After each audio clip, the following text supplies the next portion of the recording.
What is good? What is good, y'all? Mikey T, the movie star here, and we are back for another major exclusive. We have some shit to cover, man. We got basically a two-part episode here. We got a episode for today and an episode for tomorrow. I'm just briefing everybody that's watching this either right now with us or if you're watching this on the demand. Witness the glory of Let me chill out. Let me get my audio in tune before we really get started here. Definitely appreciate everybody for tapping in tonight, everybody that's watching this video on demand. I am your host, Mikey T, the movie star, and we've got some shit to cover tonight, you guys. You know, Hassan Campbell has basically revealed his reasoning for releasing the audio. We got the revelation, we got the actual details of why Hassan Campbell decided to release that audio, you guys. We're going to go over it all tonight. You know, I'm smoking on some of Ricky Rose's new strand. I'm smoking on some of Rose's new strand. It's called All Time High. Cool little strand to go along with all of his other joints. He's got the pink rose, Collins Ave, lemon pepper. He's got a bunch of different shit out there, you guys. Major salute to my guy, Land Hustle TV. Major salute to everybody tapping in right now. We got a major episode to go over tonight. You know, we have a lot of shit to break down, especially with, you know, the game kind of being brought into this whole thing. We all remember, probably everybody watched the whole game interview on Drink Champs a few weeks ago. You know what I mean? It was like a 4-hour interview. It was one of the best throwback interviews that Nori has done in some time. So that's one thing that we're going to be discussing tonight, man. That's one thing that we're going to be discussing tonight. The fact that the game is being called out, you know, because of his affiliation with Wack 100. You know, this is interesting. It's interesting because the game has been called out about his affiliation in the past. We all know Game's last manager, Jimmy Henchman, who's actually incarcerated right now. He wasn't able to get that same type of an appeal as Kodak Black. He wasn't able to get that same type of appeal as Kodak Black, you guys. So he's sitting up right now. He's sitting up for quite some time, and he was behind a lot of artists. You know what I mean? He actually worked with Gucci Man at some point. He was working with the game. A lot of people say he was actually behind the game's beef with G Unit. You know, a lot of people say that Jimmy put the battery in the game's back that ultimately led to him beefing with 50 Cent and G Unit leaving the group. And, you know, we kind of see how that has worked out for him. You know, Hassan actually said nobody is checking for the game right now. Interesting, because, you know, Hassan actually, I guess, spoke with Wack 100 and said, listen, man, I've actually done videos about game. I've done videos about Big U. Are you sure you want me coming out to Cali? You know what I mean? Oh, you're good. You're good, man. That ain't nothing. Yeah, you know, I would imagine if anybody did have any disses out on the game's a busy guy. You know what I mean? The game is a multimillionaire who's pretty much only focused on the bag that's coming in, you know? So the game probably did never see one of Hassan's videos dissing him. He probably never paid attention to it. You know what I mean? So when he meets Hassan, or if the game was ever introduced to Hassan through Wack 100, he would look at it as he's just meeting one of his homies' affiliates, one of his homies' associates. And whenever you meet somebody through one of your closest friends or one of your closest associates, you usually show them all types of respect. Look at me in my situation. Dark Low introduced me to AR Rab, and AR Rab was like, yo, Mikey T, I've got your back. Since Dark Low told me that he trusts you, I've got your back to the fullest extent. You know what I'm saying? So in a situation like that, even though Hassan Campbell may have dissed the game in a video or two in the past, you know, or 5 or 6, whatever the amount of videos that he dissed the game in, if he was getting that introduction through Wack 100, if he got that official introduction to the game, all of that shit would have been water under the bridge. You know what I mean? And they would have been on to form their own You know what I mean? They would have been on to form their own alliance. You know what I mean? And the game would have been able to not use, you know what I mean? Like saying that Adam 22 or academics are in your back pocket, not use like that, but have that platform to actually be used as a anchor for where you go. You know what I mean? Everybody always goes to the main outlets. When you go to Complex and you go to, you know what I mean? You go to WorldStar and allhiphop.com. You go to all of these different networks to promote your projects. Hell yeah, you already know. You already know. Yep, exactly. Yep, real shit. Chase Moolah's in the building. What's popping with you, man? Appreciate you for tapping in. Fire Whitmore, major salute to you. Appreciate you for tapping in tonight. Hell yeah. Ray, ain't no question about that, man. It's always loyalty to AR Rab. It's always loyalty for Dark Low. I was actually just trying to reach out to find a way to get the address for Dark Low. I saw that they had started liking some of my pictures on Instagram. So I was really trying to reach out and see if I could get anybody more of an update on Dark Low and really just get back in connection myself, you know, because I know Low isn't the type of dude. I was never texting back and forth with Low on one of those devices. You know what I'm saying? I was never texting on one of those devices with Dark Low, but I had gone back and forth with Low with a few letters. So I'm just trying to get the ability to actually do that once again, you guys. And that's the major issue with that, though. You know how letters are, man. Letters are a mother. You know what I'm saying? Writing a letter, it actually takes a little bit more time than usual to get back. But yeah, let me get that. Just getting that light situated a little bit. What's up, Tanya? Appreciate you for tapping in tonight.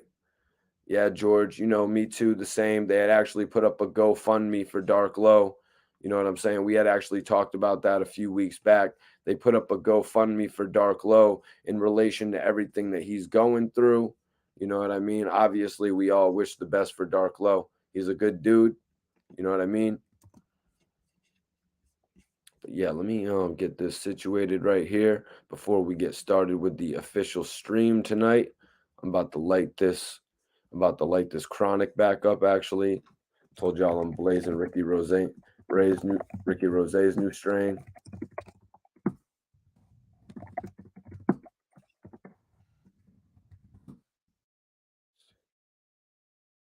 Okay, everything's looking good on that end. Grand Rapids, Michigan's in the building. Okay, that's love. That's love.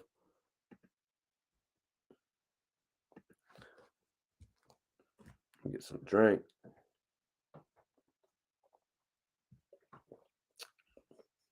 Let me get some drink. You already know. Damn, George, you are on some fire tonight, huh, bro? George is on some fire tonight. Some of that blue cheese diamond concentrate at 98%. THC sprinkled on some of the Harry Potter Kush at 25%. Shit is fire, Mikey T. It undoubtedly sounds fire, my brother. Philly's in the building. Major salute to Philly on the tap in. I'm putting some of this in the air tonight. You know what I mean? I'm putting some of this in the air tonight. Got a couple one of those. Watched a few reviews on some of the new strains. So I was like, yo, I'm fitting to grab those, man. Oh, shit, actually. What, I got 3 of these, man? Hell yeah, that's lit. That's lit.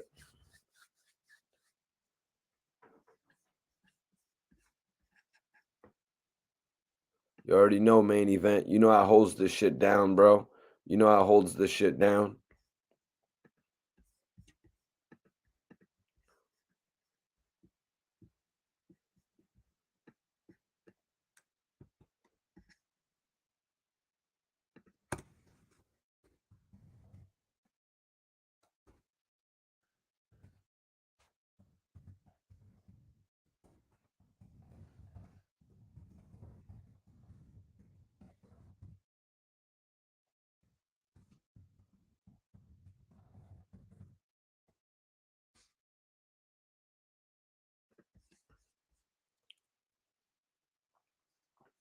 Huh, George said the Nelk boy said Mike Tyson's was better than Snoop's on podcast. Not sure if Snoop caught it on the podcast.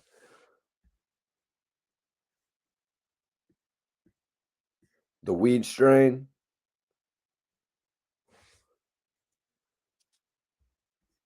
Yeah, that dude Bob is actually cool as hell. That dude Bob.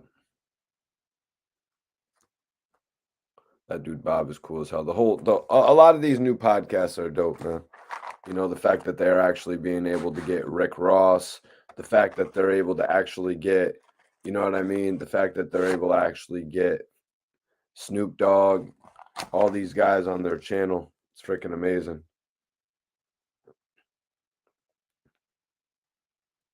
About to light up this Ricky Rose strand, though.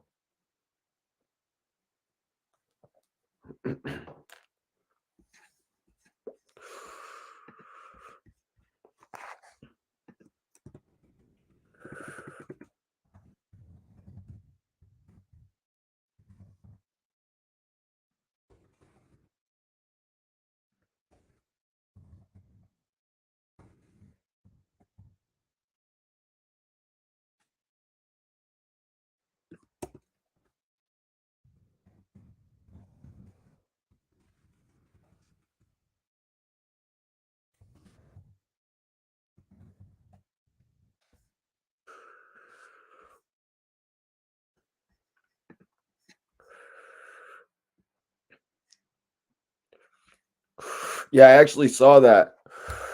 I seen that Bosco actually posted that the CC show actually was like, "Oh, it's the biggest decision we've ever had to make. It's the biggest decision we ever have to make. Should we actually do this joint with 6ix9ine? Should we actually do this joint with 6ix9ine?"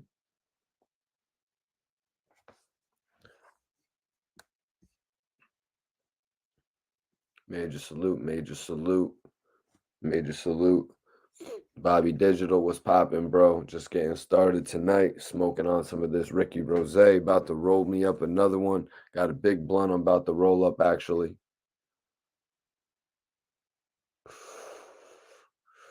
I meant to do it before the show because I don't like, you know what I mean, coming in not prepared and shit like that. But everything's Gucci.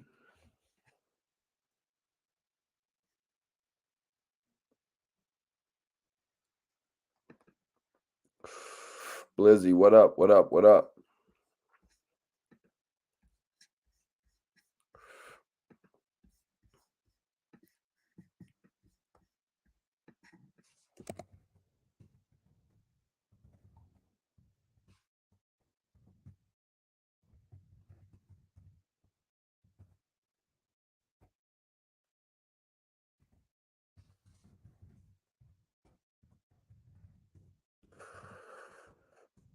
What y'all smoking on, though?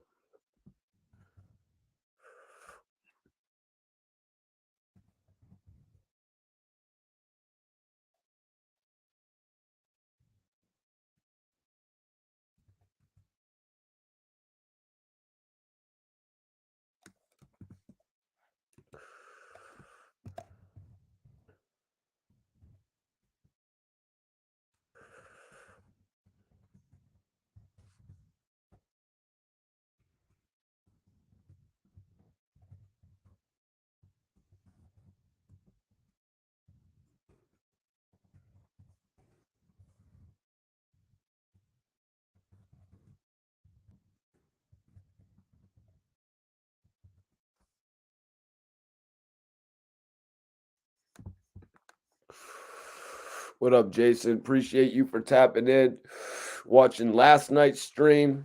He let me know he watched last night's stream and then he tapped in on today's. What up, Blizzy? Okay. Jungle Jim says he's smoking on that banana OG. This is what I'm blazing. This is pretty good. This shit's pretty good. Ricky Rose's got another one. Ricky Rose's got another one. What up, Jason? Appreciate you, like I was saying, for watching the last video.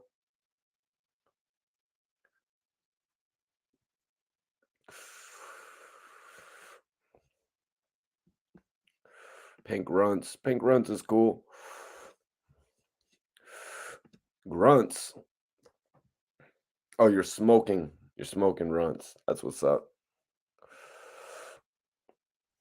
Prophecy was popping, man. New Jersey's in the building. New Jersey's in this bitch.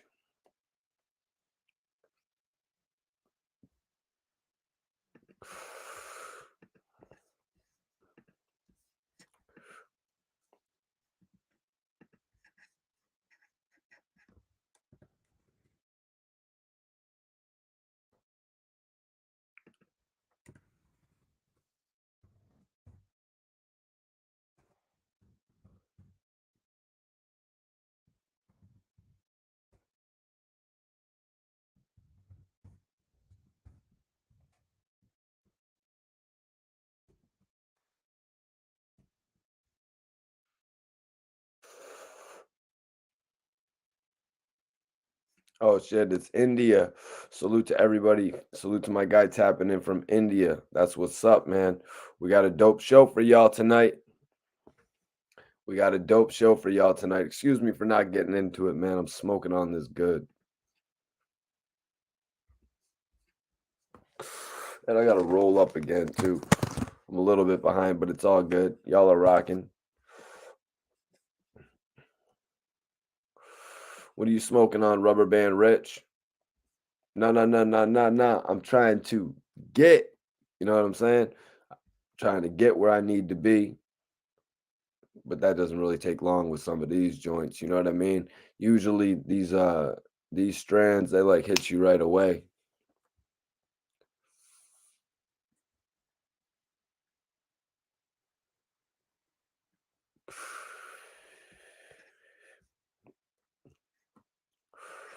Okay, Rubber Band Rich, you got a little GG4 or just regular GG?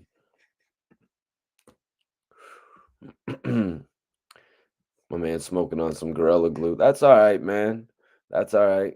That shit's straight. I haven't been smoking on too much Gorilla Glue lately, though. Yeah, man, shit was crazy on Clubhouse, I guess you could say. Wack 100 was getting it lit on Clubhouse. You know what I'm saying? Wack 100 was getting it lit on Clubhouse, but he really should be getting it lit on his podcast. You know what I'm saying? The fact of the matter is that Wack 100 was allegedly going to have a podcast with Hassan Campbell. That was going to be the major podcast right there.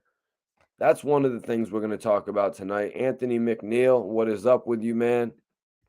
What is up with you, man? Appreciate you.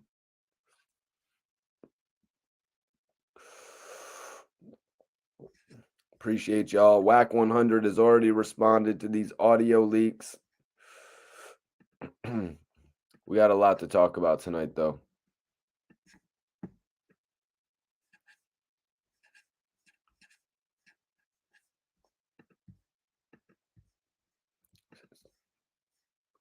Hassan was 2 steps ahead.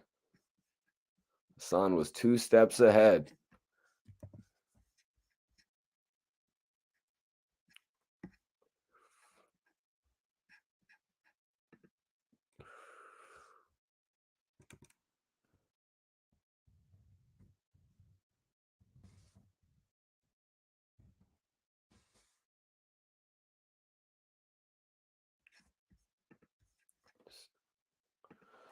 Rubber Band says Wack 100 subtract 6'9". He's not 100. Subtract 6'9". Well, if Wack 100 subtracts 6'9", who else is he going to have? You know what I mean? Who else is he going to have, you know? But Wack doesn't really need to worry about that because right now, Wack is the entity. Right now, Wack should stop worrying about actually managing somebody else and he should manage himself more successfully. What up, Chris Top? Appreciate you for tapping in, man. Appreciate you for tapping in tonight.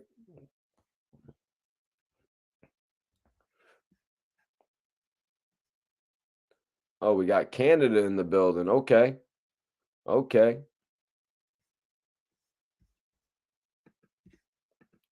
Yep, Canada's in the building. Appreciate that.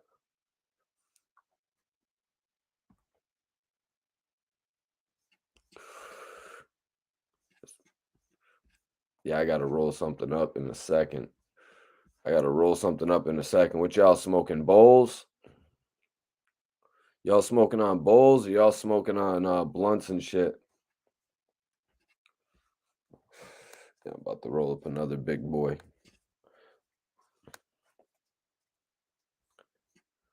Wack be whacked out. Wack be whacked out. He got exposed. Yeah, he kind of exposed himself, you know what I mean? Running around telling somebody all this information.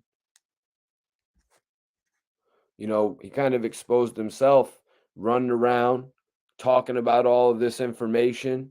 You know what I mean? Exposing all of this shit that he knew to Hassan, you know what I mean? Or Haas, you know what I mean? He really should have thought about that before he actually got to talking, you know? But from what Hassan Campbell's saying, the two of these guys were building at creating a podcast. So they were actually, it was kind of like I said the other night, if you don't remember. It kind of seemed a little bit fishy to me that they were doing all of this talking on a recorded, it sounded really well recorded. You know what I mean? Sometimes it shouldn't really be like that, but it really sounded to me like there was something more to it. You know, it seemed like there was something more to this. They had their topics, they had their clear audio. I felt like they were up to creating a podcast together. I felt like they were trying to create a little bit of buzz. And look where that buzz has actually gone. The buzz is there now, you guys. The buzz is literally there. Hassan was on live today with 11,000, 12,000 live viewers. Last night he had 10,000. 2 nights ago or whatever, he actually had 10,000 live viewers. His weight, as 50 would say, he got his weight up.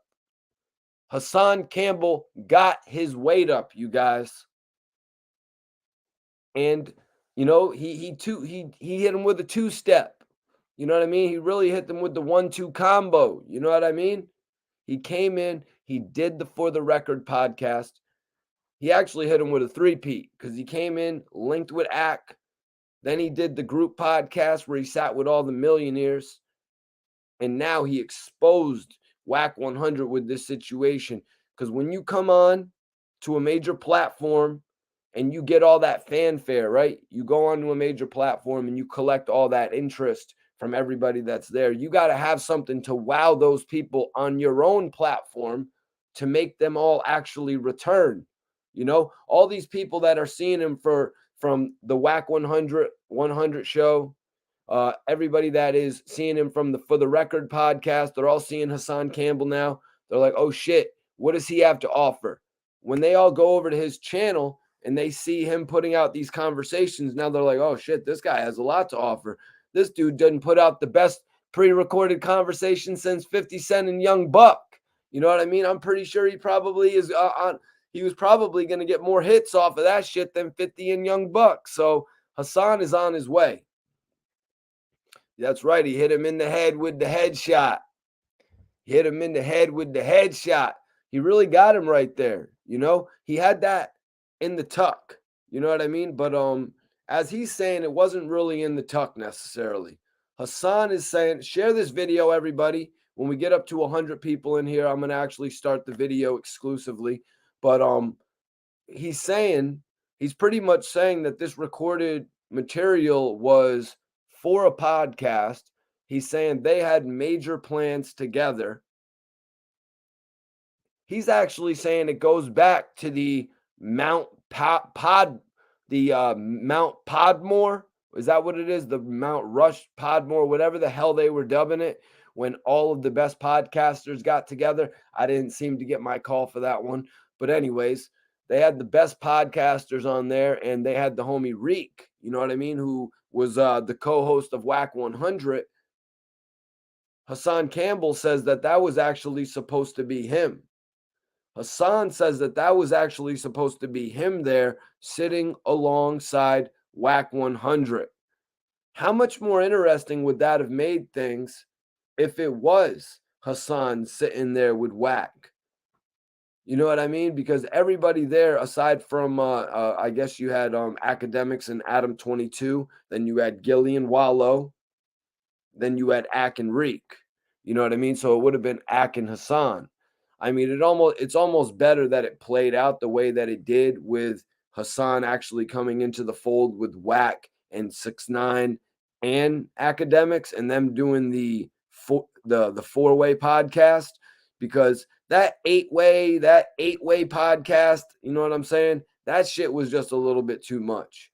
You know what I mean? Like I said the other night, it was almost like a recreation of like what Clubhouse is to a certain extent.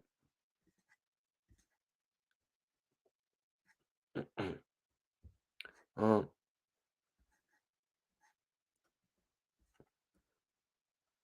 what's popping though, everybody? Appreciate you guys tapping in tonight. I gotta roll something up real quick. Appreciate everybody tapping in, man. Oh shit, I already got a Dutch broke too. We is in business, you guys. We got some shit to talk about, man. Um, Nipsey Hussle, you know what I mean? He got brought up in this again today with the fact that the game's relationship with him has been seemingly solid. You know what I mean? Everybody would pretty much assume that the game's relationship with Nipsey Hussle is clearly there. You know what I mean? We've heard the stories, and we've heard them retold in more description. Kind of odd how now we're getting all the description, and not even saying that after, you know, I'm not even saying that after Nipsey's passing. I'm saying it's odd that we're getting all this description now when these dudes are trying to get their career back on track. Why is the game telling us all these in-depth stories now? We heard shit about Nip back in the day with you. Obviously, a lot of people saw the game bring Nipsey on tour. You know, whoever attended the tour. I've actually never seen the game in concert. You know what I mean?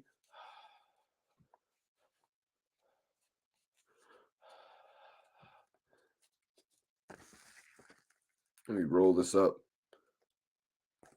We got a big split for tonight, man. We got a big split for tonight. Need everybody to share this video. We're still just getting started. We're still on the intro of the show, you guys. Don't be tight. You didn't miss nothing yet. We just been bullshitting, but we've also been talking some real shit. Don't get it twisted. You always want to make it on the pre-show. You know what I mean? We always got some good shit going on. Appreciate Dallas is in the building tonight. Major salute to Dallas being in the building. But yeah, the game's relationship with Wack 100 is going to get put in question here, y'all. But that's nothing new to the game. Everybody knows the game was actually rocking with Jimmy Henchman. Jimmy Henchman's situation with Tupac has been blown up to the most major extent. Everybody knows the issues there. And the fact that the game would let this dude manage him, you know what I mean? Now, looking into history, when 50 Cent parted ways with Sha Money XL, he apparently had told Young Buck and Lloyd Banks and all the guys in G Unit, you're going to need to go find different management because I'm not rocking with Sha Money anymore. And probably, I guess, 9 times out of 10, you're going to want your management to be able to actually deal with the people who run your label every single time. You know what I mean? Unless you're just the biggest artist in the world. But so 50 had told these guys, go get another manager. So Game had originally had his own manager, which means he has somebody bringing ideas to the table. He has different things like that are being considered. Now, the game is just like he was asked by Nori point blank, you guys. The game was asked by Nori. Nori was like, yo, how do you deal with Wack 100 actually going on all this social media and starting all this ruckus with everybody out there, you know, creating beefs with just random people on Instagram, or not Instagram, Clubhouse, excuse me.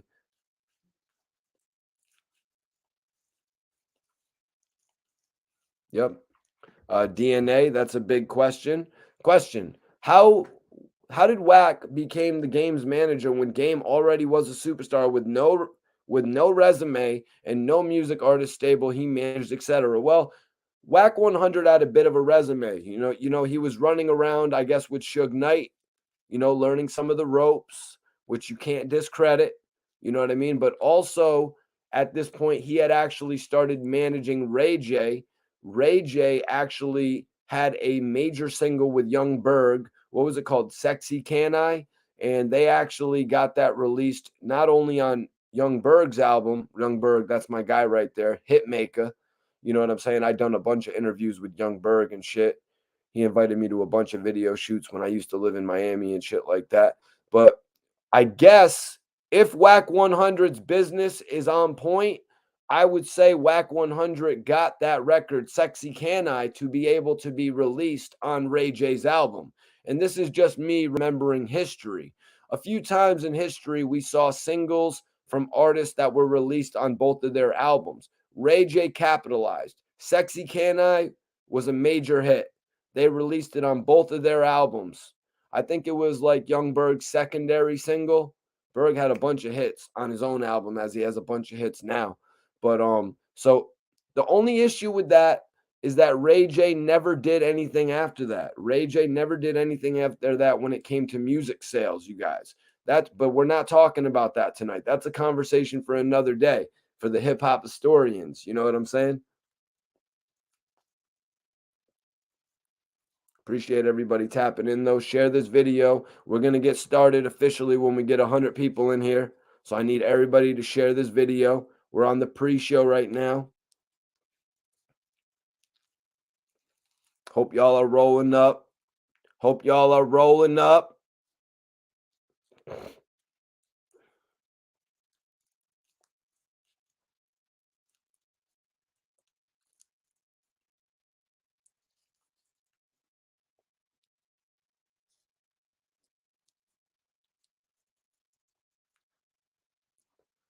Only thing messed up with me is I misplaced my lighter.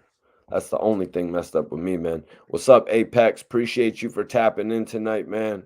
Major salute to you, bro. Apex, are you really the Apex that made I Get Money, though? Answer me that, bro. Answer me that.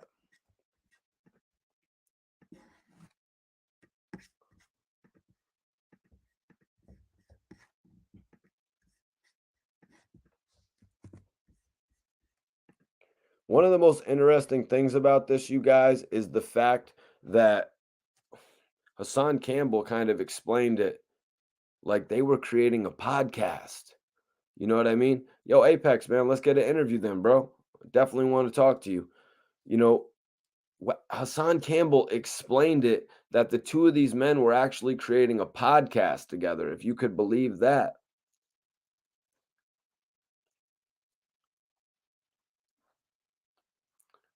And I can 100% believe it.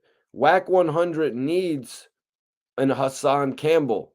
He needs Hassan Campbell for his energy.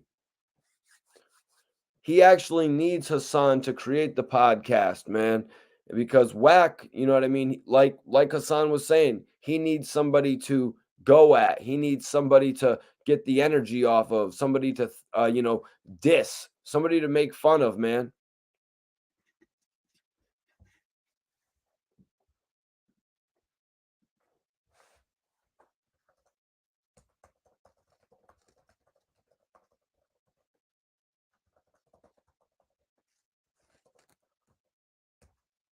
Putting up a poll right now, you guys.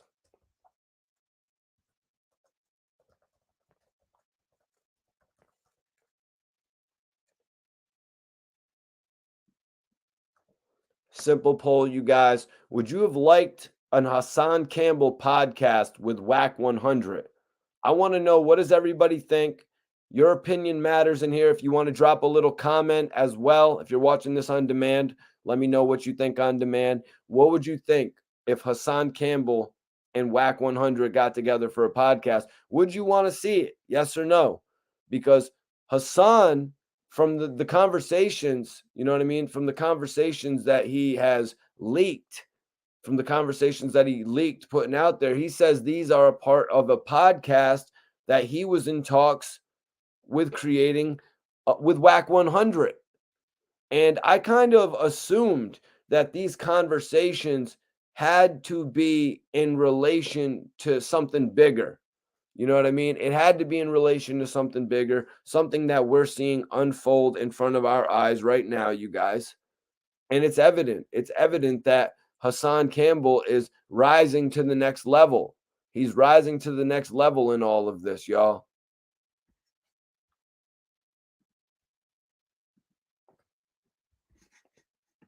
CM Brock says no, no. But I'm just saying, so you would rather just see the 100 show? You don't think the 100 show would actually be you don't think the 100 show would actually be better with Hassan Campbell is what I'm asking?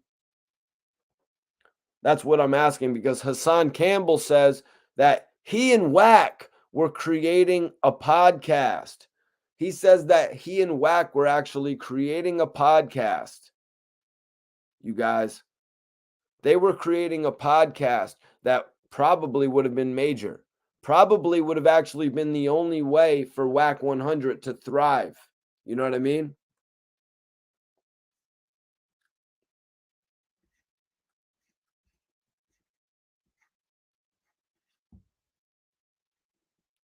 Just some guy in the building. He says they need to stay away from each other, especially now, in my opinion.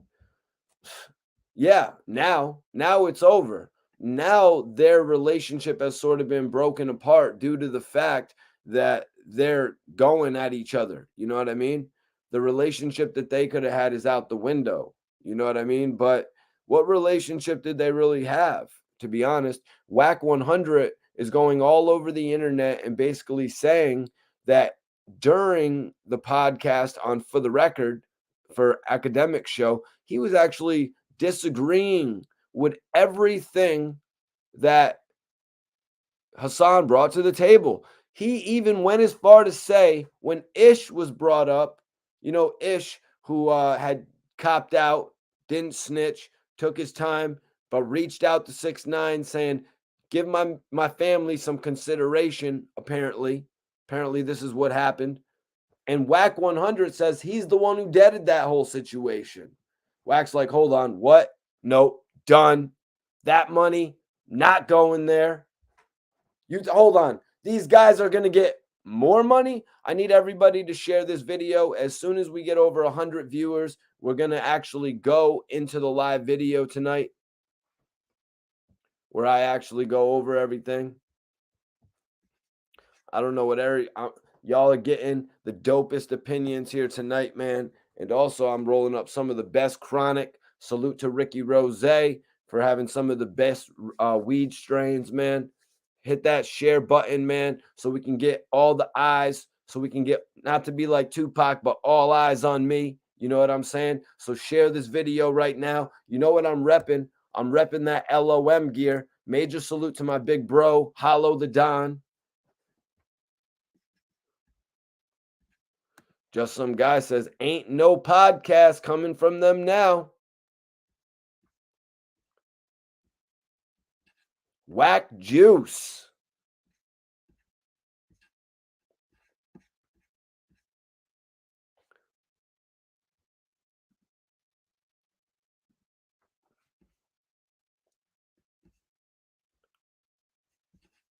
Major salute, Grams, New York. Grams, New York, or is that Grams from Connecticut? Major salute to Grams right there. Appreciate you for tapping in. Regardless, man. Appreciate everybody for tapping in. You know what I'm saying? But yeah, so Wack actually responded to a lot of the allegations. Wack actually responded to a lot of the allegations. Notice I say a lot. Notice I say a lot because obviously he's not going to respond to everything, right? There's just too much out there at this point. There's too much out there to actually respond to at this point. You know what I mean? You really can't just actually respond to things just like that. He responded to a few things. You know what I mean? It's kind of like the Gillie situation. You know what I mean? It's kind of like the Gillie situation with, them talking about Gillie doing the podcast. Now everybody wanting Gillie to respond about it. with all this happening, I don't even know if Gillie needs to respond to be 100. Wack 100's already got a lot to talk about. I don't think he should keep on talking about Gillie.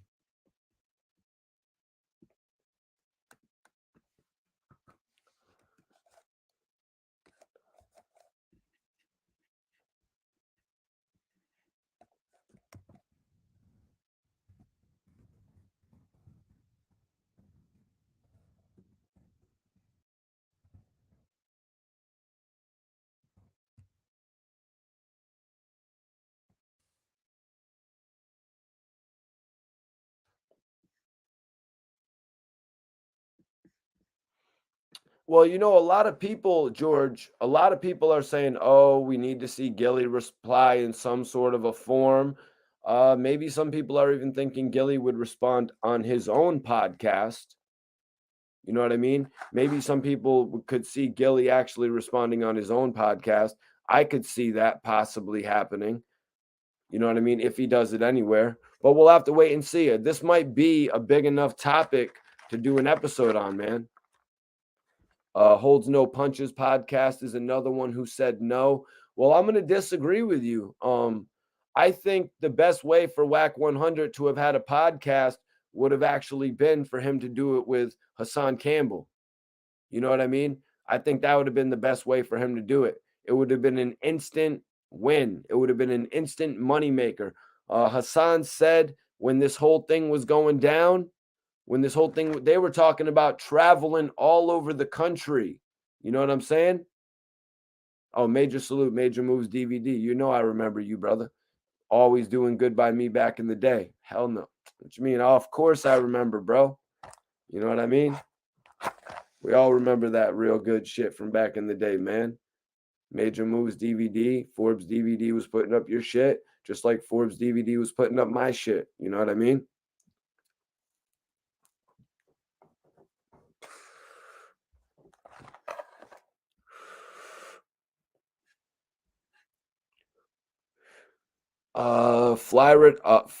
Damn. Sorry, I was mispronouncing that, but it's Florida Goon 941. By Gillie and Nori not responding, it only makes Wack's stories facts. How does Wack get a response from this, from these juggernauts? You know what I mean? How does Wack get a response from these juggernauts? You know what I mean? He gets a response through silence. He doesn't get to go on their podcasts anymore. He doesn't get to, you know what I mean? He doesn't get to actually go on Drink Champs. We all saw the major opportunity. That he was allowed by being somebody that rolled with the game, even outside of that, because getting on $1 million worth of game had nothing to do with him rolling with the game. Well, Todd, I was actually never signed to Scott Storch. I was rocking with Storch Music Group, SMG. We never did paperwork, though. You know what I mean? I've never signed to anybody. I've never actually been signed. When the bag is right, that's when I'll sign. You know what I mean? Other than that, I'm out here doing my Max B. You know what I mean? Other than that, I'm out here like 50 and G Unit in the mixtape era. You know what I mean?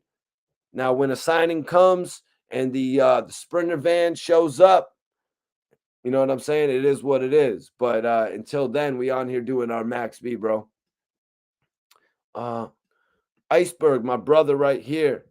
Iceberg right there. The funny thing is, Wack would have probably talked 6ix9ine into sending Ish some money if he asked him off air. The whole thing could have been avoided. Well, when 6ix9ine, from my understanding, Iceberg and everybody in the chat watching, because I know y'all saw this conversation play out. From my understanding, and we'll get into it in the future of this video, you know what I'm saying? So share this video, y'all. Let's go. Share this video because we're going to get into all that. But from my understanding, 6ix9ine gets the message, you know what I mean? Just like at one point he had gotten a message allegedly from Shotty's son. And the first thing he does is he shows the message to the people around him. You know what I mean? At this point, Wack seemingly acting like a manager, right? Wack, yo, I got this message. dude used to run with Treyway. He's asking me for some bread. You know what I mean? I snitched on him. Oh, he's asking, you know what I mean? That's kind of how I see it. He's not making the decision for himself. He's actually asking people what they think about potentially giving people that he snitched on money. And you know what I mean? As solid as you would think that is, you know what I mean? Once you snitch on somebody, you pretty much, you know what I mean? You should expect that they're out of your life. You know what I mean? Anybody that ever snitched on me, you're not going to see me going and try to talk to them and ask them for money, ask them to come watch my video on YouTube. No, that's not what you're getting from Mikey T, the movie star. I'm not asking anybody who ever told on me in the past to watch my video. If they're watching it, it is what it is. But I'm not going out there asking for, type of shit like that, just to be 100% real. 6ix9ine and Eminem are gimmick rappers that are both trash. I wouldn't agree with that, Madman. Eminem has had 4 really good albums.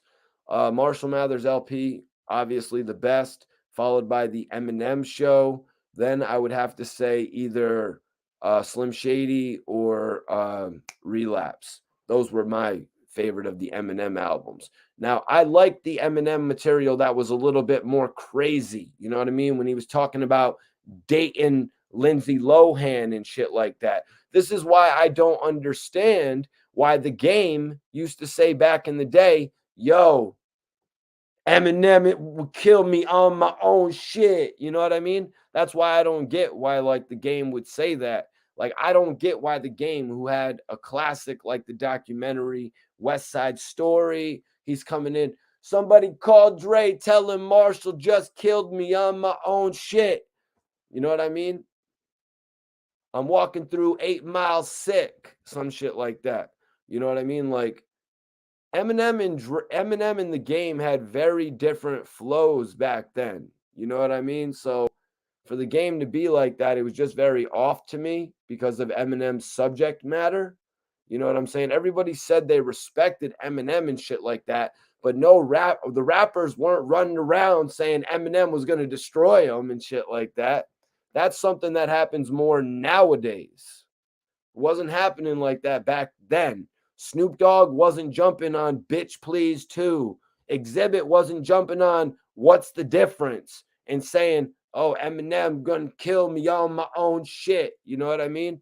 They were jumping on there saying, I got 5 bank accounts, 3 ounces, and 2 vehicles. You know what I mean? They were saying real shit. They weren't jumping on a record fanboying out. And I'm just being 100% honest because I lived through it. This is 20 years worth of knowledge stuck in my brain. And I'm not just going to jump on the internet and forget it. What's going on, Steve? I appreciate you, man. Appreciate you, man. Bobby Digital says Gillie would just reply on IG if he was going to. Now, in response to Gillie, you know what I mean? And yeah, Hassan is right. Hassan is right. What Wack did was violation. You know what I mean? It was a violation having a man on your podcast and then disrespecting him like that when he's supporting the Raycons or whatever they're called. You know what I mean? He's supporting your man's products and shit like that. And then to try to put him on blast by calling Birdman. I might do a full episode on it. You know what I mean? I might actually do a full episode on it, you guys. But it was brought up by Hassan, you know what I mean, who looks at Gillie and Wallow as though they have one of the greatest podcasts out there. But let's get into some of this shit tonight, you guys, because Wack actually responded. Wack said that he went to his room. Wack said that he asked Hassan, you said something about me in game. He refused to say it. Hassan knows that he met me for the first time face to face. He knows I play his coast. This is what Wack said. He said, he knows that I play his coast and he don't know what I know about him. He let me know that he's scared, saying that I will never come to California. That's something that Hassan said. I will never come to California. I think he was just meaning in the manner of the way that everybody's acting. You know what I mean? The shifty, the shakiness that he's seeing, you know what I mean, from a lot of those people and shit. I could agree with him too. You know what I mean? I don't think Hassan literally means he's not going to go to California if an opportunity presents itself. If he gets some sort of a booking in California, just like I wouldn't, you know what I mean? But you're not going to go out there with the wrong people. I mean, shit, look what happened to Wack 100's artist 6ix9ine when he went out to Texas. Use that as an example. You know what I mean? When you go out, when you get brought out to the city by the wrong people, it could go wrong. Hassan explained he went to Academics podcast, Dolo, driver, Lyft. You know what I mean? However, you know what I mean? Whether he had a personal driver or it was a Lyft type situation, I'm not really sure about that. It'll be interesting when I get the opportunity to find out. You know what I mean? But he actually said he rolled up on Academic solo, one man, you know what I mean? One on one, respectful type of situation. Now, when he went to the For the Record joint with 6ix9ine and Ack and Wack, he went there with his crew. 6ix9ine went there with his crew. I don't know who Wack was there with. I don't know who Academics keeps there with him. You know what I mean? But everybody had some people there, I imagine. So Hassan was not going there dolo. He wasn't going there solo. You're not going to go there and get pressured into not being yourself. You got to be at your own comfort level. So I respect Hassan, you know what I mean, for going to see Academics solo. That's what he should have done. And then going to that secondary podcast like that after witnessing what he saw happen on the first episode. Yeah. You know what I mean? Because you see a bunch of people in the back. You see a bunch of people just making, or you hear a bunch of people making noise. So you know what you're getting yourself into. When you watch For the Record with Academics with one guest, and it's Waka Flocka, or it's, you know what I mean, or it's Kodak Black, you know what I'm saying? It's one guest. It's personal. It's a conversation. Yeah, major salute to Little Henchman. He's a really good dude. I actually talked to him a few times over the years. Met him at Circle House. Salute to my boy Berserk, who put me on at Circle House. A BB Lewis, Lunch Money Lewis. Lunch Money was just out in Paris, man. I want to know, y'all, what do y'all think, man? Would you like a Wack 100 times Hassan Campbell podcast, or are you cool with what we got? Because right now, I feel like Wack, like Hassan said, Wack 100's podcast sucks. You know what I mean? His podcast legitimately sucks, you guys. But he could have had something great. Like, he could have had something great if he would have stuck, if he would have actually just stuck with Hassan, as he explains. Just give me 1 second. We'll get back into it. Make sure you subscribe to this channel if you haven't subscribed yet. Need y'all to subscribe to my channel. Hit the notification button so you never miss a video. Madman says Hassan Campbell is exposing Wack 100. Yeah, he certainly is, man. Wack 100 is catching it from all angles right now. And we're just going to have to wait and see what really happens next with it. There's a lot of rumors about, Hassan's YouTube page and all that. So we're really going to have to wait and see because, look what happened to Gillie the Kid. When Gillie, look what happened to Gillie the Kid when, he actually went at Wiz Khalifa. When he went at Wiz Khalifa, he got his page deleted, you guys. 2 million followers that he actually just got back. He just got that page back, but he actually lost 2 million followers. Granted, he got 375,000, 390,000 followers back in a few short days. He still got that shit taken from him. You know what I mean? It had to take him by storm. The regular person wouldn't know who the hell to call if he actually woke up and his Instagram was deleted. Maybe it's just a simple press of a button. I don't know.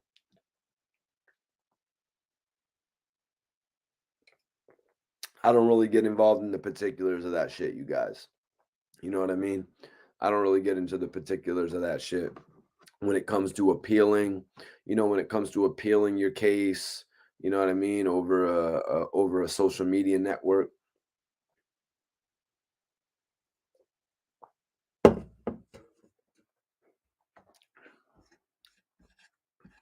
What up? What up? What up? The T-Go Show. Major salute to the T-Go Show tapping in. Make sure you hit that notification bell and subscribe to the channel if you have not subscribed yet. I definitely appreciate you all for tapping in tonight, man. We're about to put up another poll. You know what I'm saying? I keep it lit with the polls in here.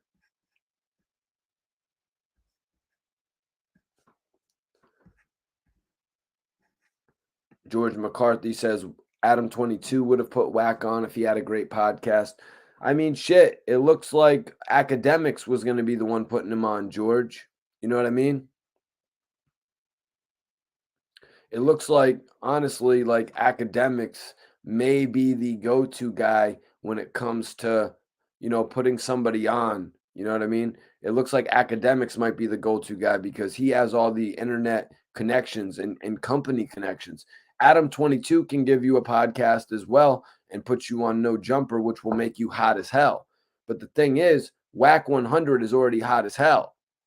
He needs that next network connection with the people who are ready to drop a $2-3 million bag on your podcast. Major salute, Uprise. I appreciate you for tapping in tonight. Major salute on the tap in.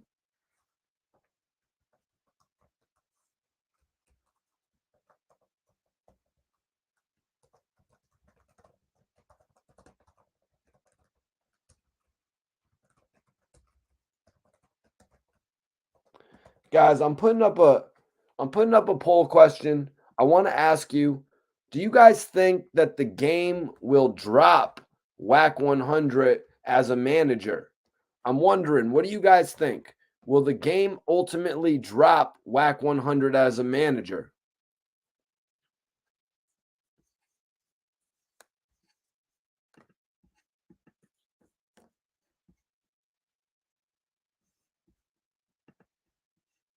What's going on, Capital Third?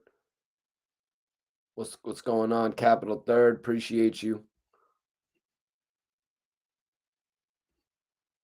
Ooh, Jake. Jake keeping it all too real. Jake saying, hell no. He's saying, no way. Wack has got too much shit on him. I'm asking you guys in the poll right now, do you think Game is getting put on blast right now over what's going on with Nipsey?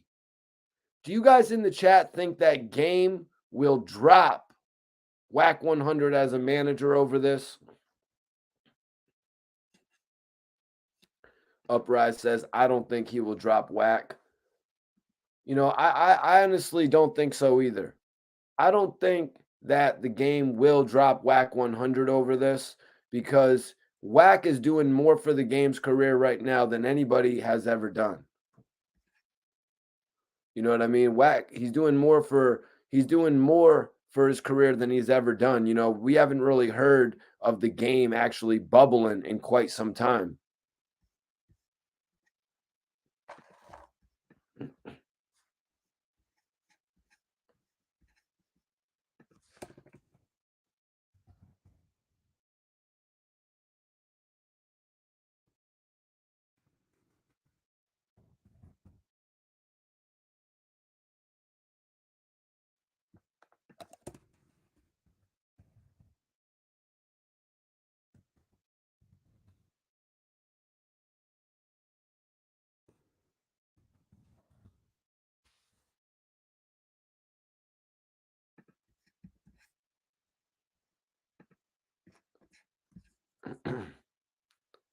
Big Chris.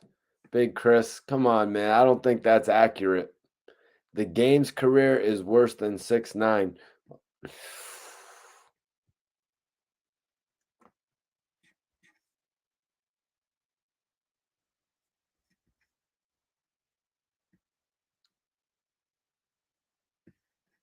George says, Wack says he F's with Adam for the decision, though, made him grind harder. What do you mean?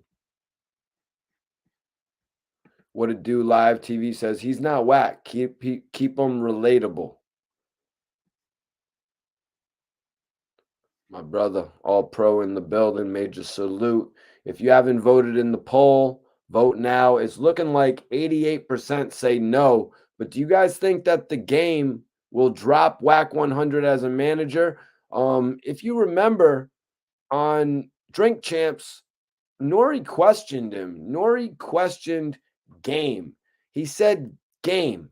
What do you make of Wack 100 starting all of this beef on Clubhouse? I think they made a thing about it being called beef or whatever, but that's what it is. It's beef. When you got World Star posting up videos of dudes trying to say that they're outside of the man's crib, you know what I mean? It's getting a little bit more serious than a phone call-in line. You know what I'm saying? It's getting a little bit more serious than that, man.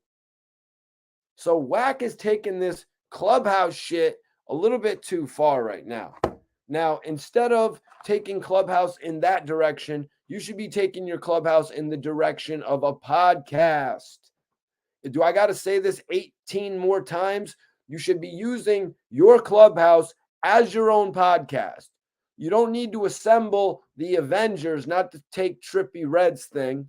You don't need to assemble the Avengers of podcasts.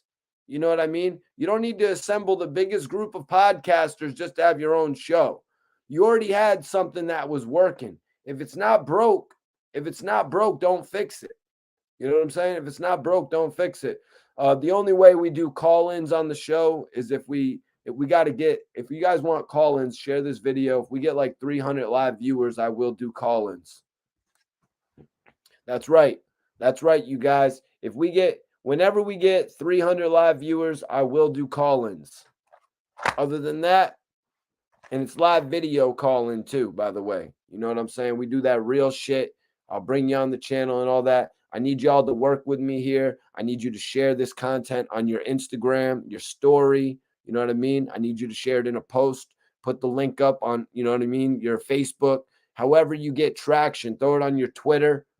But I'll work with you guys. You know what I mean? I'll bring y'all in for the conversation. I love it. I'm not the CNN network. You know what I mean? What's that called? I'm not the CC network and all that.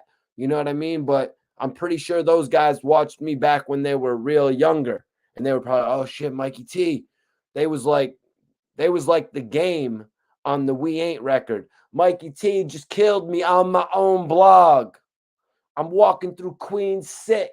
Mikey T just killed me on my own shit. You know what I'm saying? Yeah. Yeah. And salute to LOM. Loyalty over money. Hollow the Don. Yeah, exactly, Iceberg. The Fantastic Four podcast. Somebody send that shit to me, man.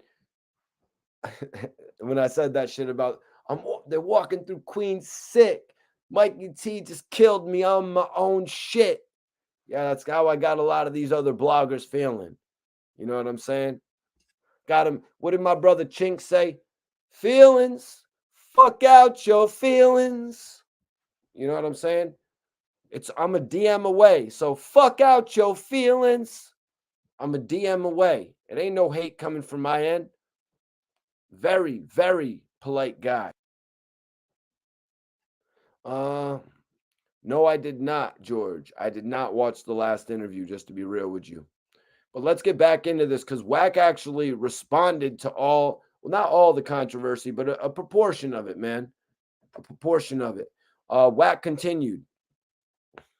He said, but I don't respect you had something on your mind about me. I was face to face with you, gaslighting you. Every time you had something to say, I'm going against you. Listen, I checked his little play. He said he was on the three-way with me and Big U. I can shut his page down because you can't record someone illegal. Phone records is a mother. I haven't spoken to Big U in a year, dummy. So Wack is saying that he actually hasn't spoken to Big U in quite some time. And that's how he's actually dubbing this whole thing from the top. You know what I mean? That's how he's basically shutting down this whole speculation, this whole him getting exposed after starting to beef with Hassan Campbell. He's shutting it down right from the gate, saying, listen, if you're talking about being on a phone call with me when I was on the phone with Big U, that's actually would be over a year ago. Wack continued on. He said, you put a stamp on when the call. You said it was Super Bowl weekend. Me and the man, you don't know. I've been stopped talking to him. There's no way you're on a three-way phone call with me and Big U. This is what we're getting into tonight, you guys. Wack 100 basically shutting down. He's basically shutting down that right there. Talking about phone records could prove. Talking about phone records could prove it. You know, interesting to note that he's talking about phone records, you guys. Are you kidding me? Phone records? Dudes have multiple phones. Dudes have multiple phones in this industry, especially when you're in management. You know what I mean? Especially when you're in management, if you're really doing shit right. You know what I mean? You got X amount of calls for the game. You got X amount of calls for Suge Knight's movie that you're going and getting all types of, you know what I mean? Shit for. You got X amount of calls coming in for Memo 600, Blueface. You know what I mean? Any type of real businessman uses those deals with the extra lines that the company set up for you. Now to say some shit like that, it's like, how are we ever going to be able to actually get access to your phone records? Like, you like to spin the narrative like that. Like, who the hell could get access to all of Wack 100's phone records to actually check if he's been in contact with Big U or not? And then if you go back to the paid in full days, if you go back to the days of old, a lot of if you go back to the days when dudes, when they live in a close vicinity to one another, they don't even need the phones. They've got spots where they go meet up, whether it's a strip club or a little diner, you know what I mean? Or just right in front of your crib. You got spots where you can meet up with somebody and you don't necessarily need to be getting on a phone to have a conversation. So this type of information could never be verified is all I'm saying. I'm putting a little bit of doubt on what Wack is saying here. Just adding in my 2 cents, you guys. Major salute, Uprise. Appreciate you, bro. Toronto's in the building tonight. Toronto's in the building tonight. All Pro says, but Big U ain't feeling Wack talking ish about Nip. He put up an old clip about Nip talking about goofies on goofy time and don't pay no attention to him. Yeah, man. You know, Nip was the type of dude who didn't need to be on goofy time to, you know, get his point across. A lot of people this day and age, they've got to promote that type of negativity in order just to get their shit across, you know. And if it's true about Wack and Hassan doing a podcast, you know what I mean? Most of that podcast was going to be about a lot of things that Wack actually revealed that he did to Hassan. It was almost going to be like a real type of conversation that they could have, you know. So I think that their podcast would have been a major hit. Major salute to Schizo, man. Major salute. Major salute. I'm about to light back up, to be honest with you. I'm about to light back up.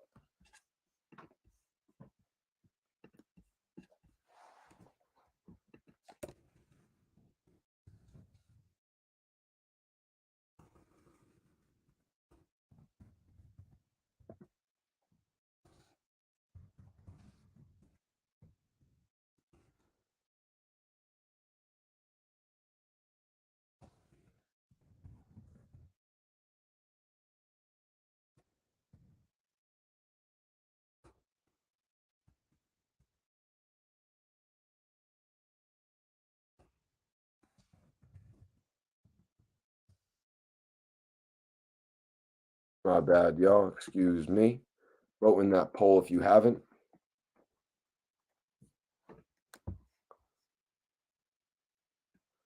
Big Chris says Ack is the one getting the bag. Yeah, yeah. That's true because of the fact that that last podcast was on Academics' show. You know what I mean? That last podcast was actually on Academics' show, and I thought it was going to be on Wack's show. I thought, in all honesty, you guys, that would have been better suited for Wack 100 show. Wack 100, he missed out not having that show together, you guys. He missed out because it honestly seemed like Wack was calling Hassan, Wack was calling 6ix9ine.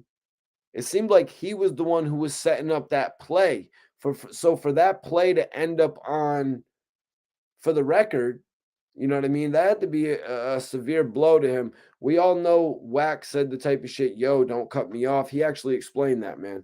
He actually explained that. Oh, I see everybody in the chat. I see everybody in the chat talking about Benzino and 50 Cent. Celebrity boxing, right?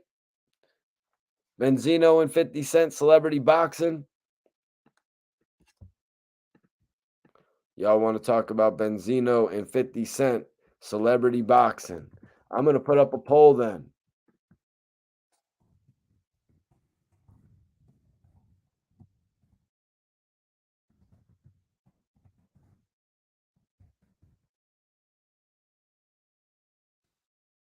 Who y'all got, man? I'm putting up the poll.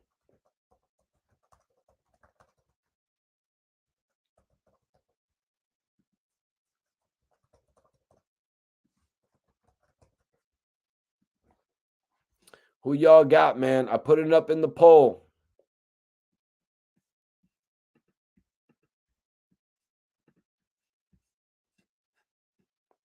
Yeah, Mike Tyson is crazy. I actually posted that shit on my page. I actually posted that on my page, you guys, because of the fact that, Mike Tyson just went through this whole situation where everyone was like, yo, Mike Tyson is a sensible guy. You know what I mean? That dude tried to pull out on Mike Tyson and he gave him a hug.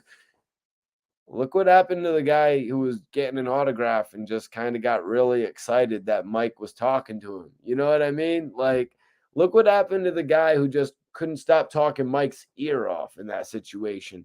But I put it up. I put it up in the poll, man. It's maybe this is another quickie.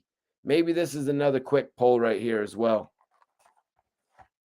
Maybe this is actually another quick poll as well, you guys.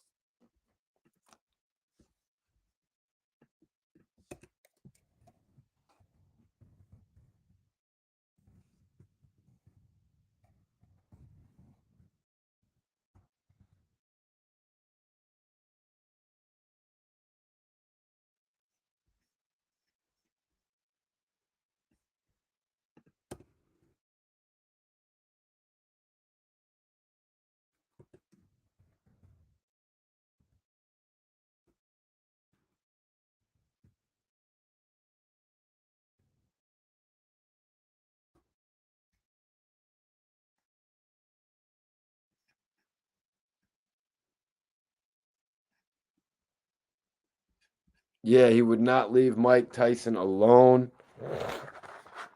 Those first class seats look nice, though. Those first class seats look nice, though. I won't lie. I won't lie.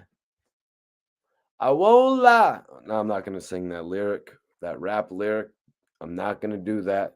We're not on the old Snoop Dogg, Nate Dogg days here, man.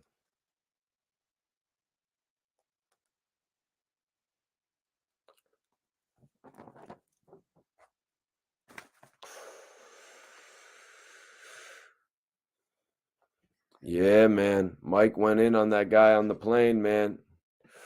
Just some guy says 50 wins by KO. Wow. Benzino's only got 8%, you guys. I literally can't believe that. I literally can't believe that shit. Damn.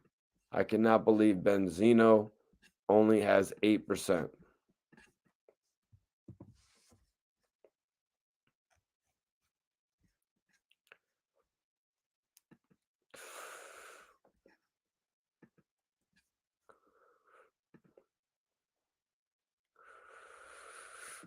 Johnny Blaze says, who voted for Benzino in the poll?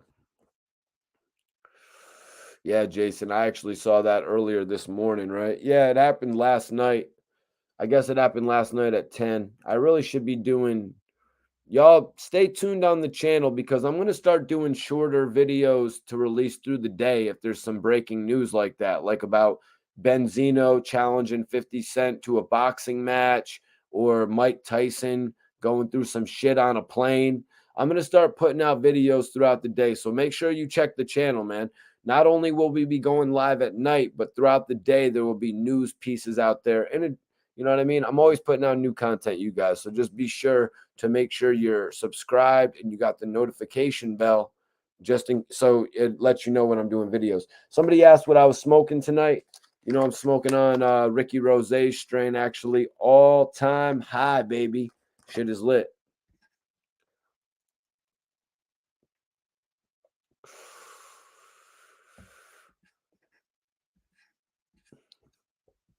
That was not Dana White, Chris.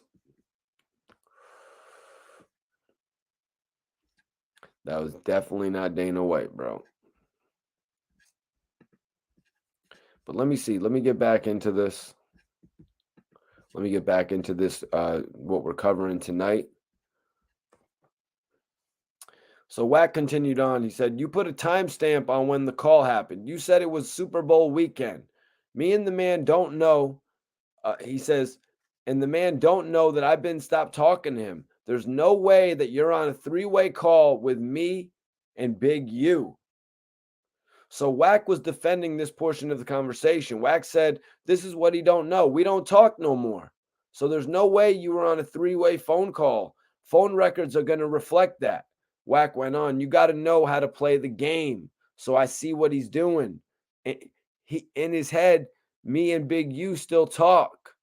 I haven't talked to that man in over a year. It's probably longer than that. Hassan actually took down the alleged conversation. Apparently, he took down the audio from what everyone's saying. And Wack said now he's backpedaling. That doesn't work with two dudes who know they don't talk to each other at all. And the Nipsey and all that shit. Me and Big U had that discussion a few years ago in my backyard in my game room. You looking crazy. He knows you capping. If he would have known about everything we talked about, this is what he was saying Super Bowl weekend. He's saying this happened Super Bowl weekend. I clicked him in a three-way call with Big U. We don't even talk to each other at all. At the end of the day, there's a few people hearing this. So Wack 100 right there. He's saying that Hassan is capping, man.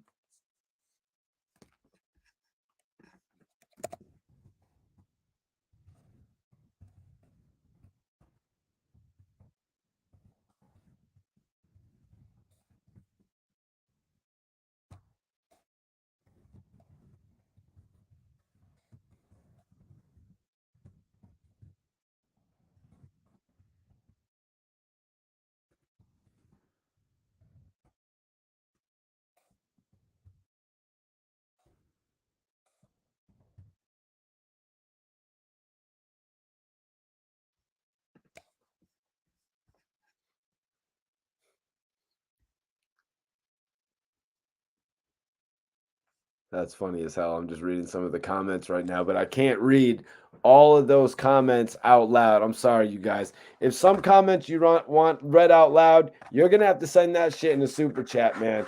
Some things you just can't read out loud. That's just too funny.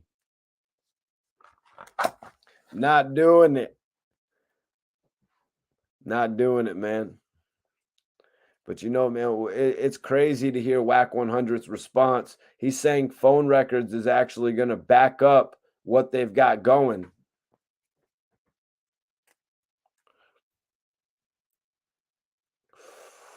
He's saying phone records are actually going to back him up, you guys. Yep. Yep. And Hassan said that he recorded all that working on a podcast with him.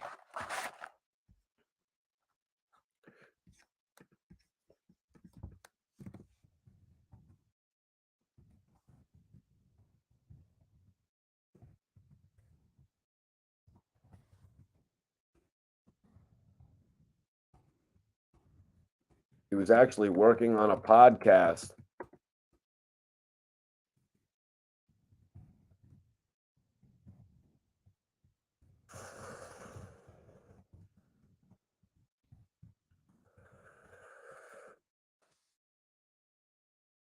They were working on a podcast together, y'all. And that made complete sense to me. You know, I was talking about it last night. The fact that there was so much material there. The fact that there was so much material there, the fact that it seemed like it was all so well together. It's like, are you kidding me? There's got to be something bigger to this. I was kind of thinking maybe they were working together to put together a publicity stunt, but there's another part of it. They were working together actually on a podcast, you guys.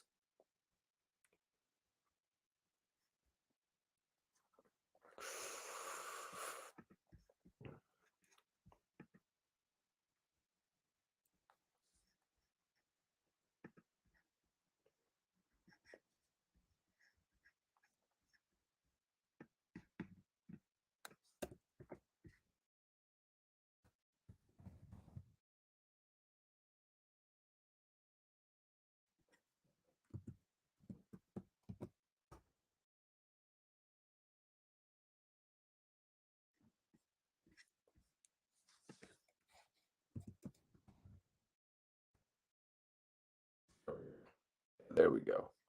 Hold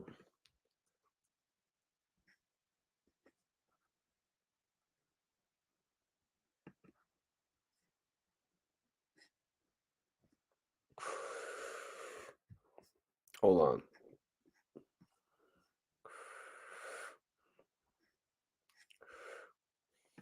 I don't know why people think that Mike is the one for autographs and chatting it up with. Yeah, you know, Mike took the picture with him, apparently. You know what I mean? Apparently, he actually took the picture with him.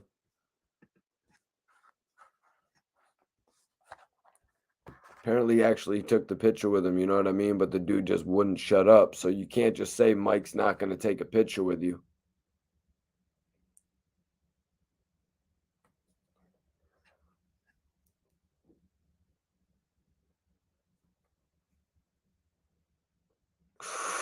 Oh, have a good night, man. See, some people like I pretty much love to interact with everybody tapping in on these videos and shit like that, but you know what I mean? Like, boom. Now I know who not to interact with. You know what I mean? Like, so, but it is what it is.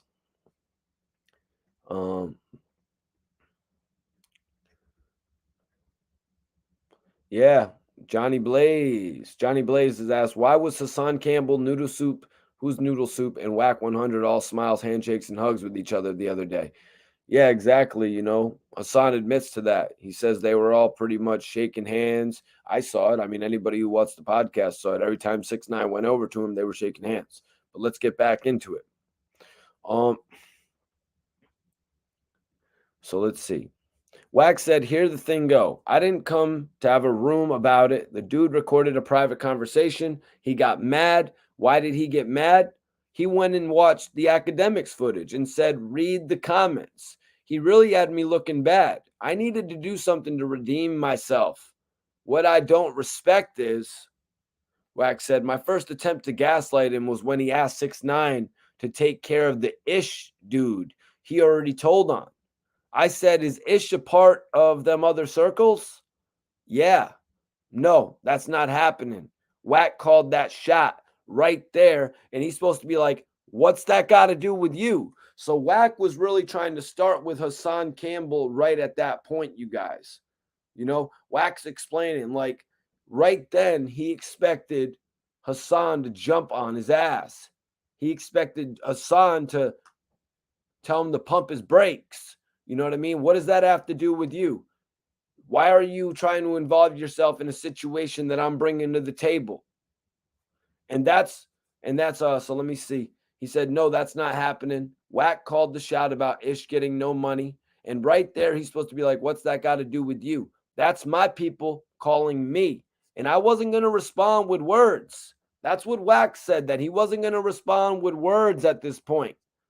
I want him to say something and be focused on me. So Wack is saying right there that he was going to pull a Math Hoffa, you know what I mean? He was going to pull a Math Hoffa, allegedly, you know what I mean, from the battle rap days.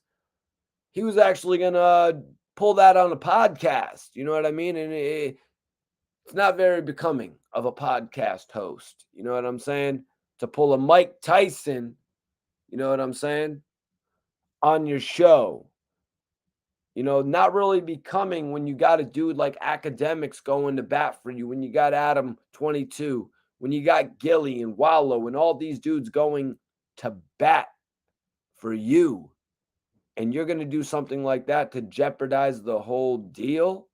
You're going to do something like that to just jeopardize every single endorsement that you could possibly get. These men are probably working on getting Wack 100 a freaking, you know what I mean? They're working on getting this man a $2 to $3 million deal, you guys. It's pretty ridiculous in my mind.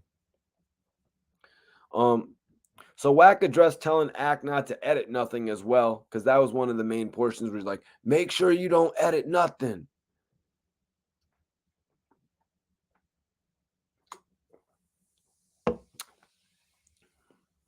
He said, I'm the only West Coast guy in there, so I know how it go. If it gets weird, he said, I know how it go if it gets weird. 6ix9ine kept it real. He didn't request no edits. There's plenty of that shit. If he edited it out, he wouldn't have looked so bad. So he's vouching for 6ix9ine again. Apparently 6ix9ine didn't ask for no edits. He even went as far to say there's plenty of shit that 6ix9ine could have asked to have edited out, probably like when he would jump up in front of the table and couldn't even see his head in the shot. You know what I mean? And he was just looking all types of crazy, yelling at the top of his lungs, like nearly screeching. You know what I mean? Like as if he's, even Wack had told him, sit down, you're not on a show. He was kind of acting like he was on tour or something like that. You know what I mean? He was sort of acting like he was on tour, performing. Like when he went home, his vocal cords are probably going to be messed up, but he's like got to nurse his vocal cords in between interviews.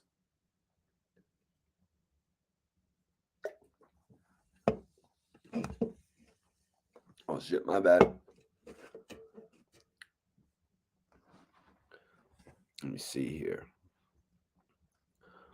And Wack addressed the security. Wack addressed the security as well.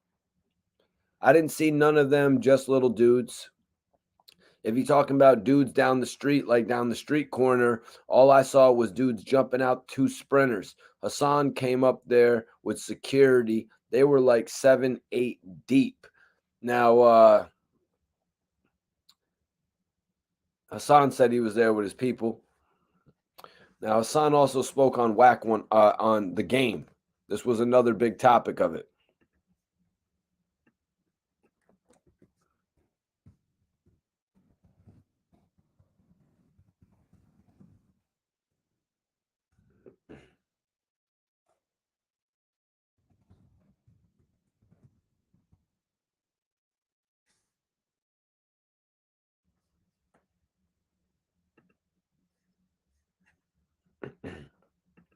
Third app.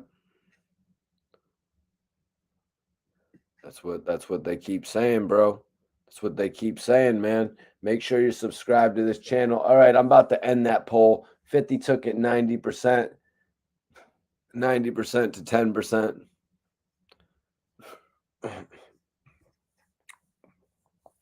Well, who was that dude, really? You know what I mean? Who really was that dude? So let's get into this portion about the game, you guys. Hassan said, let's start off with Wack 100. This is Hassan actually speaking on Wack in the game. He said, let's start off with Wack 100. Wack was all over the internet praising Hassan Campbell, apparently. You know what I mean? Defending, he was actually defending Hassan throughout all the clubhouses. You know what I mean? So that's very interesting to note that, but that's kind of what Wack 100 does. You know what I mean? He'll start building up something's popularity if he knows he's going to work with you. You know, it makes complete sense to me. Wack 100 and Hassan Campbell were building at this point. Now, Hassan said Wack can have. I'm not going to get into that right there. He pretty much said that Wack could have this channel. He was pretty much saying, like, if they take his channel, the people are going to follow him. He can create another one. He actually had an interesting Jay-Z quote he used. You know, a very quotable. Everybody uses his Jay-Z quote.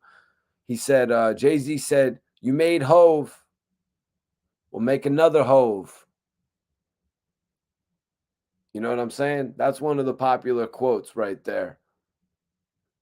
Make another one.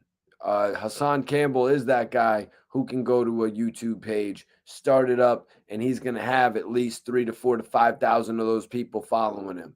You know what I mean? Hassan was commanding 12,000 live viewers today. Puff Daddy, Papa Diddy Pop, Sean Combs needs to take notice of Hassan Campbell right now.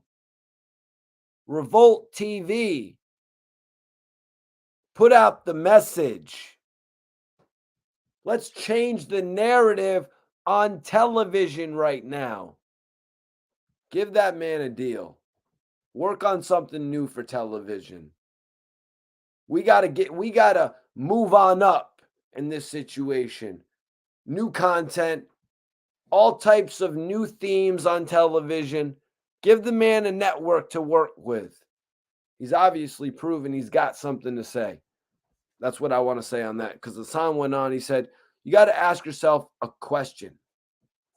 He was asking all of us a question, you guys. Everybody watching this, Hassan was asking us a question. How did Wack 100, a dude who was speaking to me on the phone, planning a whole future with me, how did it go from us making business ventures and traveling the world to me ending up in a room with him? Wack 100, he went from being my best friend. He was my best friend that I ever had. He was my best friend.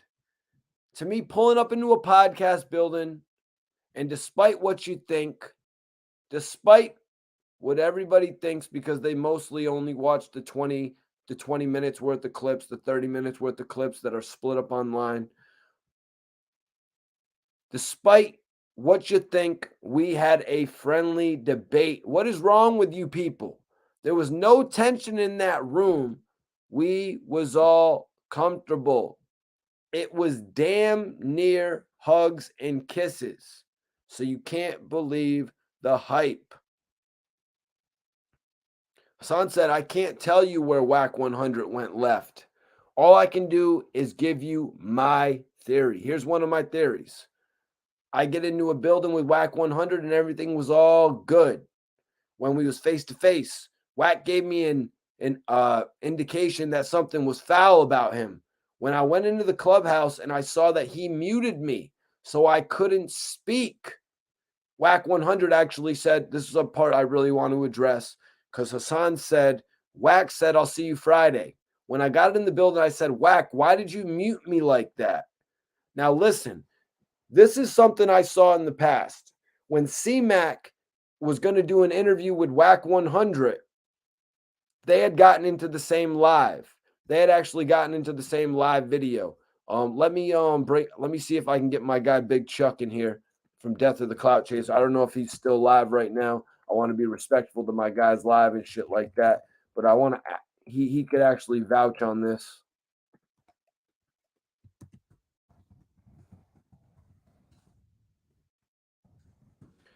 Listen to this, you guys. I appreciate everybody tapping in. Make sure you share this video. Hassan said, I can't tell you where Wack went left. All I can do is give you my theory. Here's one of my theories. I get in the building with Wack and everything was all good when we was face to face. And Wack gave me an indication that something was foul about him, because when he had went into the clubhouse, he had saw that he had muted me. He muted me. So the first thing, and then he told him, I'll see you Friday. He muted Hassan. He said, I'll see you Friday. He did the same thing, but to a different extent with C-Mac. He didn't mute C-Mac, actually. One of the people on the clubhouse told Wack, yo, Wack, we're about to be joined by C-Mac. We're about to be joined by Crip Mac. It's going to be dope to have you here. Wack 100 was about to interview Crip Mac. Wack 100 said, yo, I'm going to log off. All due respect to your clubhouse, but I'm going to log off now because I'm going to interview Crip Mac in just a few minutes. See, I'm just pointing out at something that's obvious here. You know what I mean? Something that I've witnessed in the past, something that I think pertains to this. Now, Hassan jumped in that clubhouse.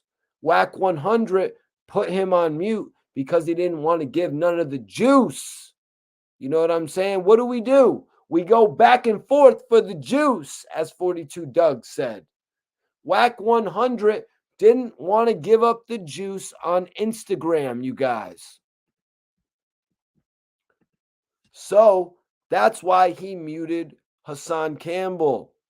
Hassan took it as a sign of disrespect. How are you going to mute somebody who commands the attention of 10,000 people? When Hassan talks, people listen. How are you going to mute that man?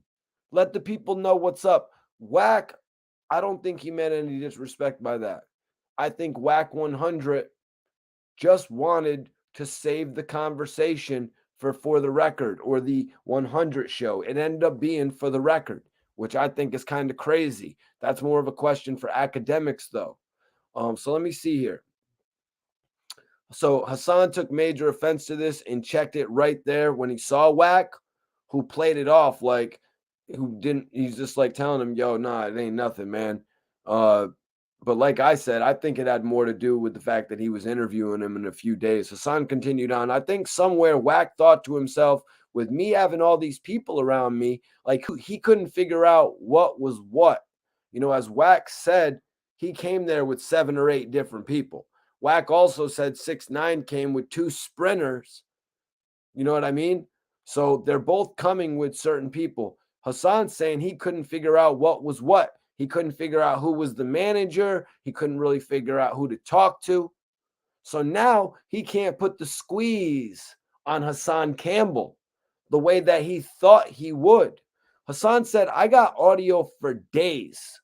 And this is where he exposes the fact that he was going to be doing a podcast with Wack 100. He said, I've got audios for days. Me and Wack was supposed to do podcasts together. You couldn't figure out how to squeeze me, so you went back to Clubhouse, madder than a mother, and violated and disrespected me. I guess somewhere you bumped your head. You didn't think that Haas was going to come out like Wolverine. That's how Hassan looks at this situation. He's coming back, hitting you with that lethal Wolverine blow. You know what I'm saying? Wack 100 is not going to, like, in a lot of people's mind, we're asking, is Wack 100 going to be able to stand this? Let me ask you guys. I'm asking you right now in a poll question. That's what we do on this channel. Make sure you're subscribed if you're not. Is Hassan Campbell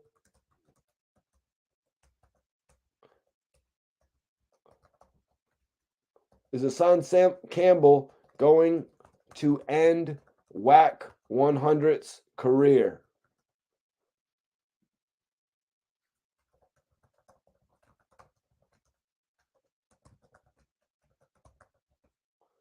I'm putting it up right now. It's a simple poll, you guys. Yes, no. Third option, he will still manage game.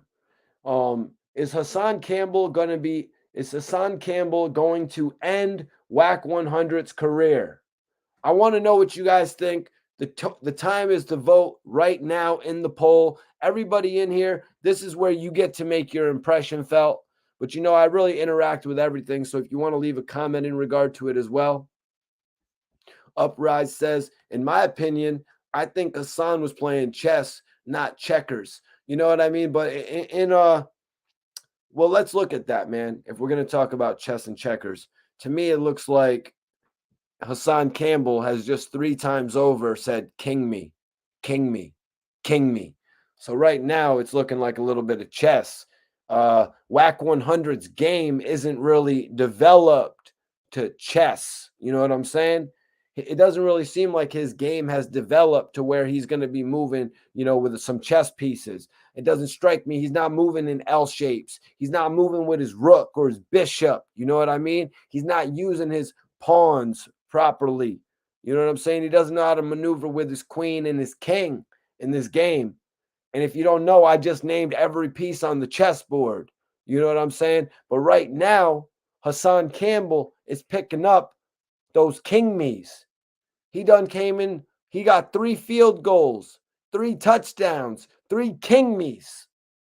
King me, king me, king me. Can you come back when a man done got three overs on you? Can you come back from it? We're gonna have to see. We're gonna have to see if he can come back from this. Just saying that the phone conversations couldn't be true. Well, now Hassan is saying that you guys were filming a podcast together. Now Hassan is saying you guys were doing a podcast together and that you were just gonna start revealing all of these stories. Like that was your end goal. I think there was a story about Oscar De La Hoya in there too. You got something to say about Oscar De La Hoya? What are you going to do, a podcast next talking about how you bought Gillie's masters from Birdman? You got 90 minutes in you on that topic? Jesus. You know what I mean? This is what Wack's podcast is going to be. It's going to have viewership. There's going to be viewership to it, man. When you got somebody that has that many stories, it makes for a great show. Why? Because you've got so many different things to revisit. You've got so many different things to compare things to. And plus, when the guy's actually still moving in the industry, it just creates so many more opportunities.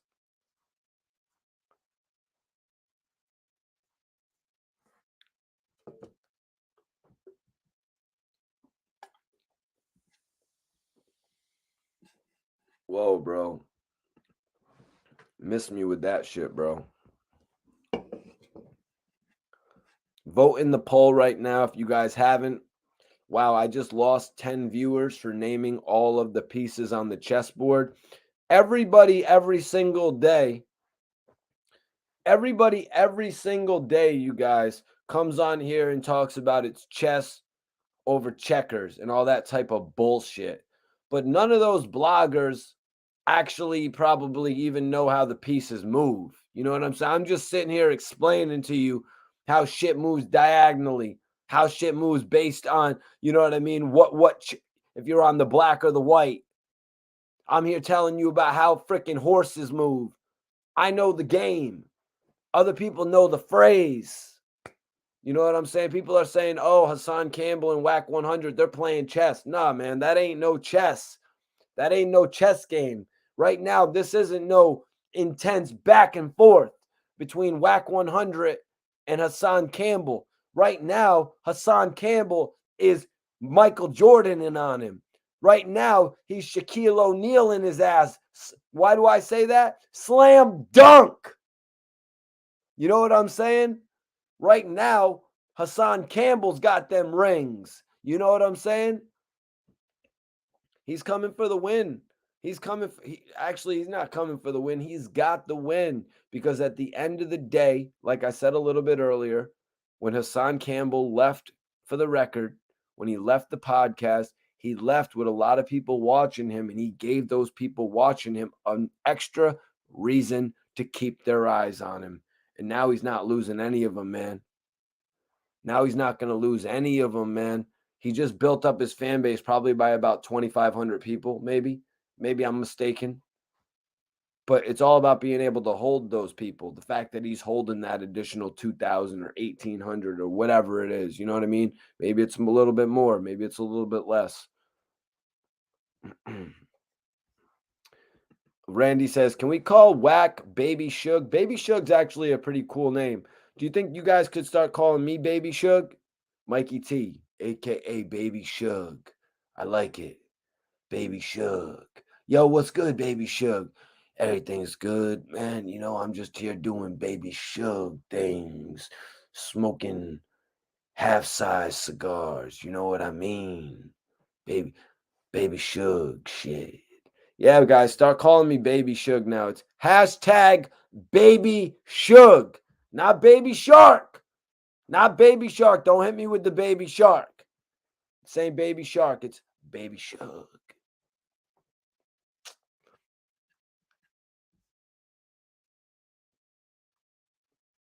Yo, man. So, yeah, this whole thing is kind of crazy. Let's get into it here, man. So, Hassan said, I got audios for days. Me and Wack was supposed to do a podcast together. You couldn't figure out how to squeeze me. So, you went back to Clubhouse, madder than a mother, and violated and disrespected me. I guess somewhere you bumped your head. You didn't think Haas was gonna come out like Wolverine. I guess I should start calling him Haas. You know what I mean? Can I call him Haas at this point? I see he refers to himself about that as a little bit. You know what I'm saying? That's pretty cool. You know what I mean? When you got nicknames and shit like that.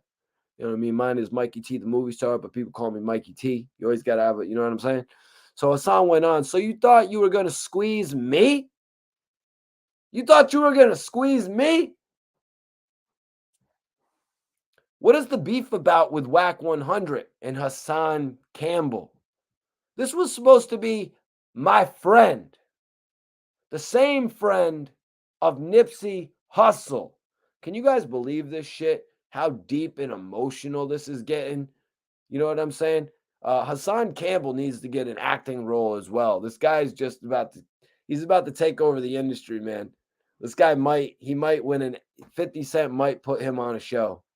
50 might put Hassan on a show. He can get really deep with this shit. You know what I mean? I could see him. I would say a movie, but television is a little bit easier at this point. You know what I mean? It's a little bit easier. In movies, people just look at you and they're like, "Oh man, do we really want to go see a movie based on this guy?" Now with television, you get a chance to prove yourself and shit like that, which is cool.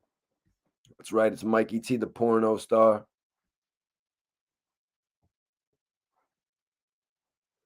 Mikey T, the porno star, baby. Yep, Haas. Yeah.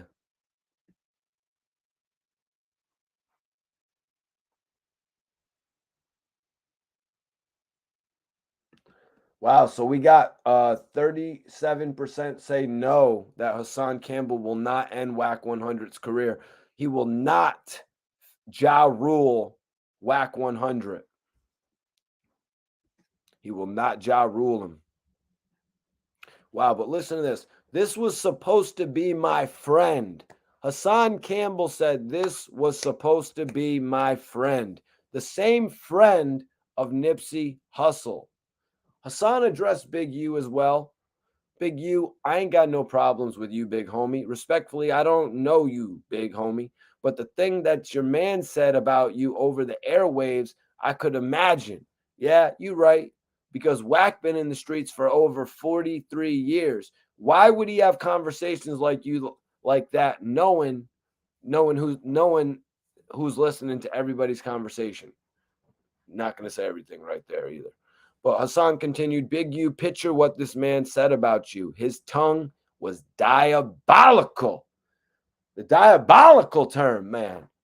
Jesus. It's diabolical, you guys. Whack 100's tongue was diabolical. I'm never going to say that phrase again, you guys. Just so you know, you got it right there.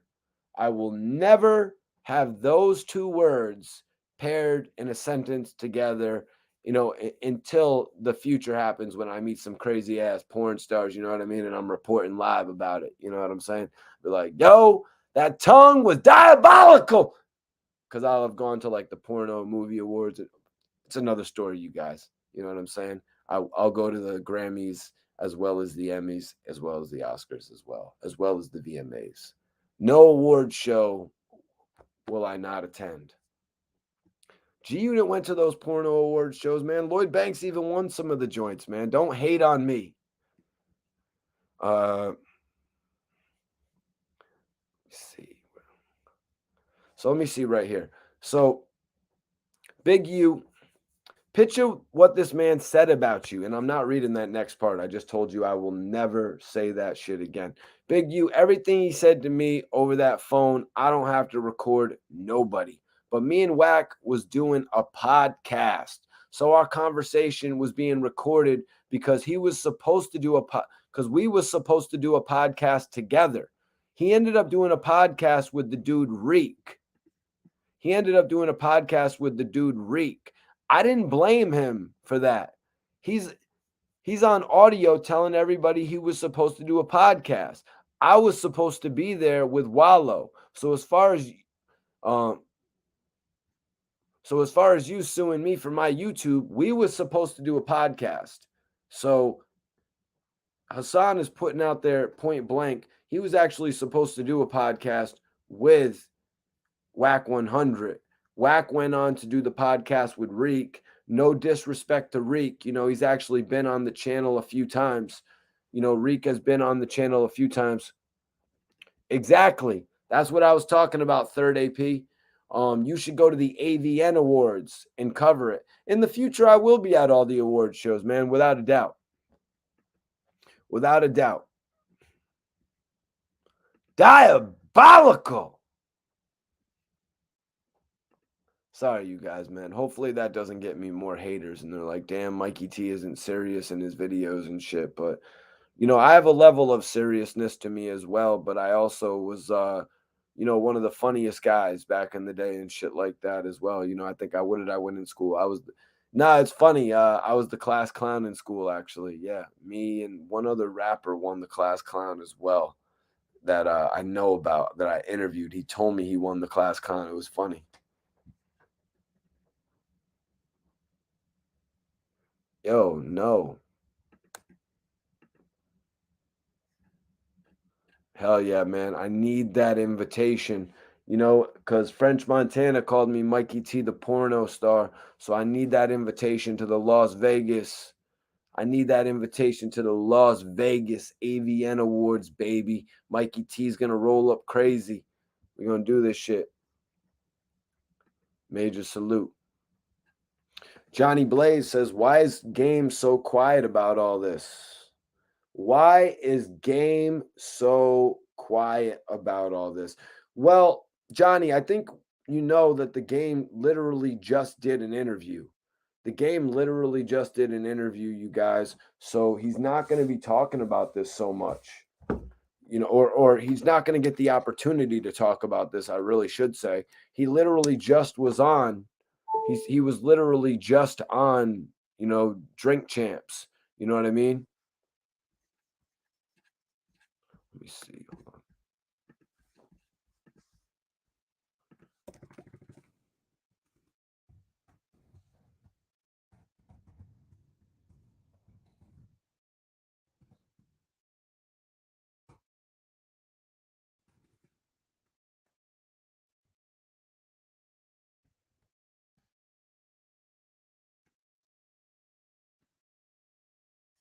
This shit is hilarious, though. He actually said nobody was looking for the Game. The Game is pissed. He's rolling out a project, and now this is the worst controversy. This is actually the worst controversy that you could actually get involved with, to be honest with you. You know what I mean? To actually have, I don't know when Drillmatic is actually going to come out. It's probably not within the next 2 months or 3 months even, but this is just bad to have this surrounding your album's release.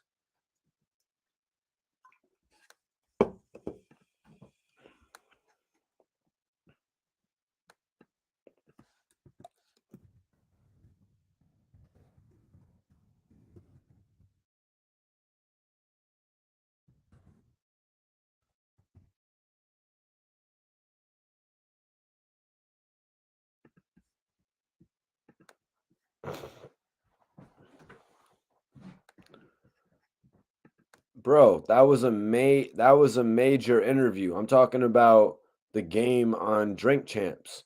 When the Game was on Drink Champs, bro, that was like a 4-hour interview. Was that shit like 4 hours? That shit was crazy long.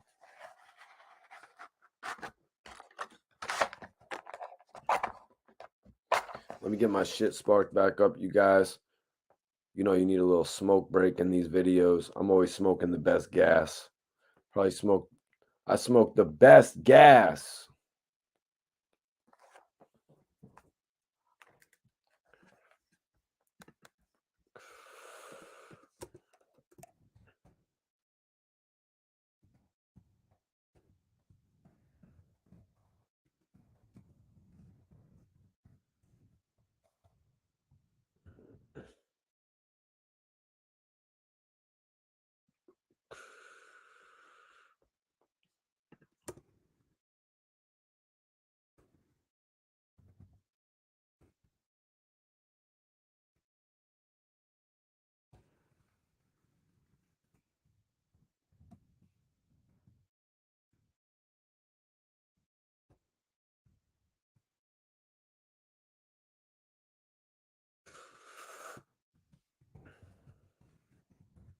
Yeah, you guys, was vote in the poll. Damn, right now, 39% of the people in here. Okay, we got 54 votes, so there's 107 people in here. We can get 50 more votes in there, you guys. We need 50 more votes. What do y'all think? What do y'all think, you guys? Is Hassan Campbell going to end Wack 100's career?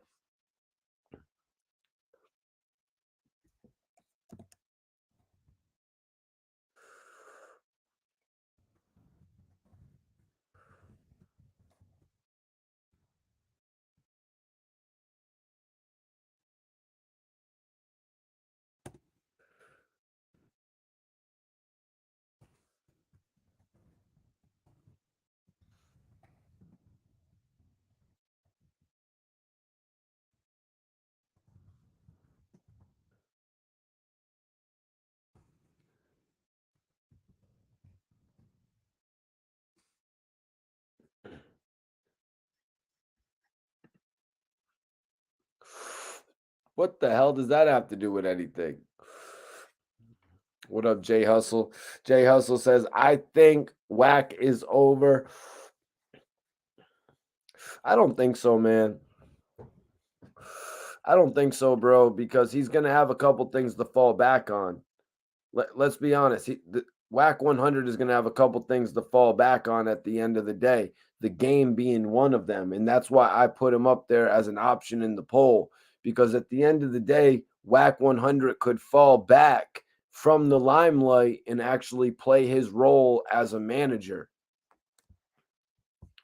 Majorly funny right here. We've got attention, everybody in the live. We've got the best Reggie smoker ever in the building. He smokes the best Reggie. He coughs his lungs out. He'll cough until his lungs collapse. And he probably smokes it out of a mango blunt wrap or maybe one of the sour apples. Any of those piece of shit blunt wraps will work from back in the day. They used to cost $1.25. And he's smoking the best Reggie, and it makes him feel alive. But me, I'm on some of this shit that's called Parts Unknown, a cookie strand put out by Powers Up. Hope y'all enjoyed that.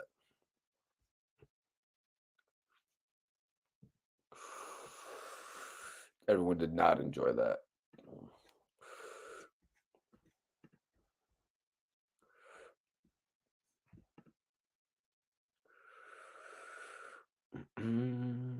He's smoking on some Philly blunts, which are pretty good as long as you get them nice and stuff. No, I used to smoke Philly blunts back in the day for sure. Philly blunts back in the day all the time. But let's get back into the story, man, because, you know, Hassan Campbell pretty much exposed Wack 100 for dissing Nipsey Hussle behind the scenes. You know what I mean? Then he called out the game. He called out the game after for pretty much not saying anything.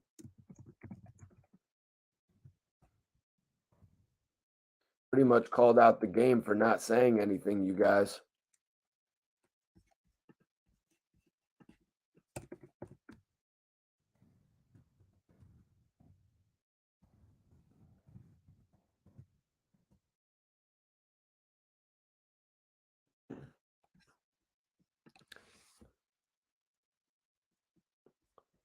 What tape you want to see, bro?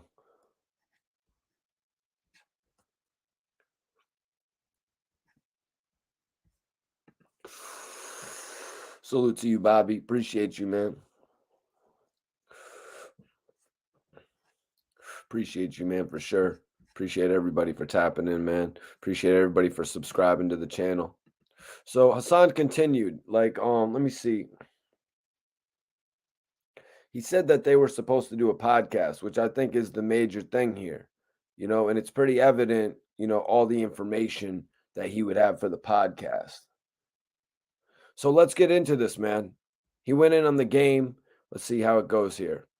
I said, "You want me to come out to Cali?" So Hassan addressed going out to Cali. I said, "You want me to come out to Cali?" I made a video about Big U, Game. I done made videos about Game, all the rappers out there. He said, "That's not a problem." Hassan went on, "We going somewhere with this. When I went to meet up with Wack, me and Wack was supposed to be doing a podcast together. And to me, that would have actually made more sense. You know what I mean?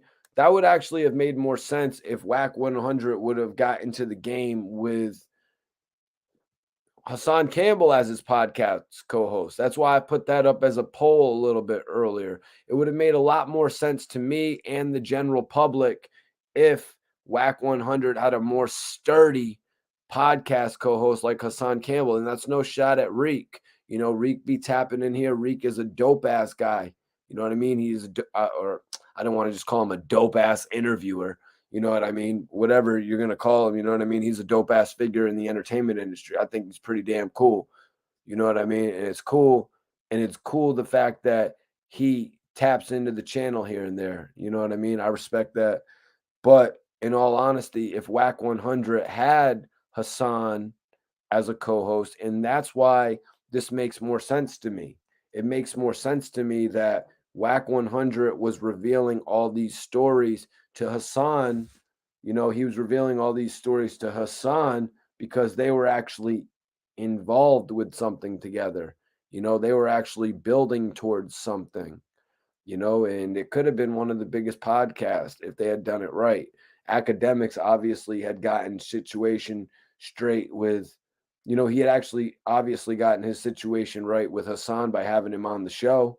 So why not put that production together? If Academics was going to be behind that, that would have actually been a movie. But it's obviously not what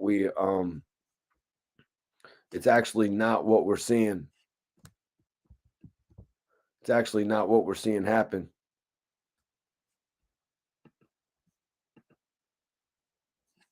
Okay.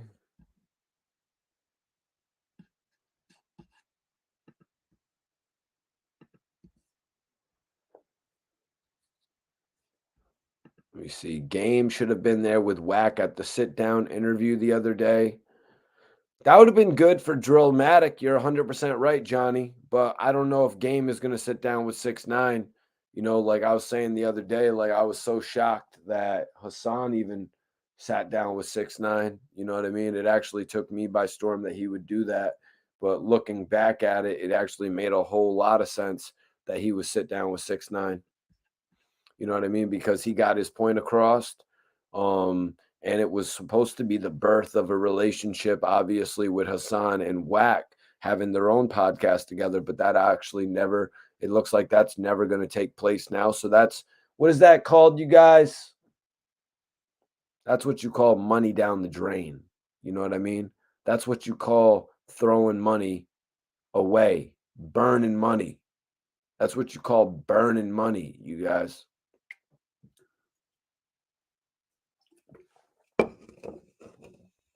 But from what Wack is saying, Wack kind of said,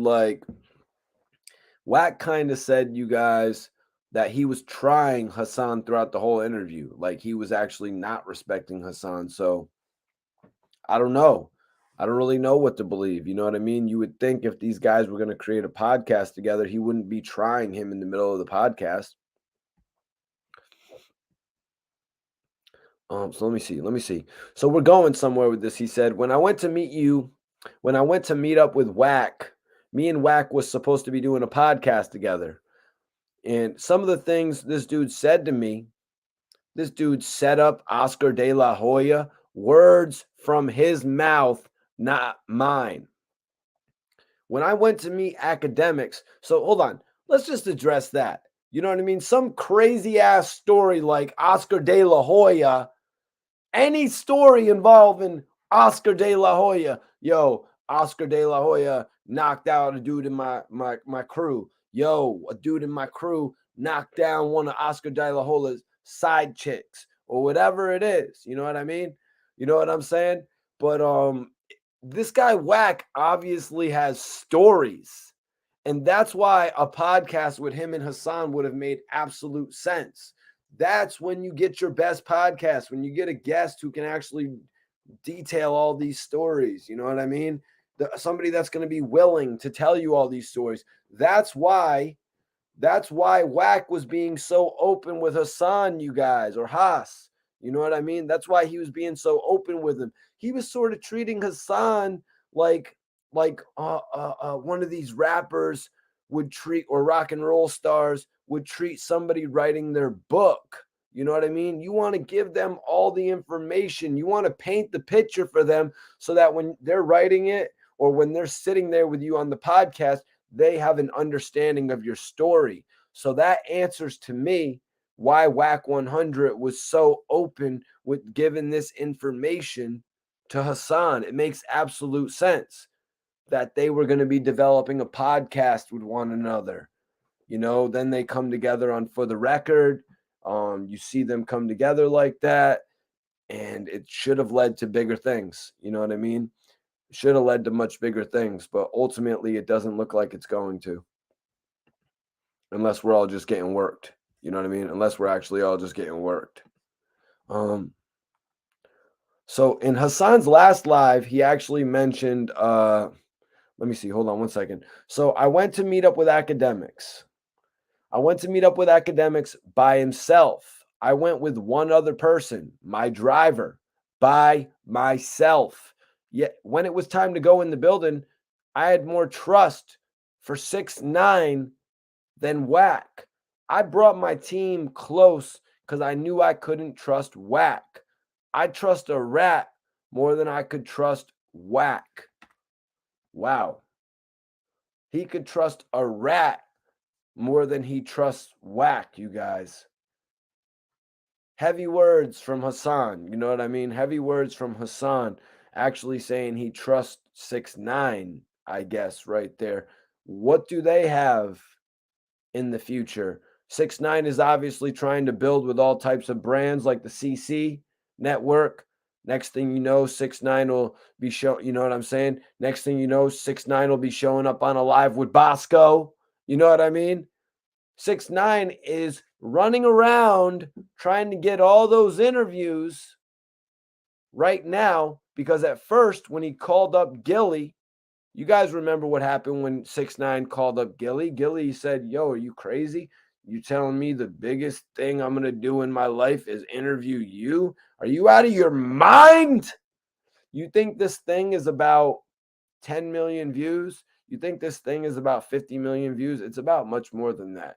You know, Gillie was walking around in 2005, 2006, and his guys was telling him, EA, you know, his guys was telling him, Gil, you got 60 million views on the internet. Why doesn't Vin Rames know you? You know what I mean? Why wouldn't he know you? Why wouldn't he know you to call you? Did you forget that you had 60, 70 million views on the internet? Yeah, so you know how it is, man. You can know when you're in the position, you're always modest. You know what I mean? When you're in position, you're always modest. You know what I mean? You never see things. Things are never as big to you as they are to the rest of the world. You know what I mean? You know, so I could see where Gillie's coming from with that. Share this video, you guys. Remember, I said if I get 300 people in here tonight, I'm going to do live call-ins. So just remember, there is an incentive for all of you if anybody actually wants to tap in and give their opinion. Rich from the rack Appreciate you for tapping in, bro. Hopefully I got that right. Looks like I did. He says, I don't think it will end his career, but some relationships he has will be over. Yeah, and he's the West Coast guy. Nipsey is loved, very, very heavily, not just throughout the West Coast. You know what I mean? Because it matters. The West Coast obviously matters, that being their home state. But let's be honest. You know what I mean? Let's be honest. Nipsey Hussle mattered to the whole planet. You know what I mean? And if we're just going to talk in the United States, Nipsey Hussle mattered to a very, very large extent in the United States. Look what Jay-Z did at one point with Nip. You know what I mean? Look at that shit. Nipsey Hussle was a trendsetter, man. Nipsey Hussle was a freaking trendsetter in this shit. Look at what happened with Nipsey in the game. And this is why Hassan is on the game's ass about that. And I'm sure a lot of other bloggers are as well. You know what I mean? But look at what happened with Nipsey in the game. At first, the game was red hot. You know what I mean? Or white hot. Doesn't it gets really extremely white if it gets really hot? You know what I mean? Because when that shit, one time a flyer blew up in my face and it was crazy. But anyways, so the game was hot as hell. And then a few years later, he wasn't so hot. A few years later, Nipsey, the guy that he actually helped put on, actually got hotter than the game. A lot of you guys probably know that now, but a lot of you probably didn't actually live through that. I'm somebody that actually walked into a store and purchased a Game album in 2005 when buying CDs was at its height. You know what I'm saying?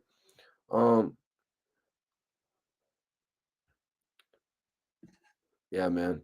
But yeah, I just kind of wanted to break that down, that fact right there. The fact that Game, when he was at his height, you know what I mean? When he was at his highest level, and we never saw Nipsey Hussle end up on, like the Game's most significant albums. You know what I'm saying? When I say the Game's most significant albums, I think we all know the albums that I'm talking about. I think we all know the albums that I'm talking about, you guys.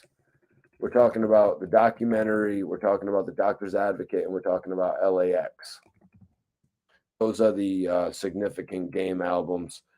After that, I mean, you got a bunch of albums after that. Obviously, the Red album. You got the Red album. You got Jesus Peace. You got to when he went into the Doctor's Advocate too. Did he even feature Nipsey on any of those albums? I'm about to take a look. Sorry to take away from the stream, you guys. Sorry to take away from the stream. But if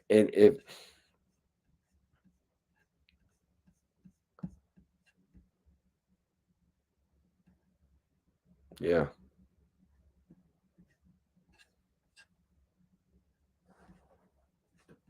I hope I can stand corrected on this guy, you guys.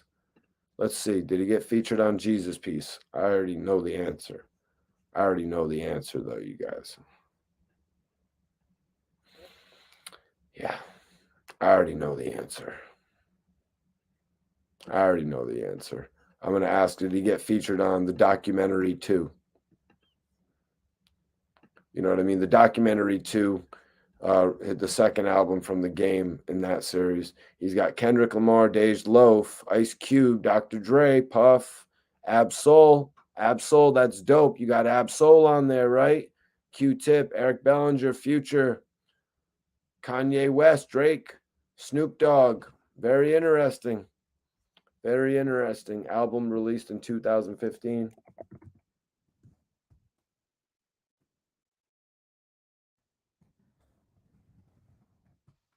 I'm just pointing out some facts, you guys. I'm just pointing out some facts. When people are at their musical height, you know what I mean? That's when the opportunity is around to work with somebody. You know what I mean? Let's look at.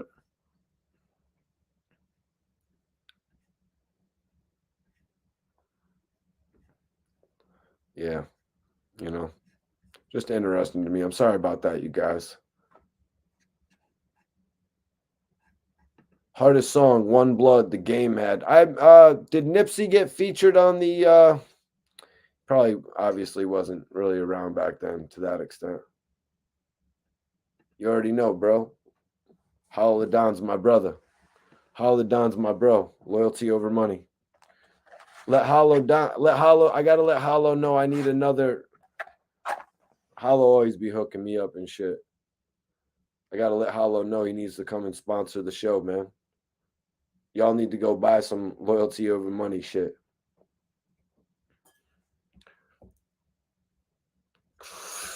I don't need your love.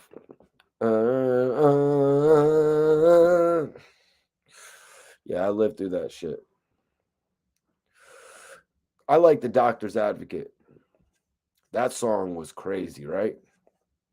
Sorry, you guys, man. I'm sorry for diverging, man. Let's get back into this shit, man. So, Tekashi, like, this is going back into it a little bit. In his last conversation, you know, Hassan said Tekashi sat there and he violated Nipsey Hussle right in the face in the presence of Wack 100. But Game is running around on every platform saying RIP to Nipsey. And that's why I did that little prelude in. You know what I mean? That's why I did that little prelude in about looking at the Game's most significant albums, plus the albums that we all know from him, Red Nation. I didn't look at Red Nation. If he's not on Red Nation, that's just going to be a disrespect. I'm going to be very disappointed with you, Game. The Red Album, excuse me.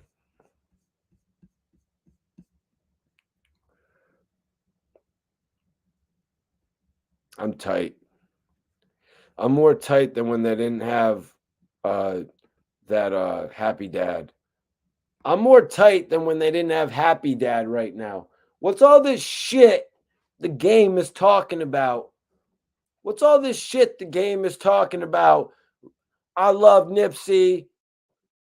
Nipsey gave me a CD one time and I didn't know what the hell was going to happen. I brought Nipsey on tour. I put my whole shit on the line to bring Nipsey on tour. He didn't even have Nipsey on his album. He didn't even have Nipsey on none of his albums. This is a disgrace. This is an absolute disgrace.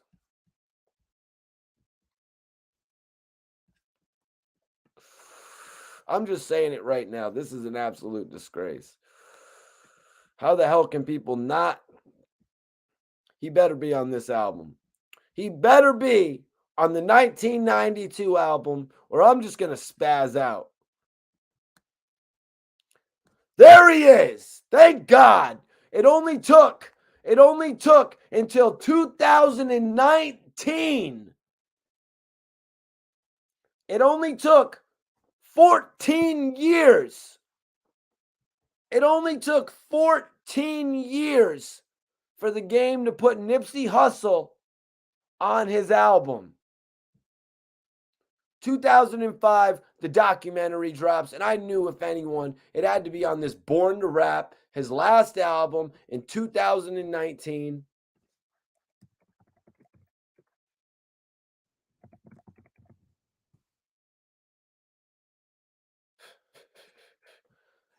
And of course, I don't even want to go there, man.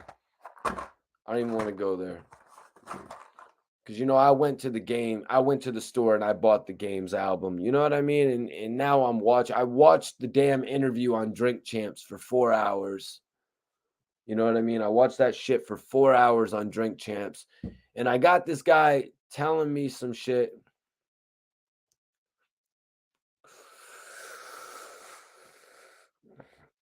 I'm not even going to go there, man, because I'm a fan. I'm a fan of the Game. You know what I mean? I'm a fan of the Game. But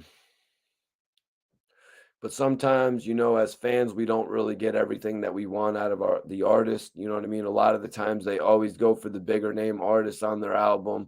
They always go for the people who they think will make them pop on the charts, different shit like that. You know what I'm saying? But yeah. Let me see. Eminem is top 5. DeVoe says Eminem is top 20. So we got a little bit of banter back in the fourth in the chat. I love it, man. Rich says the reason Tekashi has been talking shit is because he feel like he knows shit through Wack. All Tekashi did was switch New.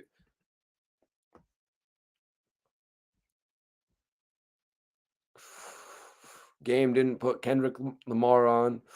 Yeah, Dr. Dre put Kendrick Lamar on. But the Game, as the Game said, he said he never went at Eminem. He never questioned Eminem's greatness because of the Aftermath loyalty. The Game supported Kendrick Lamar 100% when Dr. Dre was putting him on. I think we all remember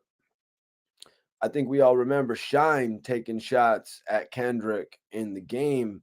Just got on Shine about that like crazy. Even though the Game had mentioned the fact that Shine was an artist that he really respected. I think at one point he was trying to even get him to rock with Black Wall Street. Let me see where we're going with this here. So this is where we get into the Game situation.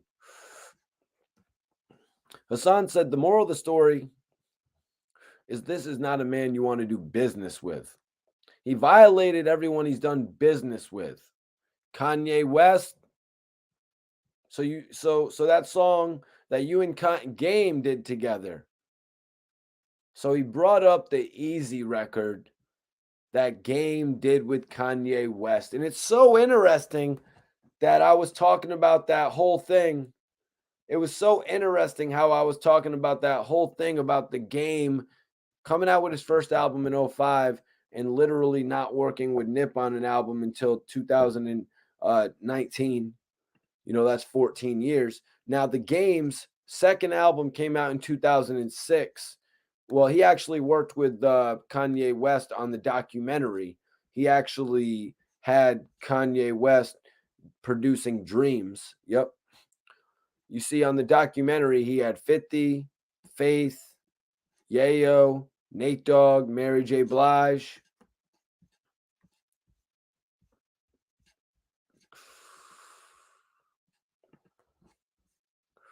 Let's see. Second album, he had Junior Reed, will.i.am, Nate Dogg, Kanye West. That's when they actually worked together on Wouldn't Get Far.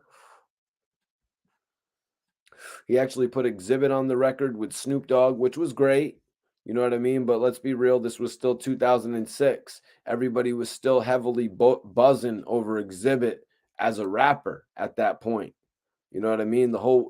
I wish Exhibit would have taken the rap thing instead of the Pimp My Ride thing, but that's just personal preference. I really liked Exhibit's raps, especially when he would link up with Dr. Dre.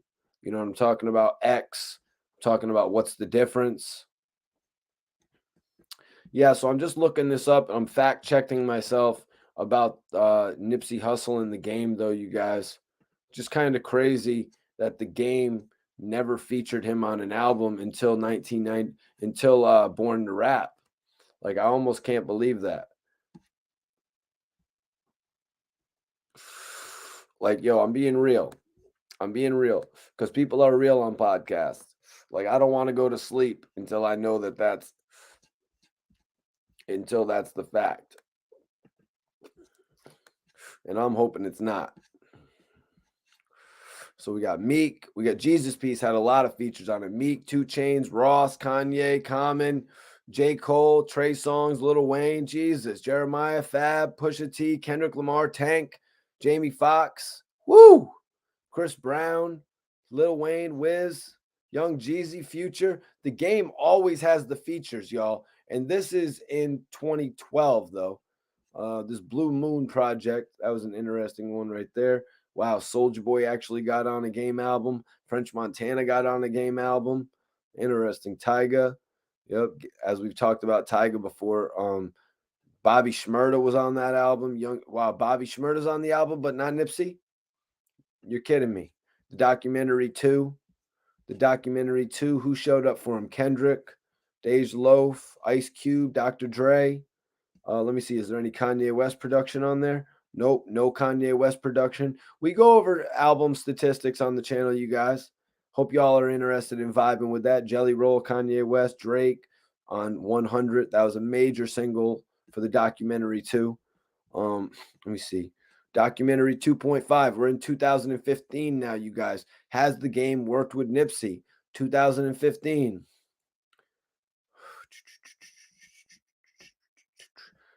Nope. He's got E40. He's got Problem, Ty Dolla $ign, YG.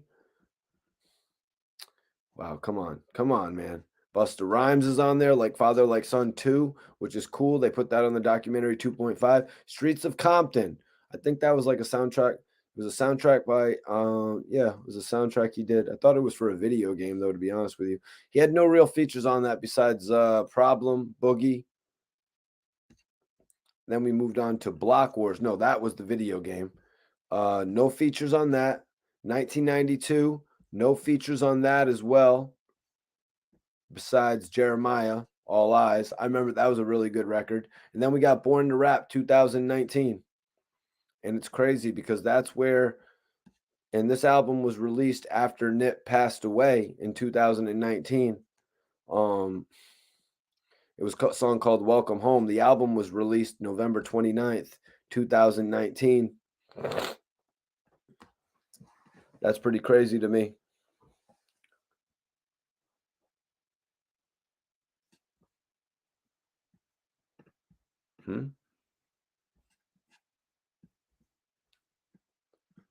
Let me see. Third app says, I'm biased. I'm from Detroit and I actually had Eminem Slim Shady on cassette and was on him and before Dre signed him. So I might be a little touchy, LOL. But I still kind of feel like the Slim Shady LP was still the third best project from Eminem. Maybe some people even consider Recovery to be better. But I really wasn't into Recovery. Let me see. Maybe we could I want to do a normal poll like that now that you got me talking about hip hop albums and shit like that. But let me come here and get back to the facts. So Wack Hassan made this crazy statement where he said, Wack can't walk the streets of Cali without security no more. But Big U might not want to do nothing to him because he knows so much and got so much on Big U. They are putting the squeeze, allegedly. They're putting the squeeze on the industry. Now, Hassan just explained that they got the feature from the game with Kanye West. And like I was asking the whole situation, like with Hassan questioning that, now it kind of makes me think about the situation. Like these guys haven't technically worked together since the Doctor's Advocate. You know what I mean? They haven't technically worked together since the Doctor's Advocate. It seems like they worked together a little bit with Yeezy, though, man. I'm not bringing it to any other level than just saying that Game and Kanye worked together on a musical tip. Who the hell wouldn't want the Game in their studio, giving them free verse after free verse after free verse until something makes a project? And they just enjoy the liberty of actually being there with Kanye. You know what I mean? Believe me, Kanye calls tomorrow and says, hey, Mikey T, come to Wyoming. I want you to shoot 100 podcasts. I'm packing the car up. I'm going to the private jet and I'm shooting 100 podcasts. You know what I'm saying? So when Kanye West calls up somebody to do a record, like a Young Thug, like a Game, like a Post Malone, more than likely 9 times out of 10, they go there. You know what I mean?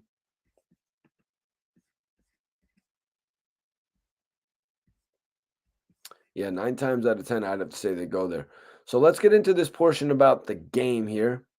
Let me see. Oh, no. Hassan asked, this is the question. I thought we were going to get into it earlier, but Hassan asked, how are y'all loyal to Nori on his platform and you still listen to Clubhouse supporting a dude? How is that? How is it that y'all supporting this man? Hassan is asking, how are we supporting Wack 100? How are we supporting this man when he sat there and super duper violated Gillie and Wallow, 2 of the dopest dudes on the internet? How do y'all support that? Like, yo, we understand when people get in a beef, but this dude is just disrespecting people.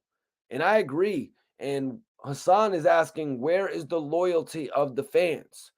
Where is the loyalty of the fans that we've seen play out in the music industry? Where's the beehive? You know what I mean? Where's the barbs? Where's the stands? You know, where's everybody that usually comes out? You want to know where they're at? You want to know where all these people are at?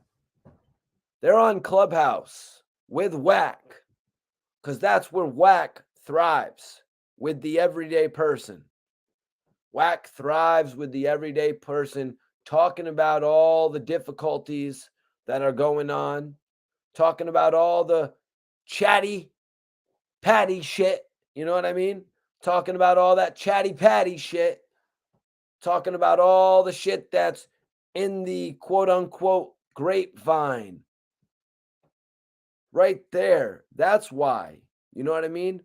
That's why some of these people that sit at the computer and watch Gillie, watch Wallow, watch Joe Budden, watch Hassan Campbell, that's why they mess with Wack, because it's a little bit different on Clubhouse. They actually get the opportunity to tap in with Wack. You know what I mean? They actually get the opportunity to speak with him, ask them about things that they don't like, and get a reaction. But don't get it twisted. Wack gets a lot of hate on Clubhouse as well. There's people in there talking about how he needs to grow up. There's people in there asking him why he's continuing on with certain shit.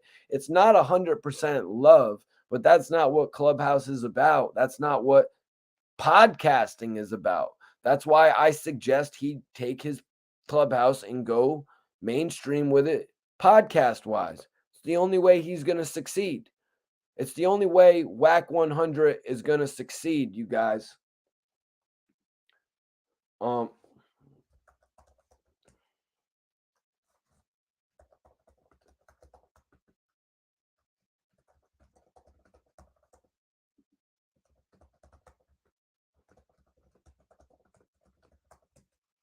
putting up a poll right now, you guys. It's a best album poll, though. It's a little bit different.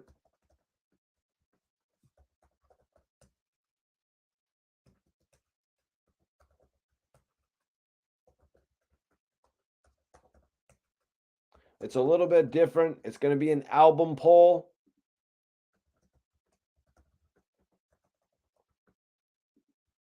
Let's see. Let's see. Who should the fourth one be?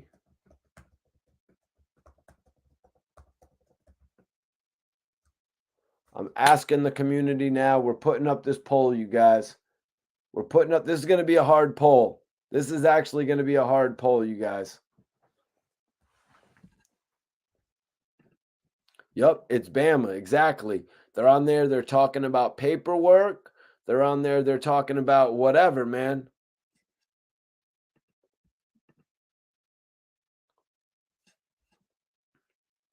My man, third app. That's my man right there.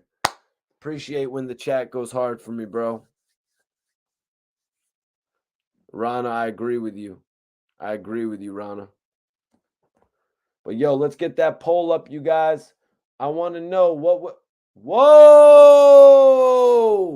How's Doggy Style not getting no love? What's the best album? The best album here. A lot of them they're all second. Well, Snoop Dogg's is his debut. 50 Cent's album is his technical debut. But Eminem and Dr. Dre's is their second. Technically Eminem's third album, I guess you could say. Vote in the poll right now, you guys. Interact with the chat. Interact with the chat right now. I guess Johnny Blaze actually. Yeah, you're right. Yeah,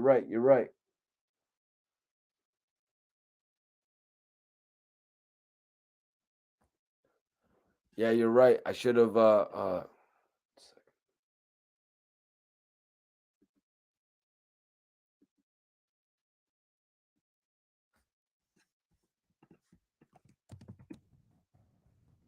You're right. I'm going to address that.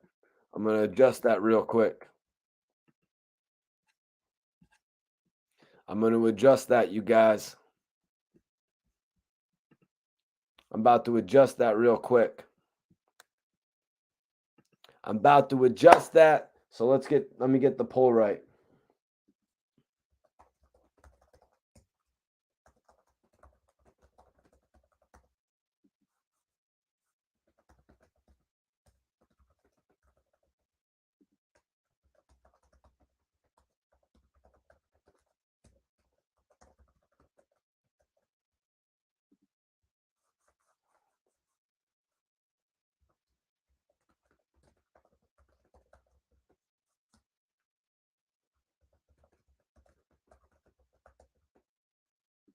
Yep. I had to update the poll, you guys, just to make it a little bit more interesting. I'm going to read out all the options in the poll now. I had to update it just to make it a little bit more interesting. Doggy Style was a little bit too old to compare. If I'm talking Doggy Style, we might as well be talking The Chronic. So we've got Dr. Dre, 2001. We've got Eminem, the Marshall Mathers LP, which I included because I believe it's the more serious of Eminem's first two projects. We've got DMX. It's hot and hell is hot. It's hot and hell is hot. Oh, what the hell's wrong with me? I wrote it wrong in the poll. Pac, All Eyes on Me was major. But yeah, Johnny, I didn't want to include. I just said, I'm like, it's hot and hell is hot. I'm like, is DMX crazy? No, I'm crazy. Nah, but I didn't want to include Pac's All Eyes on Me because I'm not including, that era. I didn't want to include that era. I was really going on that because I really wanted to get the DMX album in there, man, because actually that album actually came out before. That was the earliest one of those projects.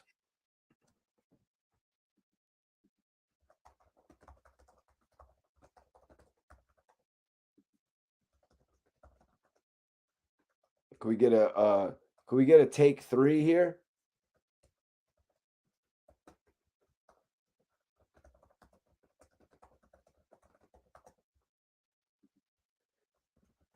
Let me see if I can get this right finally. Trying to get my poll right is a bitch, I guess. I'll tell you why, though, because it's my secondary computer that I'm using.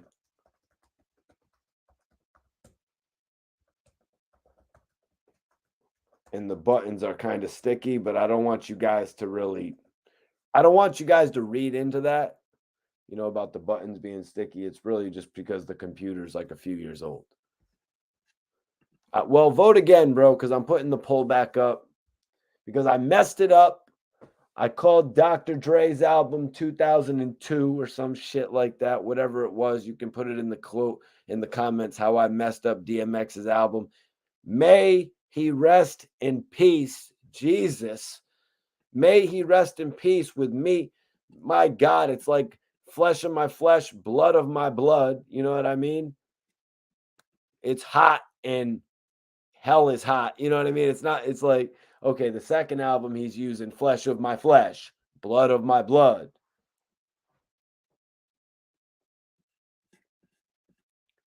The Chronic 2001. Oh my God.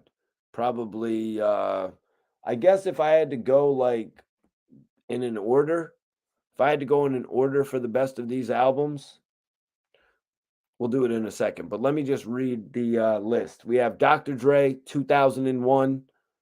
We have DMX, It's Dark and Hell is Hot, which was X's debut album. 2001 was Dr. Dre's second solo album. 50 Cent, Get Rich or Die Trying. Hopefully I wrote that right. Jesus, butchering everything tonight. I'm sorry, guys. Sorry about that. Let me get another sip of Red Bull.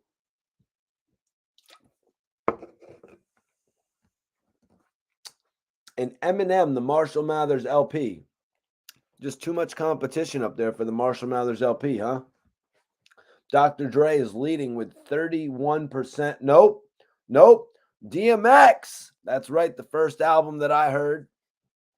Why is that? Because this album actually came out in May of 1998, whereas 2001, Dr. Dre, I want to say that was the next album. That actually came out in 1999. And then you've got the Marshall Mathers LP, which came out in, I think it was June of 01, actually. Yeah, it was June. Was it June of 01 or was it 2000?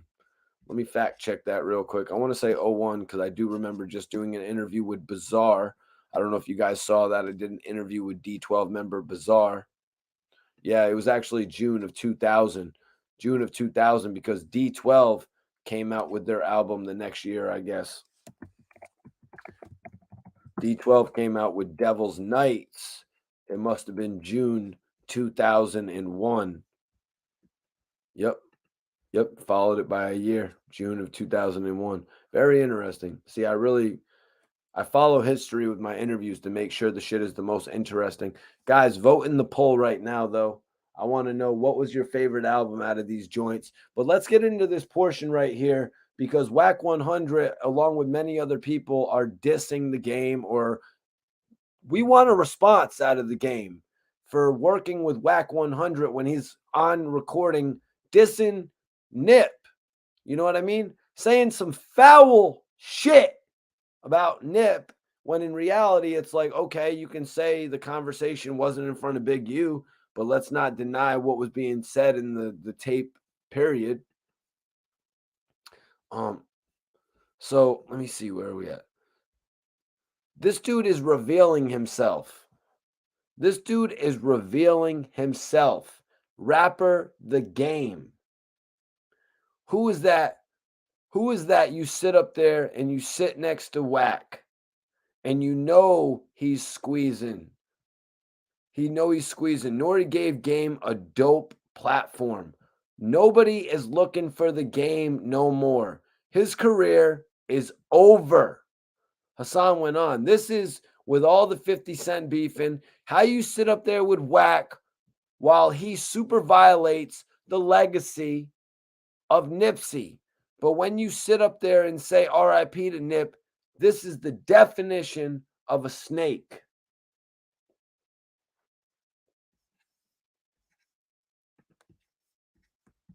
This is the definition of a snake. Listen to it right there, man. Shit's pretty crazy. Shit's pretty crazy the way that he went at Game for sitting up there. The way that he went at Game for sitting up there with Wack 100, regardless of everything. You know, regardless of the fact that he's violating the man's legacy at the end of the day. Like, let's look at the clear facts of it, man. We hear what's out now.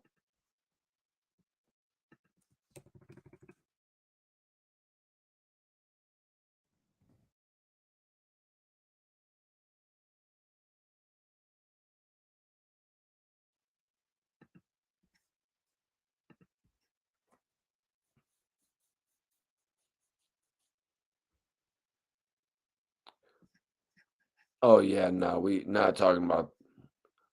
Yep, M came out in 2000. D12 followed in 2001. Yeah. Word, Bizarre dropped a new track. Man, it would be dope to have Bizarre back on the channel, actually. Be dope to have Bizarre back on the channel. But yeah, so let's get into this a little bit here, man. He actually said, like, how you gonna sit up there with Wack when Nori's giving you a dope platform? That's probably Game was drunk as hell during that interview. You know what I mean? The Game was drunk as hell during that interview, you guys. But fact of the matter is, your manager is dissing Nipsey Hussle. Your manager is dissing one of the legends. Your manager is dissing one of the legends of California. You know what I mean? Of the world. Nipsey Hussle is remembered by many. You know what I mean? His legacy is regarded by many. And your manager is on the air on one of the most popular platforms, Violating. You know what I mean? Now he's on all over the net, violating this guy who allegedly is so important to you. You know what I mean? What's going to happen? Is there going to be 150 bars for Wack 100? Is the Game going to put 150 bars? Because if everybody's talking about Game giving M 600 bars like he gave 5300, you know what I mean? I'm sure Wack needs at least 150 bars right now for dissing somebody on the West Coast like that. How do you claim that's like hold on. Appreciate you for tapping in, Jim Jones. East Atlanta Zone 6, that is. But that's like, somebody literally dissing somebody from their own area. You know what I mean? That's like somebody dissing somebody from their own area, but then going on to talk about it in all the blogs like, yo, man, I put on from my era. I put on from my area more than anything.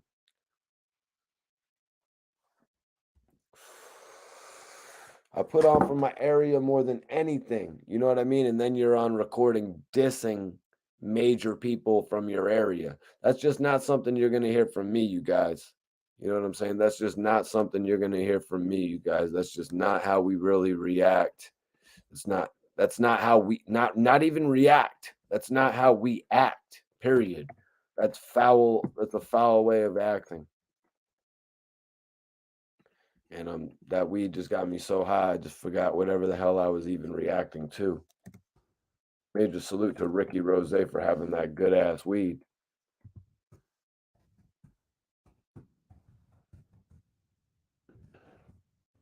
Vote in the poll though, you guys.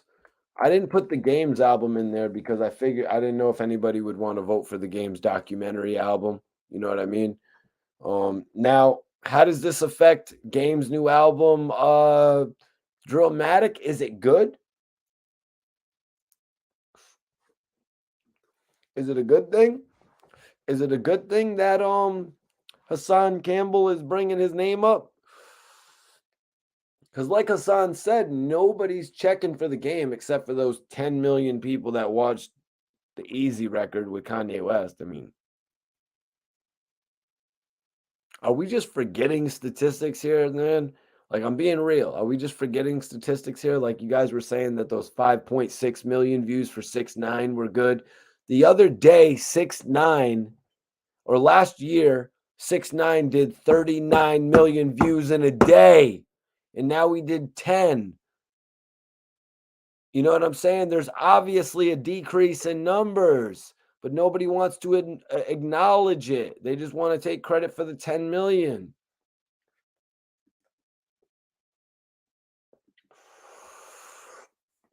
It's pretty much how it works in the industry these days, man. Z the best, Z the best, my bad. Z the great says Game can rap, but his best work is behind him. Johnny Blaze says Game is going to need all the features to sell. That's what, if you were listening, Johnny, I know you've been hearing shit. I'm smoking on some of this joint right here, man. Ricky Rose's new strain, actually. Smoking on Ricky Rose's new strain. It's called All Time High. Shit is really good. Ricky Rose's car show. Ricky Rose's car show is coming. 30 days. 30 days for y'all to boss up. 30 days for y'all to boss up and go to Ricky Rose's car show. All right, I want y'all to tag Rose. Tag Rose. Tell him bring Mikey T.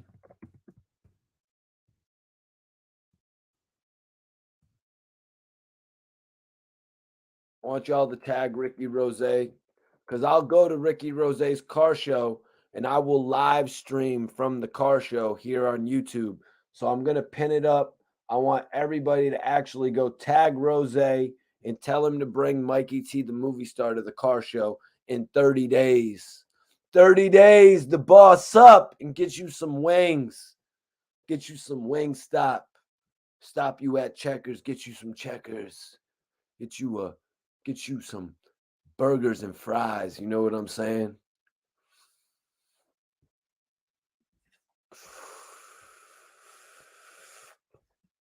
My man, Lone Wolf, men lie. Women lie. Numbers don't. Z the Great. I wanted to get back to Z the Great's comment right there before letting you all know to go holler at Ross to tell him to bring me out to the car show, the Bel Air blogger and all that. You know what I'm saying? I ain't going to do it on you. I ain't going to do it on you. Let him know. Let him know. Car show, 30 days. No other bloggers are talking about it like me. Let's get this weight up. I'm going to take the cameras out there. We're going to live broadcast at the shit. I know everybody likes to see cars. Y'all like to see rappers, women. Those are the best, and some good ass weed. You know what I mean? We got the combination pack right there. Atlanta! Mikey T's coming, baby. Let me know when we going. Vote in the poll right now, you guys. Vote in the poll right now. Dr. Dre, The Chronic. Which album was the best? Which album was number one? Numero uno. Let me know what y'all got to say about it. Put that shit. Sorry, I'm just getting high right now. My bad. I gotta roll something else up. What else am I gonna smoke? I think I'm gonna smoke this. You guys. I think I'm gonna smoke this.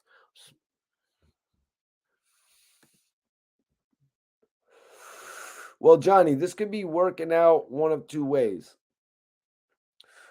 Like, you could look at it like they're getting the main course ready. You could be looking at it like they're starting to preheat the oven. They're starting to get things ready. If it's going to work out in the game's favor, you know what I mean? This could all eventually work out in the game's favor where he addresses it on Drillmatic. They're getting a lot of attention on them right now. You've got Game going on Drink Champs. Now people have started to forget about him. Out the blue, Hassan Campbell brings him up. Now we're talking about him again. So we just started to forget about him, right? Like he did the 4-hour interview on Drink Champs. They released a couple clips, but we're starting to forget about him, right? Hassan Campbell's talking about him, but now we're talking about him again, right?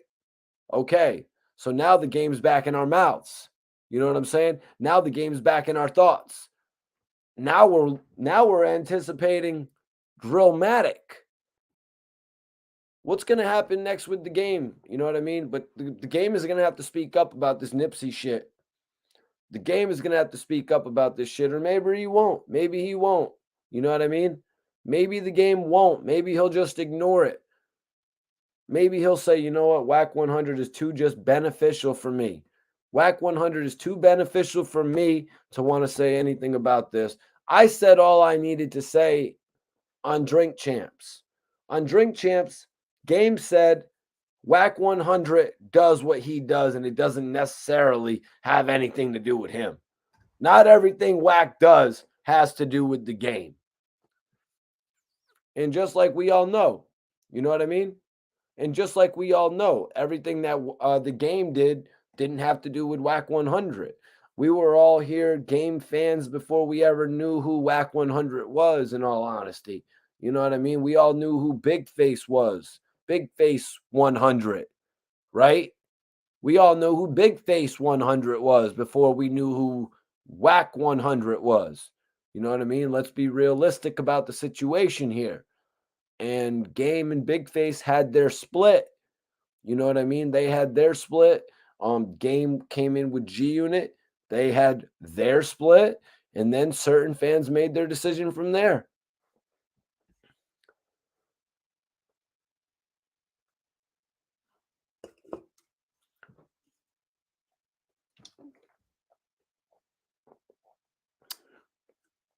Let me see what's going on with the poll. Who has the best album, y'all? Dr. Dre, 2001. DMX, It's Dark and Hell is Hot. 50 Cent, Get Rich or Die Trying. Eminem, the Marshall Mathers LP. Guys, I want to know. What does everybody think? Who has the dopest album? Listed there? I tried to keep it all relative. You know what I mean? We have an album from 2000, 1999, 98, and I didn't want to go. I should have really went Power of the Dollar. You know what I mean? That would have really made it, because Get Rich is from 2003, so it makes it the most furthest album released in the future. But vote in the poll right now if you have an opinion. We got 98 people in here. We've only got 30 votes, so let's get at least another 70 votes, you guys. Mike, that is not statistically possible. Yes, it is. Yes, it is, you guys. Let's get 70 more votes. I know y'all know these albums. We got 2001 from Dr. Dre. Whoever doesn't like Explosive, hit me up and you can let me know why. but that is probably my favorite song on the 2001 album. You got that. You got 50's album, Get Rich or Die Trying. Everybody knows Get Rich or Die Trying was a major success. It had a song that's pretty much going to be played forever with In the Club, but it also had a bunch of other dope music on there, like Many Men. It had which pretty much explained 50's story. You know what I mean? It had Back Down, which explained 50's beef. 50 had a bunch of records on there. If we have any women in the chat, I mean, you probably want to vote for Get Rich or Die Trying based on the fact that it has the most female-friendly track out of any of these albums with 21 questions. You know what I mean? DMX, It's Dark and Hell is Hot. I mean, shit. This album just had all the hit records on it. You know what I mean? Not all, because he had 2 albums that same year, actually. You know what I mean? So this album actually had the record that maybe he's most known for, the Rough Riders Anthem. But there's also Get At Me Dog. You know what I'm saying? I remember still having that as well. I had that on a single, actually. So then you got Stop Being Greedy. So that's like the trifecta right there. But you could also look at some of the other cuts, like How's It Going Down? You know what I'm saying? You've always got whoever doesn't remember, you know what I mean? The some of the skits on there as well, man. Always having the prayers. He even had Mace on the album. You know what I'm saying? Mace and the Locks. So he had a couple prominent features on there. X was crazy with it on his first and his second albums, both released in the same year. Yeah, that's right. That's right, you guys. Both released in the same year, y'all.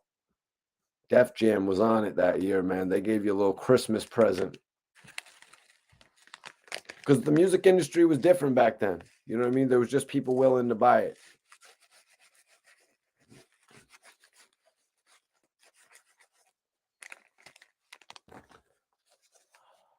Kanye West, College Dropout. Yep, another dope album. Yep, I really like a lot of one of my homies was talking to me about the Late Registration. All of Kanye West albums was dope. The first ones, College Dropout, Late Registration, Graduation, 808s and Heartbreaks. You know what I'm saying? All those albums were really dope. Probably should do a poll. What was the best Kanye West album? You know what I mean? That would be a dope poll. So everybody vote in this poll right now.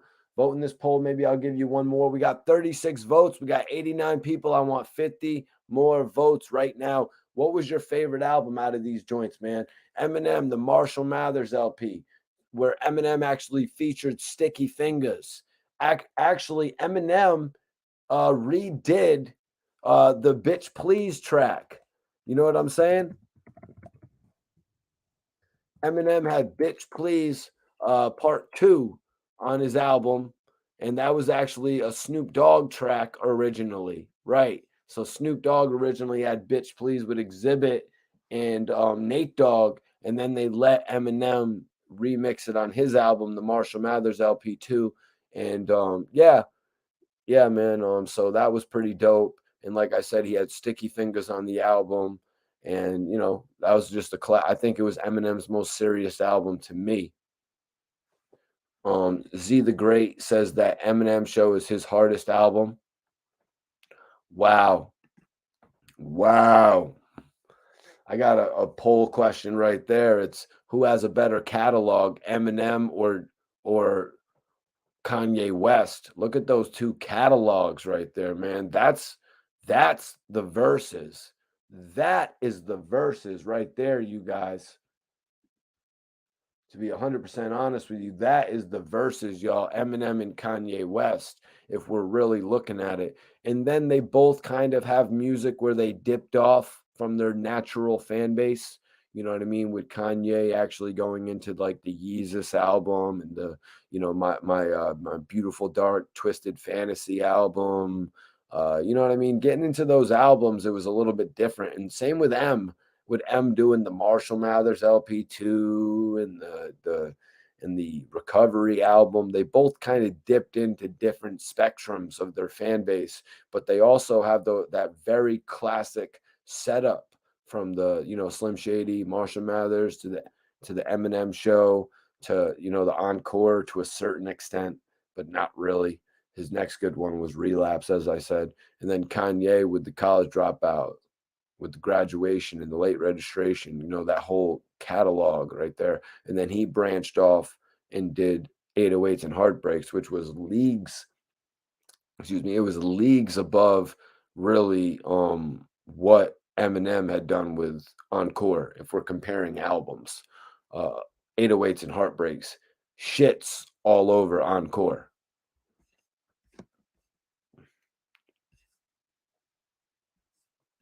Yeah, Kingston baby or boy, excuse me, Kingston boy. I thought it was Kingston baby. My fault, fam. But yeah. So that Up in Smoke tour, actually, man, that shit was crazy. That shit was crazy. That's the first tour I ever like tripped out to. You know what I mean? I was actually watching that show on DVD, tripping balls. That's a whole nother story, man. For a podcast, whoever's gonna have me on the show to explain it. Chicago God. What's up, man? He says, Kanye. I missed this comment right here. Kobe Camp, T.I., Urban Legend. Yeah, very dope album from T.I., man. T.I. had a pretty dope catalog as well. I'm Serious, Trap Music, Urban Legend. What was after Urban Legend, you guys? It wasn't the King album right after Urban Legend, was it? He had the T.I. versus T.I.P. album. He had a few different joints, man. He sold a whole lot of units too. You really can't mess with Ti. This guy was selling so many units. He surpassed Ludacris. You know what I mean? When everybody would have thought Ludacris wasn't going nowhere, Ti actually surpassed Ludacris, you guys. So I'm going to put that up in the poll. Now because it looks like Dr. Dre 30%. DMX 26%. 50 Cent has won the poll. Congrats to 50. Get Rich or Die Trying has won with 37%. But let me put up a new poll, you guys. I want to put up a new poll. Actually, I want to put up a new poll, you guys.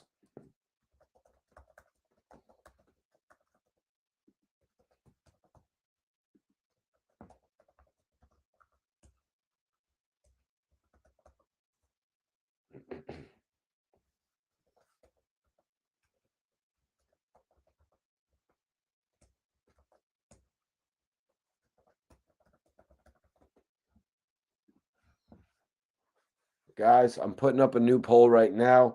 I want to know, who do y'all think won the beef? Who won the beef? T.I., Ludacris, or Undecided? Who y'all rocking with in this thing? T.I., Ludacris, Undecided. Stay off the T.I.P. of my. You messing with me? That's Ludacris. That's what T.I. said right there. How was my T.I. impression? Maybe I need to do stand up and be like, you messing with me? That's Ludacris. Yes, I agree with you, Rez. Rez, I 120% agree with you. And that's 120 out of 150, just so you know, bro, if you didn't. King. Also, the joint on Paper Trails that he released after King, because that was his highest selling one, the joint with Rihanna. The guy is a beast when it comes to selling these records. Give the man his flowers. Let me plug my phone in. Give me 1 second.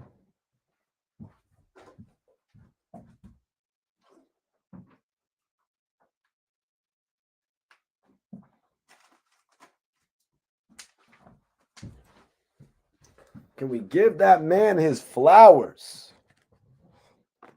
Now look at the situation. Ludacris had that beef in check. Ludacris had that situation tied up. You know what I mean? He got T.I. I don't know if he got him kicked off for the song Stomp on Young Buck's debut album that went on to sell about 2 million copies, which is a pretty penny if you asking any artist if he's getting some royalties off that shit. You know what I mean? They even shot a little video for that too. Did they shoot the video, or was that another game joint where he was wearing a ski mask? I seem to remember a video. but I might be wrong.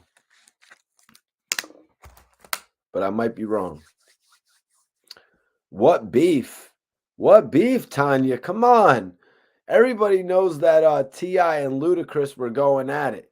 They actually went at it on a track that T.I. was removed from because of the fact that Ludacris was more popular at the time. It was more important to G Unit Records. It was more important to Curtis Jackson. Curtis! It was more important to Curtis that Ludacris was on the album. That's got to show you the intuition. That's got to show you the foresight of 50 Cent right there. You know what I'm saying? That's got to show you what 50 was seeing in the industry. The fact that he took T.I. off of that album. Now, when the when the record was revealed, when T.I.'s verse was unearthed, it actually turned out that T.I.'s verse really wasn't all that great. You know what I mean? It's not the T.I. that we would go on to know. You know what I mean? T.I. evolved into a much greater artist. You know what I mean? T.I. evolved into a freaking superstar. His TV show was okay, but now the comedian thing, it's like, it's kind of strange.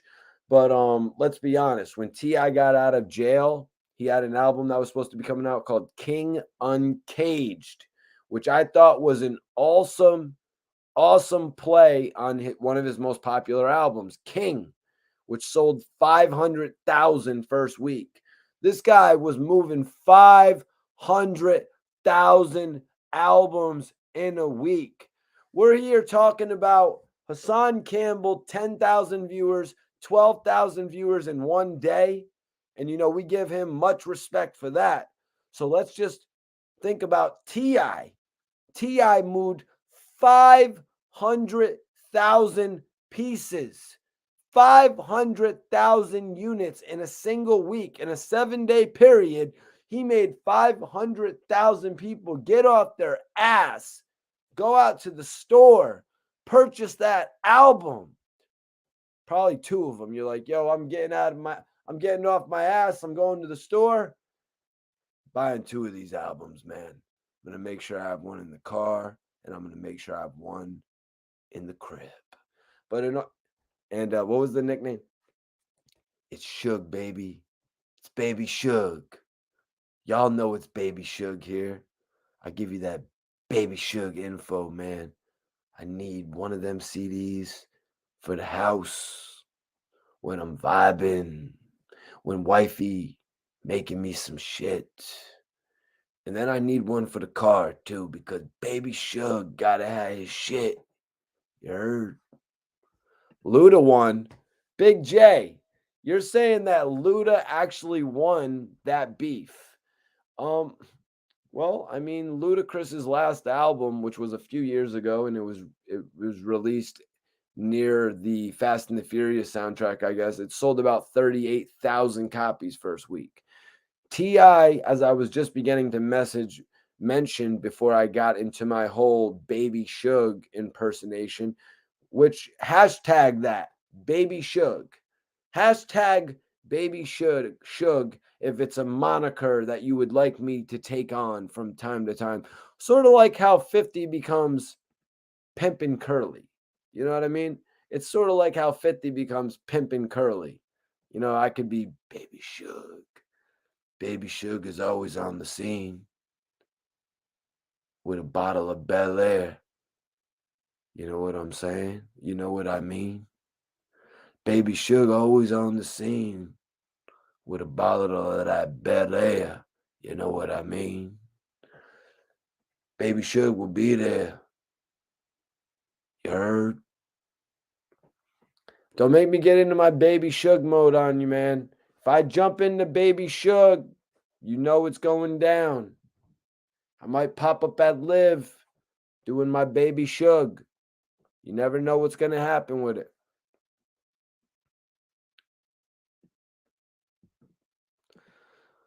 Oh, Big J. Big J is letting it be known. He's like, Mike, you talking about sales. We talking about beef. It doesn't matter. It doesn't matter, Mikey T, if you ended up talking about those dudes the next day at school. That shit doesn't matter, Mikey T, if you ended up dissing those dudes at school that actually roughed you up the day before. They roughed you up at school, but then you're talking about them at school the next. Hold on, is that not what you said? That's not what he said. My bad. I did not mean to expose that about myself. Mike, you talking about sales. We talking about beef. It doesn't matter that 50 sold more than Rick Ross, but Rick Ross did not lose the lyrical war. Well, let me address that, Big J. Uh, Rick Ross didn't really get much of a response out of 50 Cent aside from him doing the whole pimp and curly thing. You know what I mean? Rick Ross didn't get much of a response out of 50 to really claim any sort of a lyrical victory. Rick Ross bulldozed 50 Cent and bulldozed what remained of G Unit at that point after it had been riddled with shots, if you will. It had been riddled with shots like a tank rolling through. You know what I mean? In that movie, Black Hawk Down, if there were tanks in that movie, I don't know. I don't think that's a good example, but that was a sweet ass movie. You know what I'm saying? If you guys didn't see Black Hawk Down, I think it was released in like 2001. But that shit, that wall of G Unit had been riddled, you guys, by the likes of The Game, Jadakiss, Fat Joe sent his shots. You know what I'm saying? Maybe they had deflected a bit. No disrespect to Joe. My Fofo wasn't the best diss track. But Jadakiss in The Game really had destroyed the foundation of G Unit to a certain extent, where Ross came through and bulldozed the whole shit. That's just my opinion. That's just my opinion. And yeah, big point. Big point right here. The most powerful human on earth. I don't really know how to pronounce the first name though. You guys know sometimes I be butchering shit, and I'm sorry about that. I do promise you this: when I get my official deal, I will get smarter. As soon as I get signed, I'll get smarter. It's a thing. Get signed, get smarter. But anyways, so Ross was slaughtered by Banks's officer down. Get the F out of here. Well, you're talking about Banks, man. I'm talking about direct responses from 50 Cent. You know, Tony Yayo also recorded what was that song that he had? Somebody Officer Ricky? Was that the Tony Yayo one? What or somebody whatever, somebody shot me or something like that. What the hell was Tony Yayo's this song called on Rick Ross? I don't even like to say some shit like that on the show, but you know, Tony Yayo had a diss on Ross as well. It really wasn't significant. Now Banks's diss on Ross, that shit was on iTunes.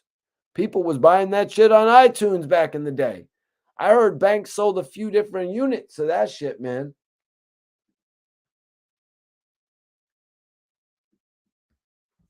I heard Banks actually sold a bunch of units of that album, actually. Yes, somebody snitched. Thank you. So, yeah, that one was more insignificant, but Lloyd Banks put out a great diss. But from what I remember, 50's disses kind of sucked on Rick Ross. You know what I mean? And there was only like two. There was like two. What was one called? Pinky Ring or something like that? Or was that Ross's diss song? Yeah, Ross really proved himself with the way that he kept his career going and he didn't let 50 affect him. You know what I mean? And then he sort of let me and Bang'em Smurf do the job too. You know, me and Bang'em Smurf went ape shit on 50. You know what I mean? We just started going crazy on Fifth in G Unit. We just started going crazy. I ain't even gonna lie. We started filming blogs with Fredro Starr. We started filming blogs with Dice. We started doing shit with Domination. We started taking over World Star every week. You know what I'm saying? Queuing all them. Queuing all them. Literally, we're posting up our videos like every week. You know what I'm saying? Because my guy Jay over there was messing with my content back in the day when World Star was all over our shit. Yeah, that's a reality that a lot of people like to forget. But then Ross came in and he just took all this shit to the next level with the way he was filming everything, the way that he put some of the guys in position and shit. Like, some of the guys that he put in position and shit. The Triple C's project didn't really work out so much. Shout out to Torch. Torch always showed me all kinds of love. Shout out to Breed. Breed always showed me all kinds of love. My relationship with Gunplay is probably something for another podcast. We don't necessarily need to talk about that tonight. We'll save that for another podcast. You heard what I'm saying? Gunplay. Gonna have to have Mike Knox on the show, not to be funny. You know what I mean? Those are my guys right there. Even like I said, though, I don't know if you were tuned in last night. Just because rappers are going to have a difference, it doesn't mean you're not going to have them on the show. That wouldn't make sense to what we do for this culture. You know what I mean? If Mike Knox was on the show, would I be asking him about what happened with Gunplay? I mean, it would be one of many things, if he would want to talk about it, sure, but that's not the only thing you talk to Mike Knox about. That's not the only thing you talk to Gunplay about. You can't do that if you can't sit there and have an hour-long conversation with these guys without honing in on one cliche-ass topic, then you might want to find another gig. You know what I mean? You got to be able to hold your own in this shit, man. Yeah, Rez. Rez is agreeing with me right there. 50's diss records were trash. 50's diss records were trash. Well, I guess that doesn't really make sense. I was going to say I'm not rich, still lying, but that doesn't really make sense for me in that sense, because I'm not lying. Because I'm not lying because that shit wasn't hot. You know what I mean? That shit was not hot, man. And 50 is known for putting some of the dopest diss records out, you guys. 50 is known for, look what he's known for, y'all. Your Life's on the Line. That's one of the best diss songs of all time. You know what I'm saying? How to Rob, Wanksta, Back Down. You know what I'm saying? These are some of the best diss songs. You know what I mean? I'm not talking about Piggy Bank. You know what I mean? Piggy Bank was a little bit commercial for my taste. Piggy Bank. How'd y'all like Piggy Bank, man? Hell yeah, Big J. I actually filmed the behind the scenes for Bible on the Dash. I was actually right there at the video shoot doing the behind the scenes. But like I said, my relationship with Gunplay is probably for a whole nother podcast. I'm hoping to have Gunplay on the show in the future. I know he's promoting a new album right now. I'm hoping to have Gunplay on the show in the near future, man. That's my dude right there. Like I said, I don't play that shit. You know what I mean? I don't. Just because somebody says something about Gunplay, just because somebody says somebody about this guy, I don't play it like that, man. You got to judge people based on the relationship that they give you, so it just makes no sense to just judge a book by its cover at the end of the day, just because somebody's writing something in a comment or somebody's trying to get in your ear about somebody. Like, and then you actually have the opportunity to meet dude. You know what I mean? Like, Gunplay had me around before on a couple. Gunplay let me interview him outside of Cool and Dre's crib. You know what I mean? That was the first time I ever got the chance to go to Cool and Dre's crib, is when Gunplay actually brought me out there, and I pulled up to Cool and Dre's crib, and there literally was 20 different exotic cars outside. And Gunplay came outside. Me and Gunplay was chopping it up and shit like that. Shit was a movie. Shit was a movie. He gave me an interview right outside of Cool and Dre's crib. You know what I mean? You don't really get that opportunity as a blogger so much. Everybody knows, a lot of the times you just have a set. A lot of the times you have a set, they come to your set. You don't get the opportunity to go to these places and meet different people. I ended up at Cool and Dre's crib. You know what I mean? I ended up meeting Cool and Dre. I ended up vibing with It's Going Down. Meet me at the It's Going Down. I ended up vibing with Young Jock in the studio. Based on, Gunplay had me there. Then I went on to build my own relationships and shit like that. Real shit, you guys. I don't know about these other bloggers, what they're doing, you know what I mean? But this is what I'm doing, y'all. So if you're not subscribed, make sure you subscribe. I got Ricky Rose's Instagram pinned up right now because I want to go to the car show and I want to blog that shit. That's right. We active out here, you guys. I'm the most active blogger out here, period. I'm going to run through all these states. And you know what we're repping? It's $1 million worth of game. $1 million worth of game records. That's what we're repping on this side. MW, $1 million worth of game records. Don't worry about it. Gillie the Kid, Wallow, they're the CEOs of this shit. You got Mac and Cheese, and we're going to see what else is popping with $1 million worth of game. Because I'm repping that shit. Mikey T, the movie star. Gillie's talking about A&Rs. Gillie's talking about A&Rs for his label. Let's get this shit popping. $1 million worth of game is coming to every single city. We're talking about the record label. I'm fitting to hit every single one of these streets. Soon as Gillie gives me the green light on that shit, soon as Gillie sends over, you know what Gillie said? Y'all be watching Gillie. Soon as it's about, I don't even want to go. I didn't even give you two. It's like when Gillie was like, I can finish it for you. I can finish it for you. Remember Gillie did that shit? What up, Bluff? What's popping with you, man? Appreciate you for tapping in. Appreciate you for tapping in tonight.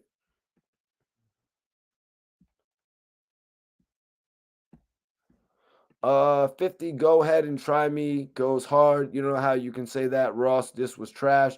50 decided to attack Ross outside of rap by exposing him for being police in his past and exposing his baby mom's savage shit. Ross's diss track where he was actually talking about 50 in Mayweather. I wasn't the biggest on that one only because of the rhythm. I wasn't as big on that one only because of the way that he was spitting on it.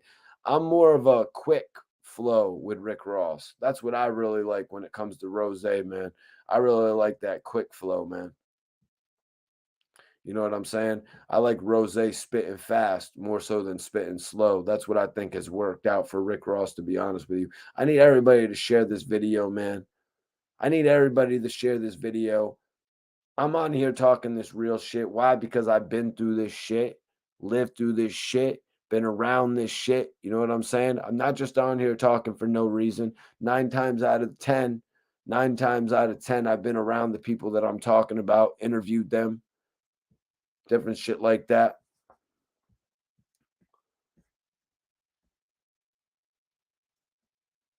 Hell yeah. Jojo the Don, what's up? I F with Tony Draper and Jay Prince for real, for real. Major salute. Let Tony Draper know Mikey T, the movie star, said what up. I know Gillie has said a lot about him in interviews and shit like that, about how he gave him an opportunity early on and shit like that.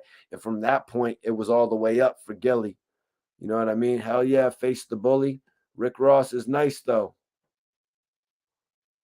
Yep, Rick Ross is hella nice. You know what I mean? I really started taking to Ross more when he jumped on the Deeper Than Rap album, though. But that's really when, Smurf had let me know, Smurf and Domination and Dice had let me know that they were rocking with MMG. Because I pulled up on Dice and he had all the MMG chains and shit like that. And he was like, it's MMG.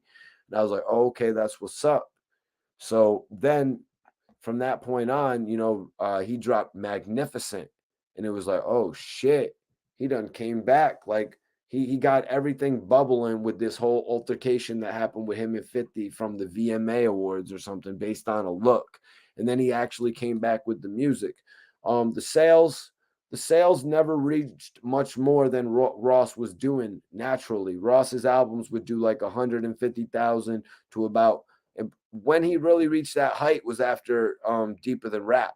Like his album sales went up to 220,000 for that God Forgives I Don't album, which I thought was amazing. That was my favorite Rick Ross album.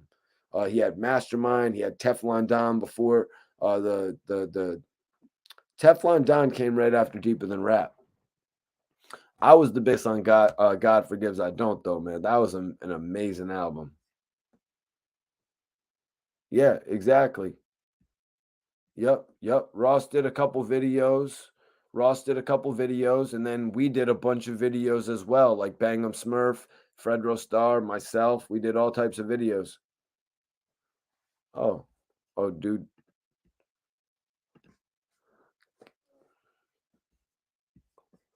Yeah, let me see what's up here. Let me So Hassan went in on the game, right? You guys. Hassan, this was the last part of the topic we had. Hassan said this dude is revealing himself. The rapper, the game. How is it that you sit up there and you sit next to Wack and you know he's squeezing? Nori gave Game a dope platform. Nobody is looking for the game no more. His career is over. So, this is the next question I'm going to ask you guys. I'm going to ask you guys this next question. And wow, it looks like Ludacris actually won that. Ludacris actually won that. But I'm going to ask you guys this question. Was Hassan Campbell right? Is the game's career over? Is nobody looking for the game? Was Hassan Campbell right?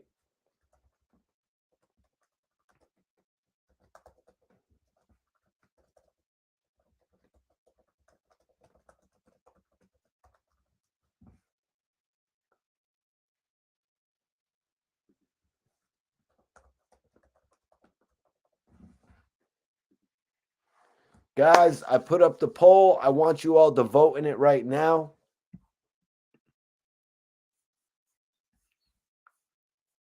Ross catalog is cold. Yeah, before that, he had Port of Miami and the Trilla album. Trilla, right? Yeah, it was called Trilla. That's weird. It was called Trilla, right? That's kind of weird. Because isn't Trilla the new shit? Damn, man. Let me light this shit back up, y'all. Let me light this shit back up. You know, we got the littest shit out here, man. We got the littest shit out here, baby. We got that wavy. We got that. I'm not even talking about my weed. I'm not even talking about my weed, you guys. But I want to know what's your opinion. Do you guys think Hassan Campbell's right, man? Do you guys think Hassan is right? Is nobody looking for the game right now? I mean, we got one example that goes against that, and that's easy.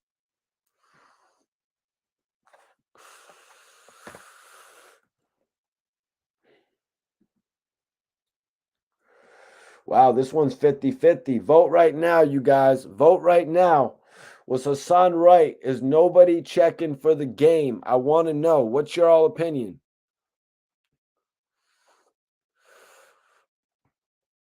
Is nobody checking for the game? Or do you guys, because I'm asking y'all in here, there's 95 people in here. Do you guys wake up in the morning or, throughout the day when you're at work or, when you're getting home or getting something to eat and you're at the drive through or you're riding home from work?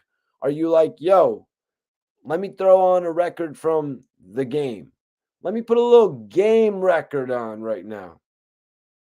Do you guys do that? Do you guys go to stream the game at this point in your lives, or are you past that? Let me be honest about myself. If we're talking about streaming the game, does Hassan mean nobody is looking for the game now when it comes to new music?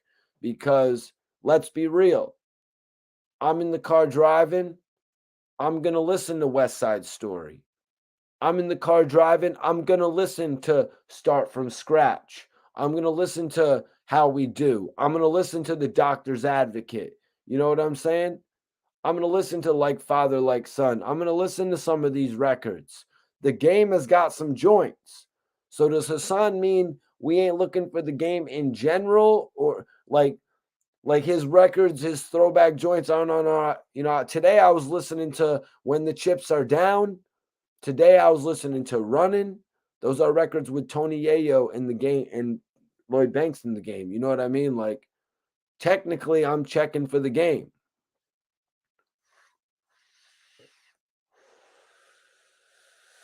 Technically, I'm checking for the game, you guys, because I'm still listening to his music. Most Powerful says, I don't mind Game, but his last album was garbage juice. Are you talking about Born to Rap, bro? Kingston Boy says, want to hear more tracks before Drillmatic, before deciding.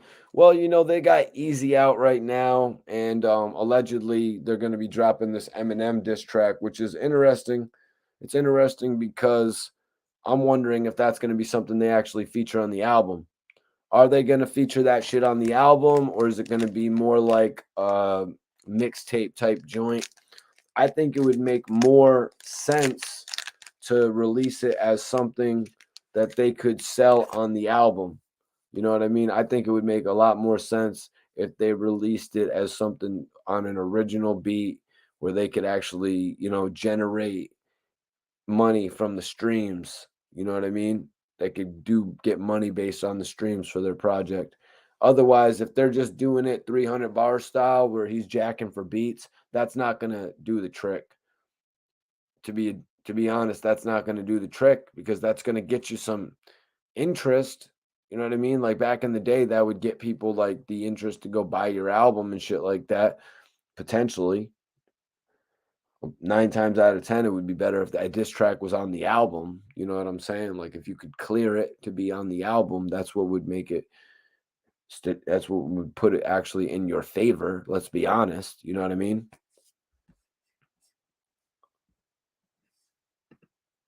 Boom, right there. Kobe says, when I exercise tonight, I'm going to play the game's documentary. You see, I don't think that's what Hassan Campbell means, Kobe. I think he's a little bit smarter than that.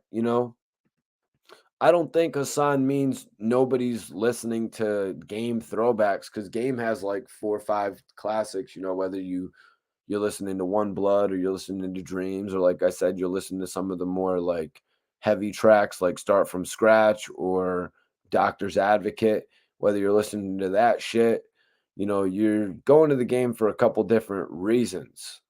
You know what I mean? But he's not talking about the game's new Drillmatic shit. You know what I mean? I can't name one song off of Born to Rap.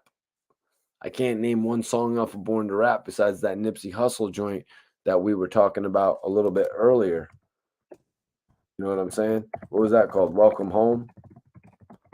Yeah, that was the Welcome Home joint featuring Nipsey Hussle. You know what I'm saying? Because I don't know the Born to Rap album like that. Z the Great says Born the Rap was good, but he also adds in that Eminem won't respond. Well, Z, why do you think M won't respond, bro? Sorry to, put you on the spot like that, but why do you think M won't respond? I mean, Eminem has actually responded to Machine Gun Kelly. He's actually responded to, he's dissed Nick Cannon flat out on a couple diss tracks.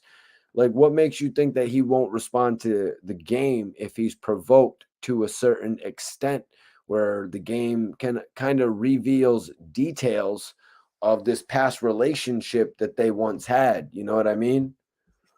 And let me put up my brother Hollow the Don's Instagram, man. That's my bro right there. I really appreciate all the love he showed me in the past. It's my guy Don Lennon right there.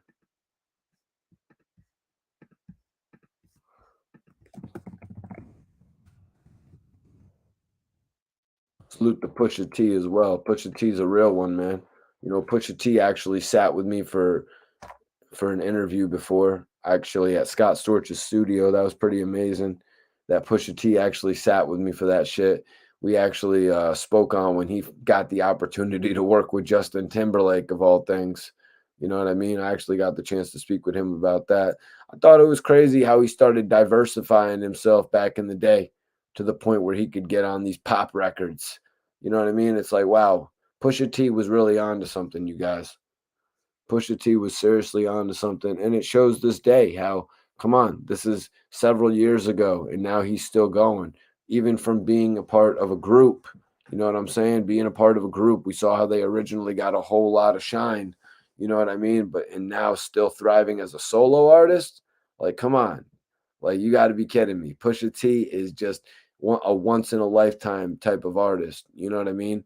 Some of these guys we get blessed with to see, man. I don't know what the next generation is gonna get, but we got Pusha T.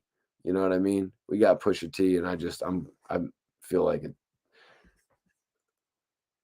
Sometimes I feel like it's amazing that we get to witness some of these people's careers and shit like that. We're living in the best time possible to be living in. You know what I mean? But what was Hassan right? Is nobody checking for the game? We got 16 votes. There's 100 people in here. Vote in the poll, you guys. I want y'all to interact. I want y'all to interact on the chat. I want y'all to make your opinion stated, man. You got an opportunity to vote here in this poll. You have an opportunity for your voice to be heard. Are y'all standing 10 toes down? Are y'all standing 10 toes down with the game? Are you guys? Are you standing with the game, or are you riding with Wack 100? Or are you no. Are you standing with the game, or are you riding with Hassan Campbell on this one? Let me know. I want to know. Do you think it's over for the game? Did Nori give him a bigger platform than he deserves? As Hassan said, he's like, yo, nobody's checking for you. Nori gave this guy the alley-oop, bringing him onto the show. You know what I mean? He gave him an opportunity to sit there, drink all kinds of liquor, that Japanese shit that Nori be having that I would love to try.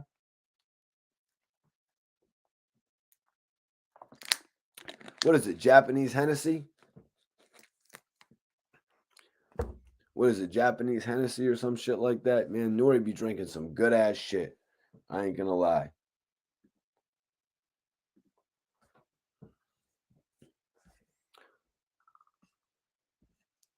Major salute to everybody for tuning in. Oh, damn. I don't remember that. I do remember that song, actually, because, I actually did a couple interviews with Cassius. I don't remember that shit, though. I'm going to have to go check out the lyrics on that one. Can you tell me the lyrics on it? It's interesting. I do remember the song. It's crazy. I was not aware of Eminem responding to the game. Was that, what was he responding to? Was he responding to what the game had said on his Doctor's Advocate album? That's all I could really assume. I'm about to roll something up, man. What's everyone smoking, man? I know y'all are smoking.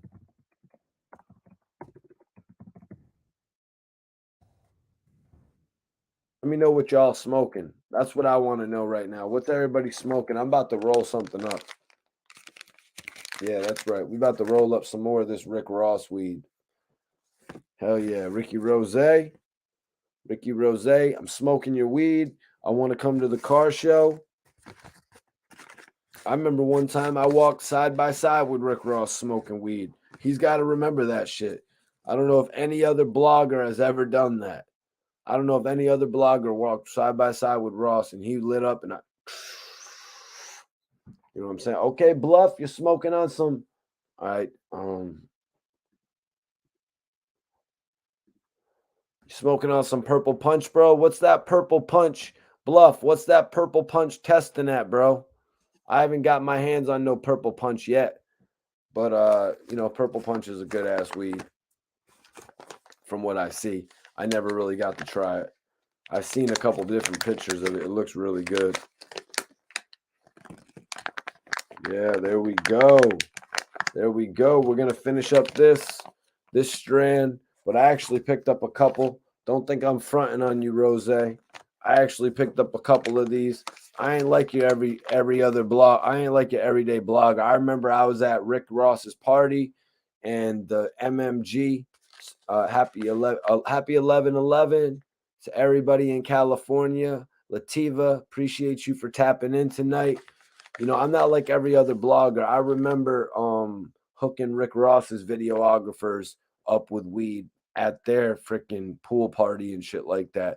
John Jay, you know what I mean, never really returned the favor. I mean, I gave him a whole blunt that he went back into the pool and stunted with.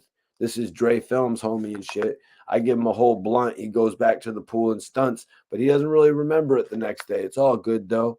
You know what I'm saying? Some people don't remember real shit like that.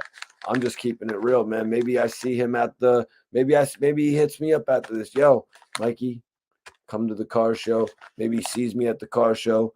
It is what it is, but I'm always smoking good. I'm about to roll up good. You know what I mean? Just being real with you guys. Just being real. Sometimes you think celebrities really have it, but they don't have it as much as, you know what I mean, as you. Like, that's why people always be thinking I'm signed or something like that. My whole career, people be thinking I'm like signed. They're like, oh shit, Mikey T is good as hell. He's signed. You know what I mean?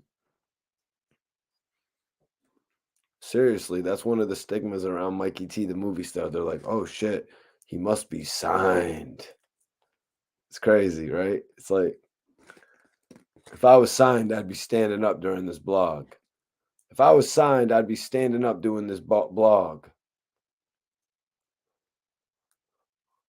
Yeah, main flow. I bet you do want me to spit some bars. You missed that part of the show. You missed that part of the show where I was spitting bars earlier. Yeah, you missed that part. I was taking shots. I was taking shots at some of my ops, some of these bloggers that I got to stop. Yeah, I was taking some shots. I was taking some shots because they want to sit with 6ix9ine while everybody watch. Yeah, I was taking some shots. I was calling some shots.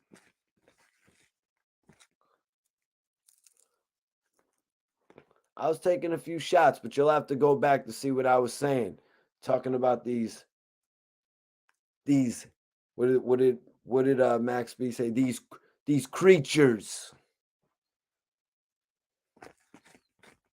Talking about these guys. No, I was really just CC show. CC show actually said that they were going to do an interview with 6ix9ine, so I just did a little rap about that. CC show, in all honesty, I had heard about them from so many different people back in the day. It's like, and now they've got such a following. I was actually just checking out their shit. Man, and let me tell you, they've got 120,000 followers. Like, wow, they really done came up. You know what I mean? I kind of question why would they want to interview 6ix9ine? You know what I mean? They've already got a mass amount of following. They really shouldn't be that thirsty for more content. That's kind of why I dissed them on the rap, but I kind of took it back to the Queen shit, and I was like, because they, you know what I mean? But that's just joking, man. The CC show is obviously doing their shit. If 6ix9ine's gonna go on there, you know what I mean? You know what I mean? Like, just to be honest with you, you know what I'm saying? It just shows the type of traction that they're getting. It's respectable, man. It's because they've been at it for a long time. Me, I was sitting behind the camera doing interviews for so long. You know what I mean? I got interviews with Gillie that are up to 600,000 views. I got interviews with 40 Glock that's up to 40, 60, 600,000 views. You know what I mean? So, but I just really started jumping in front of the camera. You know what I mean? I really just started jumping in front of the camera. What up? Oh, Splashy. Did you watch that tonight? I guess is tonight they went live or something like that. They posted, should we go live with 6ix9ine? And I was kind of feeling like, why would you go live with 6ix9ine? Like, you've already got the major platform. You know what I mean? Number one, you've already got the major platform. You already command attention. Number two, even though I'm putting three fingers up, my bad. Number two, Crip Mac would say number two on five. Number two on five. Number two is the fact that they wouldn't be able to actually get a question in with 6ix9ine. We've all seen how these interviews have gone.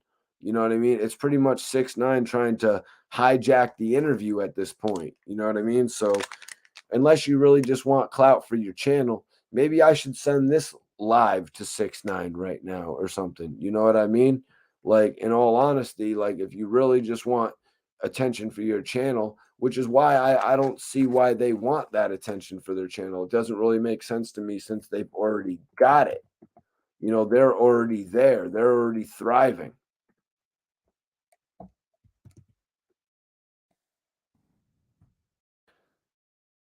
But maybe I'm wrong.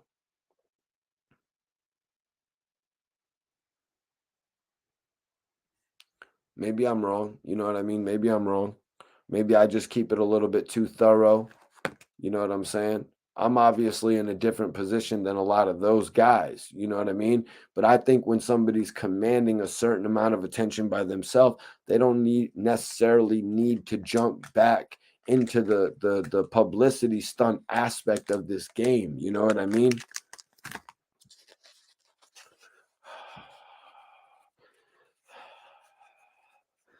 I was about to stream some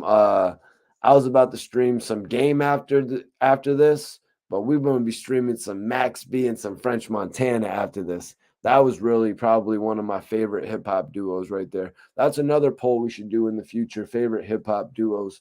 They got to be on that list, man. French and Max B, just the way that they got together on camera.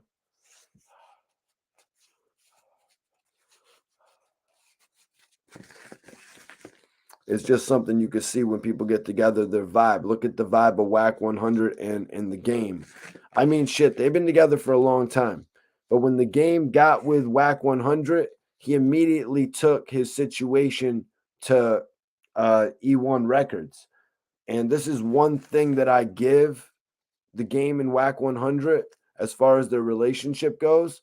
Wack 100 and the game were able to release just as many albums that the game had with Interscope and Geffen as you know what I mean, with Koch or with E1. You know, he got a catalog out there. Now, I think that they should have really signed with another major label, in all honesty. I think it would have made more sense if he would have ended up signing with a major label rather than signing with Koch Records.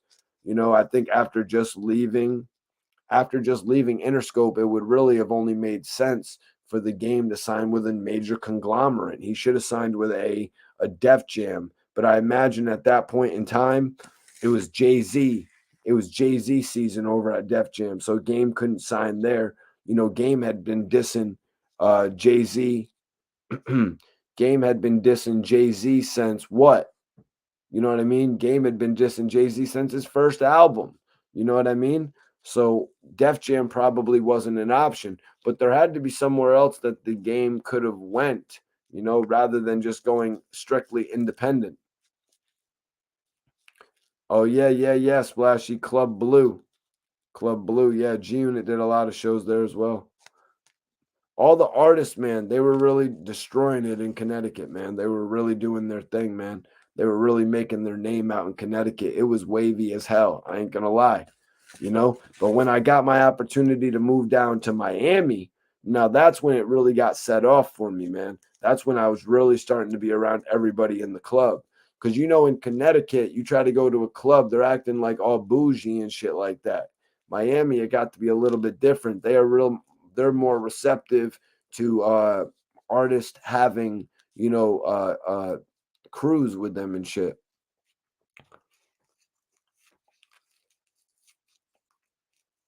In Connecticut, it's like, okay, who are you? Are you famous? Are you with French Montana?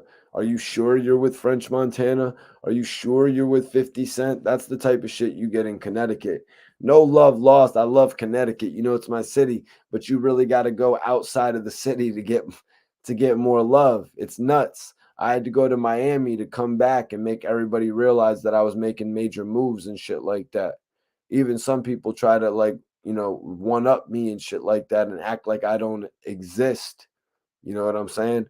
Okay, we're gonna build it back up brick by brick. I done got started in this game doing interviews. I'm gonna do this shit until I'm rich. But I'm talking about interviews with major people. You know what I mean? Major people that won't even do interviews no more. Lil Wayne ain't doing interviews. You know what I'm saying? People like this ain't even doing interviews no more. You know what I'm saying? Lil Durk ain't doing real interviews anymore. Exactly. Max B. You know what I'm saying? Interviewing real people. Hell yeah, man.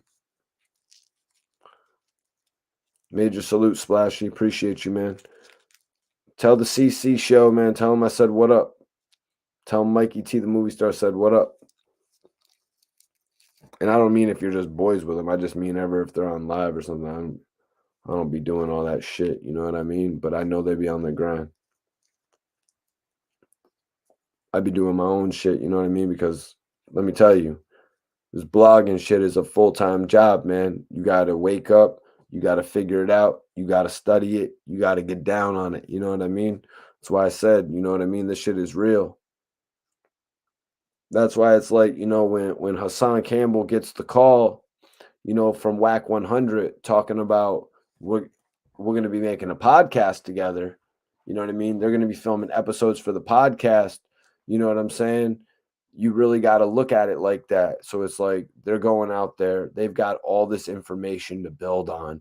We're talking about all different types of shit, from stuff involving rappers, stuff involving label disputes, stuff involving emerging artists, stuff involving athletes, you know, all different types of conversations that Wack 100 can to, give to the homie Hassan Campbell right there.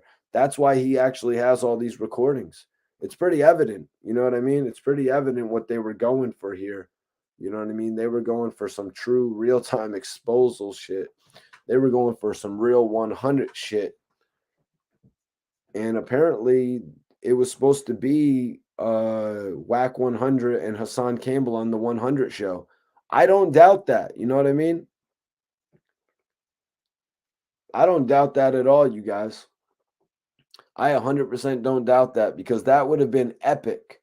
That would have been epic. How could you not see, like, legitimately, how could you not see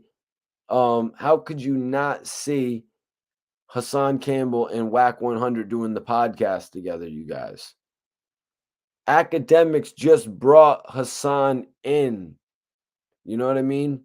That right there, that shook everything up. That shook shit up. Ack bringing Hassan in. Apparently, Ack told Wack about Hassan. This is the next big blogger. This is the next big thing when it comes to blogging. Simple as that. You know what I mean? Wack was sold. Maybe Wack had heard about him. Maybe he hadn't. But when you hear from a guy like Academics, this guy is the next big blogger, you're immediately going to go be like, oh, I just found my co-host. You know what I mean? I done found my co-host. Wow, I done found my co-host. That's how it got to be how Wack 100 was feeling, you guys. He felt like he found his co-host at that moment. And that's why he gave his co-host 100. Like I said a little bit earlier, it's kind of like when a guy finds his writer. It's kind of like when you find your lead writer to your book, to your novel. You got to give that person all of you. It's like having a ghostwriter. If they don't know about you, unless the ghostwriter is like, yo, man, you just need to chill and let me ghostwrite, because your life kind of sucks, just like your ability to write these bars. So let me give you a little bit of my lifestyle. You know what I'm saying? A little bit interesting. On that note, I seen somebody post actually that 50 Cent, when 50 Cent was telling, I think it was Flex, right? It was funny because apparently 50 was telling Flex that he wrote for Puffy, right? He said that he wrote for Puffy in like 2000. Flex was trying to give him the benefit of the doubt. He's like, yeah, you wrote for Puffy. Well, in 98, right? 97, 98, right? That's when you wrote for Puffy. He's like, nah, I wrote for Puffy in like 2000. He wrote like, Flex was trying to give 50 like the benefit of the doubt that he may have written for some of the later material, but 50 more than likely, I guess, wrote for like the Forever album. You know what I mean? I'm gonna have to go like one of doubt. That was probably Diddy's worst album. I mean, unless you really probably like that more than The Last Train to Paris. But it's kind of funny that 50 is bragging about writing about 2000s Puff Daddy music. We all know that Big was writing Puff shit before that. You know what I mean? We all know that Big was actually writing Puff shit before that. So, like, to actually, talk about that shit, like, Puff was supposed to be Big's artist from what it seemed to be. Like it seemed to be that Puff was going to be Big's artist, and Mace was still just going to be Puff's artist. You know what I mean? So that shows you how the hierarchy works. Maybe we'll talk about that in a future episode, though. You know what I mean? We cover a lot of shit, but like I said, there's a lot of stuff pertaining to this Hassan Campbell, Wack 100 stuff that I wanted to come and speak about. You know, obviously Hassan kind of explaining why he released these tapes. It's a little bit weird. It's a little bit weird, but it's true. They were going to create a podcast together. It looks to me like two of the biggest people in YouTube were going to come together, or you know, two of the biggest people in the music industry. I don't want to say in YouTube because you know, like Wallow, you know what I mean? He be doing the YouTube shit. Gillie had 70,000 live viewers.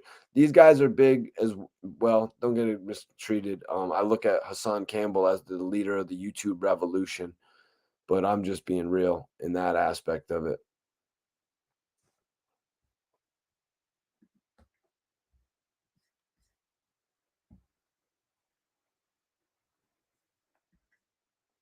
Yep. Yep. Said it right. Big was starting his own label, and yes, he was going to sign Puffy. A little bit odd. Little bit. I always found that a little bit odd reading that. You know what I mean? That he was going to sign Puffy. It makes sense. You know what I mean? Because of the way that I've always been told about their relationship, though. You know what I mean? Same way that they had rapped about their relationship a little bit. Let's see. So it's looking like a lot of people are saying that nobody is checking for the game. I don't know if you've voted in the poll. We got 107 people in here. We only got 42 votes. So if you didn't vote in the poll, vote now. Do you think Hassan Campbell was right? Was Hassan Campbell right, you guys? Was he right? Is nobody checking for the game? Is nobody checking for the game out there? Let me know because I got to say, at this point in my life, when I pull up my phone and I go to listen to some shit when I'm in the whip, I will listen to some old school game. Am I listening to the 1992 album? Am I listening to the documentary too? Am I listening to Born to Rap? No, I'm not. I'm not listening to Easy. Maybe the few times it got the few charity plays in my car. You know what I mean? Where I was trying to really hear what he was talking about and shit like that. But other than that, if I'm listening to the game, you guys, it's old school game. And I don't think that Hassan Campbell, when he said nobody's checking for game, I don't think he meant it in those terms. I think he meant it in new terms of new school streaming.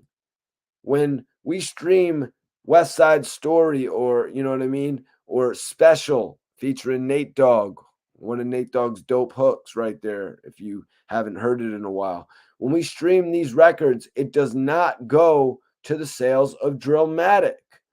You know what I'm saying? But shit, it's got to go somewhere. So that makes him relevant to a certain extent. It goes somewhere. He makes money off of it somewhere. So let's be honest, man. That's why I'm asking this question. Marcus says that the game is nice. So I want everybody to vote in the poll, you guys. Was Hassan right? Is nobody checking for the game? Do you believe it? Is that true? Yes? No? Is it just Wack 100 checking for the game? Did he go get that alleged stream yard of 6ix9ine to stream Ye in Game's song called Easy?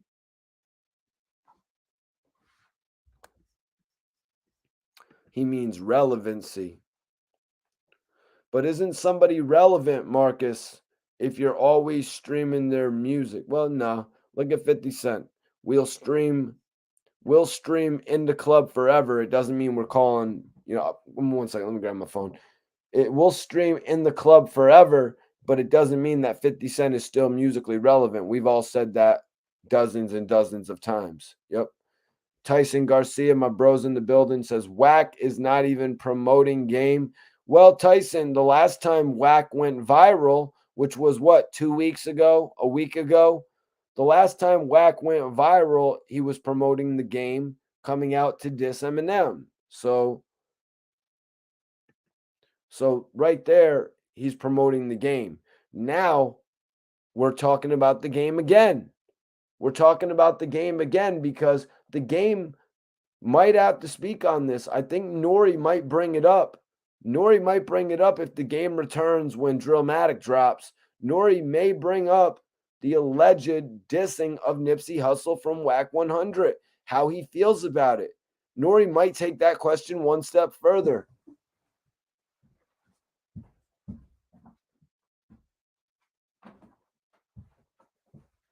You know what I'm saying, you guys? Nori might take that.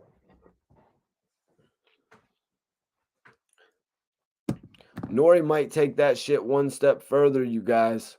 He literally might take that shit one step. He might take that question one step further to actually ask him, like, yo, so last time you were here, I asked you, how do you feel about the Wack 100 getting into all these problems online? Now he's into a big issue over Nipsey Hussle. Like, why wouldn't Nori bring that up? The only reason that Wack 100 is getting a pass on this, you guys, is because of the fact that it's going to be the game won't do another Drink Champs interview right away.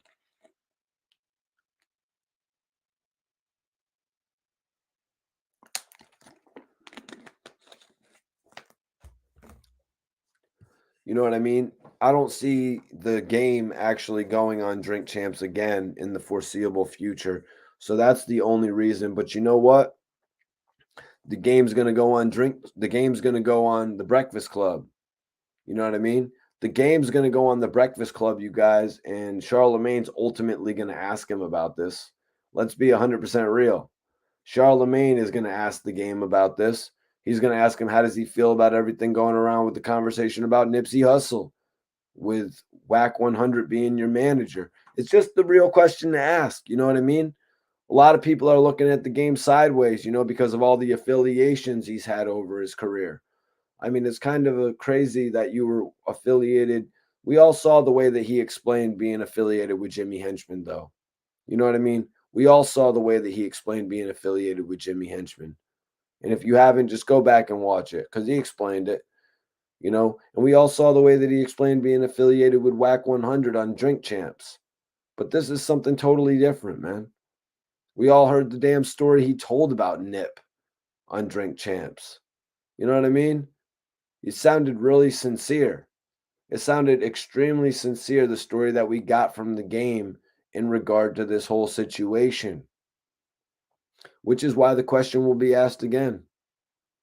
You know, the question's going to be asked again. We'll have to wait and see when the game drops his Drillmatic album. A lot of people, like Tyson, you're saying this isn't doing nothing to promote the game. So this could potentially hinder the release of the Drillmatic. You know, this could push the Drillmatic release back just a little bit. Would obviously, when crazy shit's going on like this, negativity is not a good. When negativity is surrounding everything, it's not a good time to release your album.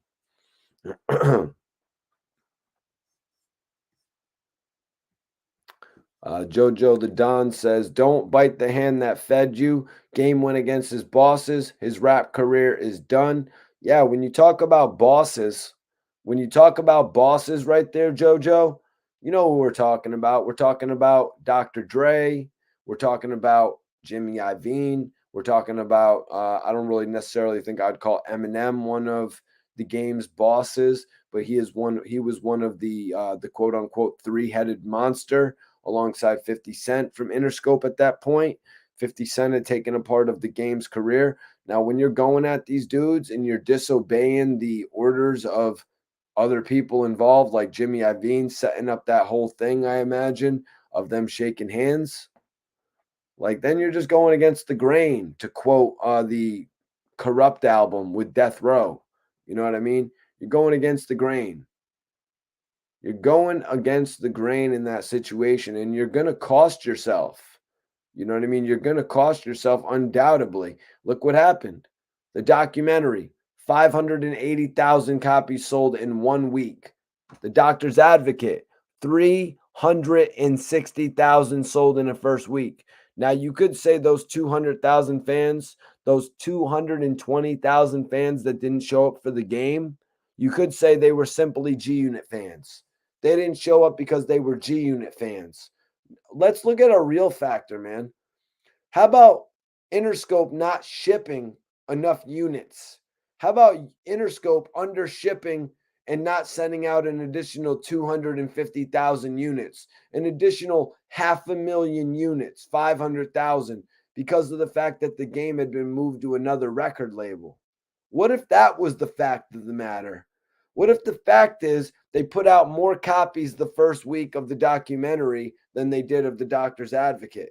That's got to be something that's in consideration, unless you really just want to believe 200,000 G Unit fans just up and said, screw this. Screw this. We don't need it. We don't need it. You know what I mean? If that's what you think.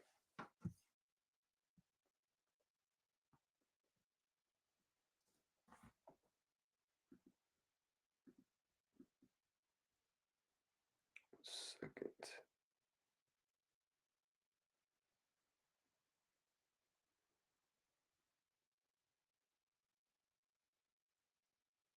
Marcus says they got the squeeze on Mikey T.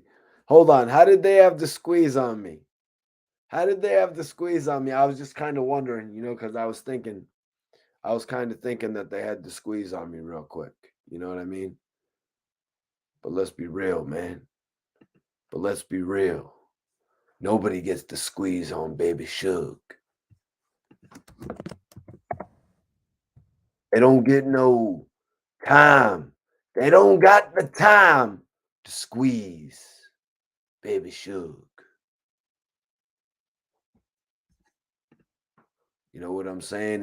It's my time, and I'm not talking about no Vader time. It's Baby Suge time. It's time. I'm taking that quote from you, Vader, because it's time. It's time. It's Baby Suge time. Just added it. I just added that to my repertoire. I took Big Vader's quote. Just took Vader's quote. That was actually good. It's time. It's Baby Suge time, baby. Baby, it's time for Baby Suge. That's when you gotta let a girl know, be like, baby, it's time for Baby Suge. There's all different ways to let them know Baby Suge is tapping in, just to be real with you guys. If you got to tap into your inner Baby Suge, you just do it. You know what I mean? You just do it. Nah, I'm Baby Suge. I took that moniker. Wack doesn't want to be known as Baby Suge. I'm taking the moniker of Baby Suge. Hashtag Baby Suge. No, not Sugar Mike. I don't want to be Sugar Mike. I want to be Baby Suge. Hit me off. I'm Baby Suge. You know what I'm saying? Baby Suge show up to the party, then it become a real party. You know what I'm saying? If you knew Baby Suge, then you know what Baby Suge was saying.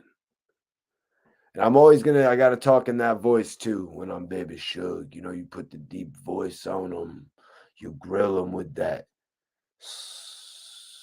You know what I'm saying? You grill them with that. And then they just become one with Baby Suge. They're like, damn, Baby Suge.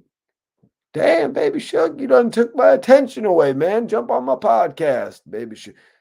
Sometimes you got to bring out the moniker, man. Eminem did it with The Real Slim Shady. 50 Cent did it with Pimpin' Curly. That's what I'm more so liking it to. I'm more like the Pimpin' Curly. You know what I mean? Faison Love did it with Big Worm. You know what I mean? But I'm more in the Pimpin' Curly vibe, except I'm not doing the high pitched. Yeah, Baby Suge, Candy. Baby Suge got them things on lock. You understand what I'm saying? Appreciate you, Marcus, man. Yeah, there's a bit of funniness to it, man. I ain't trying to go all pimp and curly like 50 did, man. You know what I'm saying? Because I didn't really. I'm not gonna come on here with a wig like 50 did. You're not gonna see me do that. And that was just too funny. That was just too funny when Vlad actually had Faison on his show in the wig. Like that was just amazing, and he was in character. Baby Suge. Yeah, Baby Suge, he's kind of like a high schooler. You know what I mean? Baby Suge's definitely a high schooler. You know what I mean? He didn't like graduate high school yet. He's in like ninth, 10th, 11th grade, something like that. Baby Suge. Or no, he's like Baby Suge's in like he's in like his fifth year of college, actually. Baby Suge, he's like that dude Van Wilder. He's in like 8 years of college. Baby Suge in college, baby. You can find me at my dorm.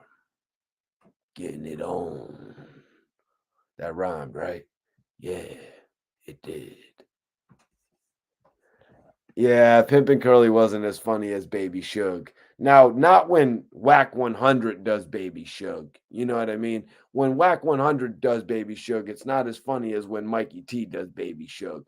Because when Wack 100 is Baby Suge, he's really just opening doors and shit like that. You know what I mean? Picking up a Subway sandwich or something like that. Now, when Mikey T transforms into Baby Suge, I'm showing up to a party. You know what I mean? I'm popping some champagne. I'm usually talking to everybody that needs to be talked to at the party, whether it's a bad model or whether it's the Nelk boys or whether it's, some of the G Unit dudes who I'm like, yo, you guys really know I actually mess with you guys, right? Chich, chich. It's cool and shit. I'm just messing around though. Thank you, Randy. That's right. So let Wack know. You can let Wack know he doesn't got to worry about the nickname Baby Suge no more. I took that one from him. I like it. I'm the official Baby Suge. I'm Baby Suge, damn it. Actually, never mind. I can't be Baby Suge. I got to cut that shit because that's not really actually maybe like I said, Death Row's back. Death Row's back, baby. Death Row is popping again, baby. I don't know if any other podcast is not saying it. I'm saying it. Snoop Dogg done brought Death Row back to the positive light. And that's why I could rock with the Baby Suge shit. You know what I mean? Mike Mayo. Yo, man, don't do that to Baby Suge. Baby Suge will come over there. Baby Suge will come over there and take your woman. Baby Suge will come over there and make sure that you give me your car. You know what I'm saying? I'll show up to your estate. I'll show up there, man. I'm going to show up as only Baby Suge could show up. You know what I'm saying? And I'm going to make you give me your car. You're going to be like, Baby Suge, take this car. Stunt in this car, Baby Suge. Stunt. Stunting is a habit. Here you go, Baby Suge. I just have that effect on people when I turn into Baby Suge. They just be wanting to give me shit. They're like, oh shit, Baby Suge, take this mink. Baby Suge gonna take that mink. Baby Suge gonna look good in that mink. Kind of got me feeling like Fred Rostar was draping dice out in the minks back in the day and shit. You know how it used to be back in the day and shit. But yeah, Baby Suge. Hopefully I can get a reality show as Baby Suge. Do you think Suge should get a percent of the row? I mean, the row, Suge getting a percent of the row. I'm sure Snoop Dogg is going to look out for him, man, at the end of the day. You know what I mean? At the end of the day, I'm sure Snoop D-O-double-G is going to look out for Suge Knight. Even though we've seen that they've had such a crazy history, with Suge basically releasing albums of material that he had of Snoop Dogg even after the fact of him leaving the label. You know what I mean? We've seen them diss each other back and forth. I mean, Snoop had a song called Pimp Slapped where he was actually dissing Suge. You know what I mean? So we've even seen Suge sign the Dog Pound and release albums called like 2002 and shit. You know what I mean? But still, through all that, like Snoop Dogg has sort of, like kind of said he didn't want to diss Suge Knight. You know what I mean? Like for real, like Snoop Dogg has a big heart when it comes to that shit. I mean, if from what we see, from what we got to see in the Straight Outta Compton film, you could kind of tell like when Snoop had initially met Suge, he was getting brought in by Dre. It was kind of a thing where they had to say, we need to focus in on the music more so than what someone's background is. And Suge and Snoop put all of that shit to the side to actually work with one another. So they really go back to the point where dudes potentially wasn't going to be worth nothing unless they believed. So that's why I think Snoop Dogg more than likely will look out for Suge in some way if he even can. Snoop Dogg is actually, I mean, excuse me, um, Tupac. What did I just read? Tupac needs a redo movie. Johnny Blaze said, got me all thrown off now. I don't want to. Let's not touch on that right now. Let me get this thought out. We got to figure out what's going on with Suge's situation. He's currently serving 28 years in jail. You know what I mean? I'm not sure what the parole situation is with that whole thing. I know he's been locked up for a number of years now, though. So I'm not really sure what Snoop can do for Suge Knight. Joey Chaz says Tupac needs a comeback album. I'm wondering, man, I'm wondering if Tupac has another album. You know, I'm wondering if we're gonna get another Tupac album if there's enough material out there. What did they mention that on the last one? Tupac needs a redo movie. Now I watched that movie not too long ago. You know what I mean? I watched that movie not too long ago. Free Tax Stone, good dude right there. Missed my opportunity to meet Tax Stone, which really sucks because Tax Stone was actually hosting this event that K Camp and Manolo Rose were at. I was set to interview Manolo Rose.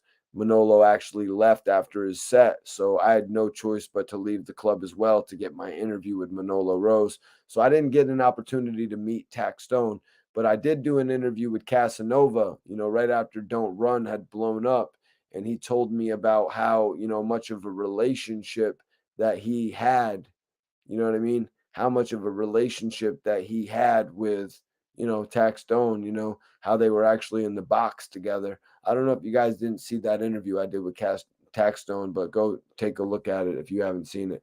Free Arab, damn right, free the brother Arab. Yeah, it was crazy. I actually just got a message that Arab's texting device wasn't working anymore, or it was something along those lines. And I was like, damn. But that's just for everybody asking, man. Really appreciate everybody tapping in tonight. We got the most lit audience. If anybody has any open questions, I want to do some open questions, you guys. I know people out there have some things that you want to ask me. I hope you don't just think it's me on here joking, you know what I mean, doing the whole baby Suge thing. It's me on here really trying to, you know, give my opinion on what's going on out there, all the news really that's transpiring right now. I know it's serious, you know what I'm saying? I know it's very serious what we're seeing going on right now.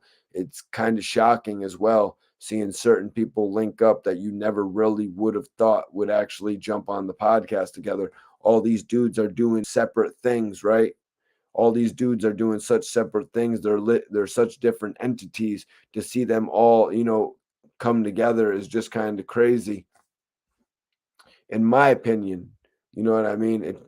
Because you just watch these different podcasts and it's usually a guy and a guest, a host and a guest. You know what I'm saying? But then it's been turning into a lot more lately.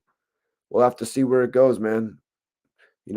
Academics is really doing some different shit for the culture. What's going on with your vertical video? Appreciate you for tapping in. Major salute. Oh, Sherelle, I see you. Free Max B. Free the bro Max B. That's right. I love my bro Max B, especially the fact that he gave me 2 interviews while he was locked up. You know what I mean? I understand that he's got a whole lot of shit going on with his case. You know what I mean? I understand he's got a whole lot of shit going on with his case, and it's looking like he's coming home in 2025, you guys. Max B coming home in 2025, baby. So we don't have that much more time to wait, you guys. And why do I say that? We don't got that much more time to wait? Because a few years ago, back in 2013, 2011, when we were talking about appeals and shit like that, when Max B had been locked up for 2 years, we thought there was no end in sight. We thought there was no end in sight, you guys. From my recollection, the date for his parole, was actually 2034, though. But there was no end in sight to his appeal, and it finally came back and reduced his sentence to 20 years. It actually finally came back. It reduced his sentence to 20 years. And now Max B is in a position where he's actually coming home, you guys. Max has been locked up since 2009, y'all. He's been locked up since 2009. And it wasn't much later after that I got the chance to meet French Montana. Actually, in Rhode Island, I got the opportunity to meet French. Hell of a guy right there, man. Hell of a guy. You know, French was very forthcoming that night. He said, "Yo, can we film on the camera?" You know what I mean? But my camera had actually died. Shitty as that was, my camera had actually died. But French was at the point where, yeah, he was cool. He was cool. He was jumping on camera. Free Max B. Omar, major salute. Major salute.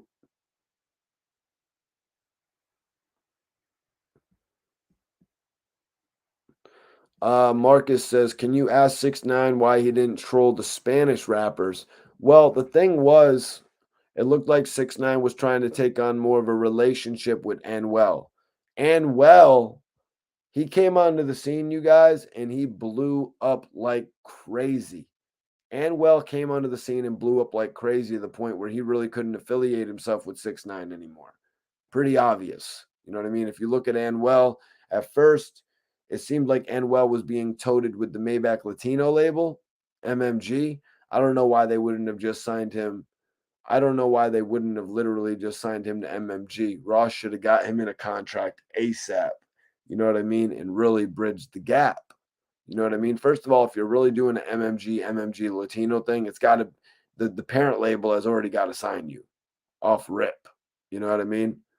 And I mean really sign you. You need to have been signed to Maybach Music at first, and then you start doing the Maybach Latino thing. That's how it should really work.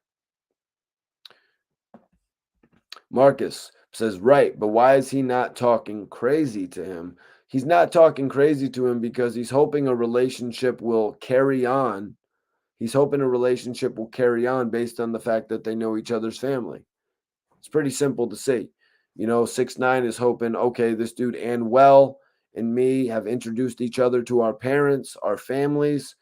There hopefully will be a relationship. We can text each other. You know what I'm saying? We can get at each other outside of this music thing.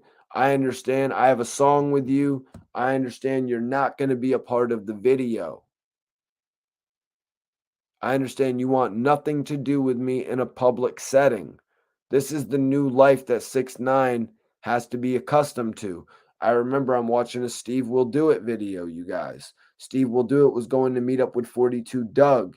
He said, I'm going to meet up with 42 Doug. 6ix9ine is staying in the apartment because 42 Doug will not be around 6ix9ine. That's pretty much what Steve Will Do It was saying. 42 Doug is at a point in his career right now where he will not be around 6ix9ine. There's a lot of rappers selling more units than 42 Doug who feel the same way. You know what I mean? So look at 42 Doug. He's just keeping it all the way real. You know what I mean?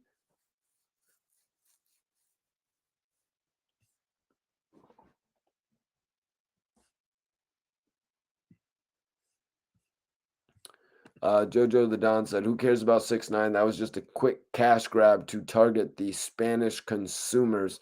Yeah, I really don't like talking about 6ix9ine on the channel because he's the type of guy who wouldn't actually consider my channel. You know what I mean?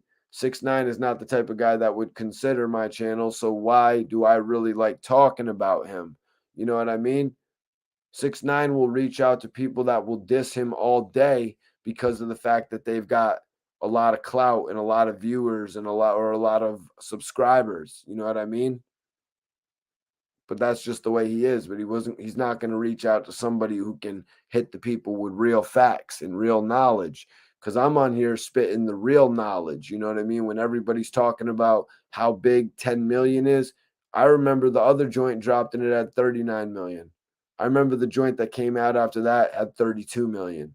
You know what I'm saying? It wasn't till about 2, 3, 4 months down the line when you were doing 10 million views in a day. Like, I could break the shit down in a real interview that I think a lot of people aren't necessarily doing, but that's why I'm not going to get the interview. You know what I'm saying? But, at a certain point in time, I'm not going to be able to be stopped. At a certain point in time, I'm going to be able to say whatever I want to say, and it's going to be answered. Whatever I want to be answered is going to be answered at a certain point in time. You know what I mean? Right now, we're just putting together the building blocks. I appreciate everybody for staying in tune with me. Make sure you subscribe if you're not subscribed right now. If you're not subscribed to my channel, make sure you are subscribed, you guys. Hit the notification bell so you never miss a live video. Let me see. Oh, Marcus said, "You right." Marcus, $4.99. Major salute. Major salute on that super chat, bro. I appreciate everybody that sends a super chat. Marcus Calloway sent in that super chat. I appreciate you. Are you related to Sway Calloway, bro? Is that how Sway spells his last name? I wasn't sure, man. Marcus Calloway, though, you are the freaking man, bro. $4.99 super chat. My boy getting me lit on here, showing me that they give a damn about Mikey T on these chats. And you know what, man? We ain't going to stop. Did they want me to stop? I hope they did, because we ain't going to stop. We ain't going to stop. I don't, that's how he spells his last name though, right, bro? And I wasn't going to ask you next if you were an interview bull. I wasn't going to be like, "Yo, man, so do you interview like Sway too?" Nah, but major shout out to Sway. Never, trying to think. I think I might have got the chance to meet Sway at one South by Southwest, actually. But Marcus, I appreciate you for tapping in. And I'm sorry for calling out your government so many damn times if that's actually your real name.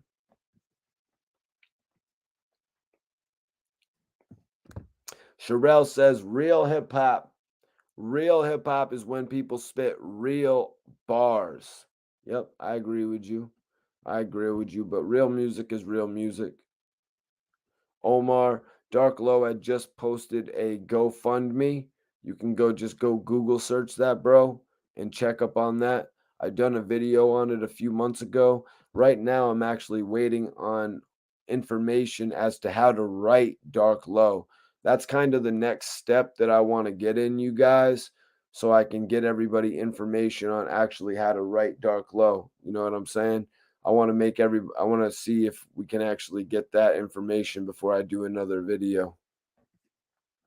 How is Gillie the king of Philly? I'm actually going to post a video about that. I've got Gillie breaking down the top reasons of why he's the king of Philly. So I'm going to actually post a video about that if you really want to know. Wow, people be asking, well, no, actually, I get that question a lot too, because people be asking, how are you, Mikey T, the movie star? What up? The Five God. Appreciate you for tapping in, man. Major salute to you. Everybody share this video. Let's go. We're on our way to 4,000 views tonight. We command this attention. Like my man SV Twist says, the only way from here is up. He'll be back on the channel this weekend as well. You know what I'm saying? But we rock. This is like BET uncut. You know what I'm saying? This is like BET after 11 p.m. You know what I'm saying? It shit just don't stop. That was back in the day when we was younger and shit. You could literally turn that shit on. There'd be music videos playing and shit like that. It ain't really like that. It ain't really like that so much anymore, man. But all you really need to jump is on the computer.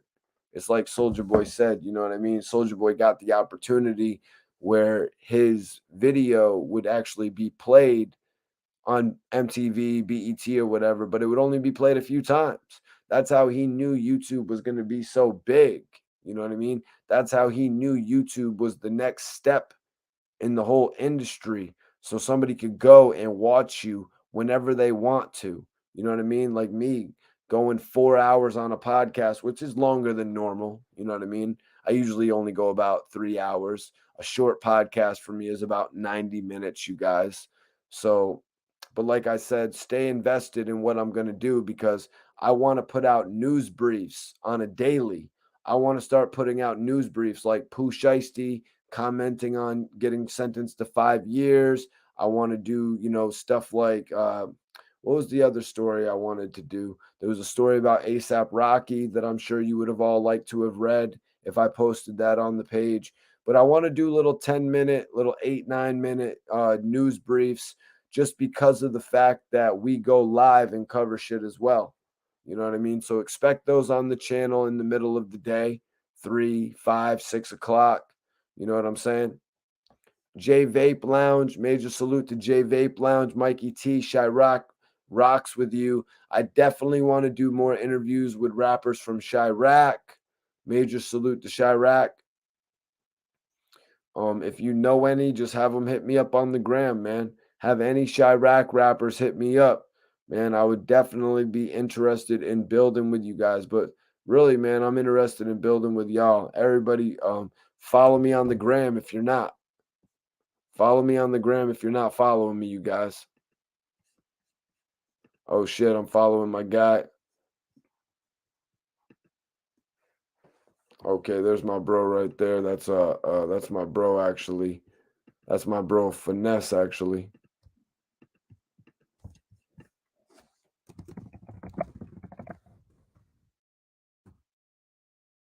Everybody who follows me on Instagram right now, I'm going to follow you guys back immediately.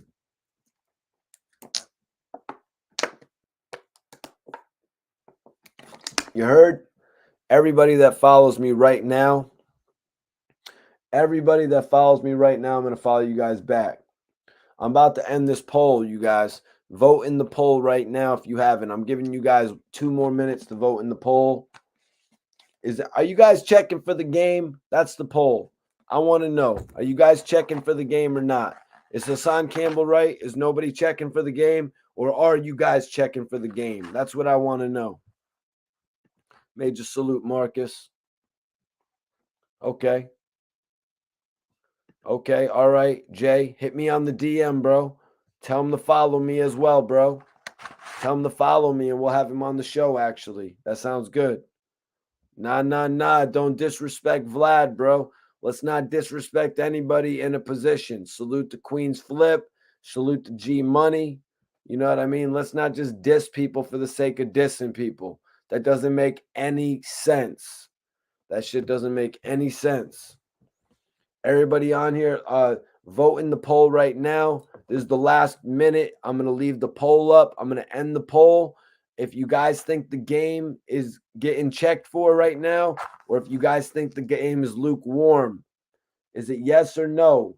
Is anybody checking for the game? Yes or no? I want to know. Put your vote in the chat. And if you're watching this on demand, let me know. Was Hassan Campbell right? Is nobody checking for the game? Sorry, I lost my lighter. I've been going live for the last few hours. I don't have no time to find my lighter. We're talking about hip-hop news. I'm not worried about a lighter. If you're worried about having a lighter, hit the sponsor and order me 1,000 lighters. If you're worried about that. I'm worried about the hip-hop news. Let me worry about what I worry about. And if you're worried about me being in the W Hotel having the best luxury shit, you worry about that. I worry about the hip hop shit. There's A and there's B. You know what I'm saying? Plus, I heard Crip Mac got really good management.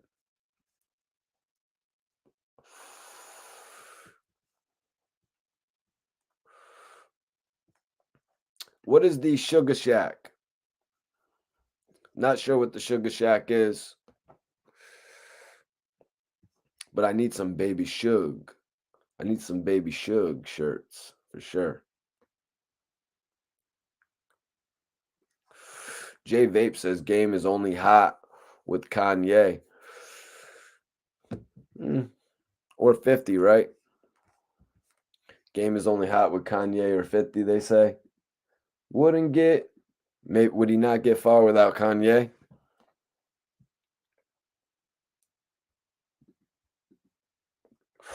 You know who we are. Put your hands up, Lade. Yeah.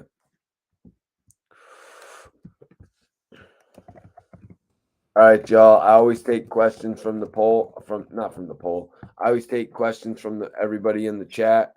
If anybody wants to send in any open questions right now, let me check out this poll. I'm gonna end the poll. It looks like 69%. I'm ending the poll, you guys.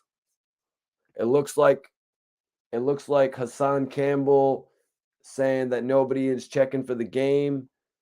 69% say yes, 22% say no, and 9% say just Wack 100.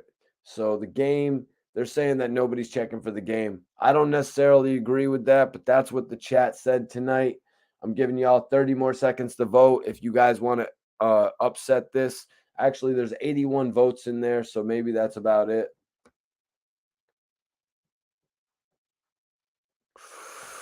Jigga saying without the Kanye, he's saying the game is irrelevant nowadays. Without that Kanye feature, it would be crickets for him. It would be crickets, right? Well, we just got another vote for yes. People are rocking with Hassan Campbell. People are rocking with Hassan Campbell, you guys.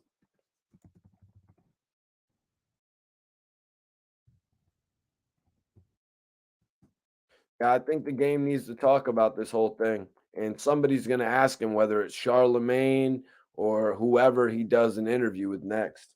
You know what I mean? And I've got to believe that the game is going to be doing some new interviews in the future. So we're going to have to see what happens with that. But I'm going to end the poll right now, you guys. This is literally your last 10 seconds to vote if you really want to impact the poll, because I'm ending that shit, you guys. About to end the poll right now. Thank you all for voting in it.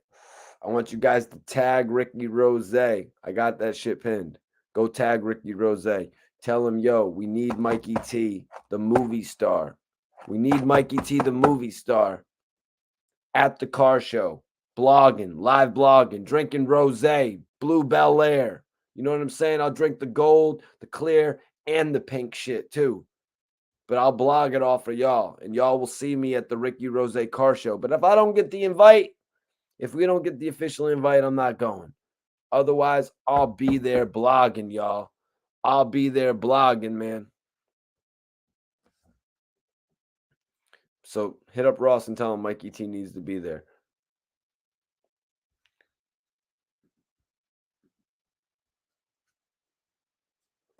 Hell yeah, man. I'm going to follow you back as soon as I get off this live. You know, I always take final questions. I always take final questions from everybody tapped in. So I want to take final questions, you guys.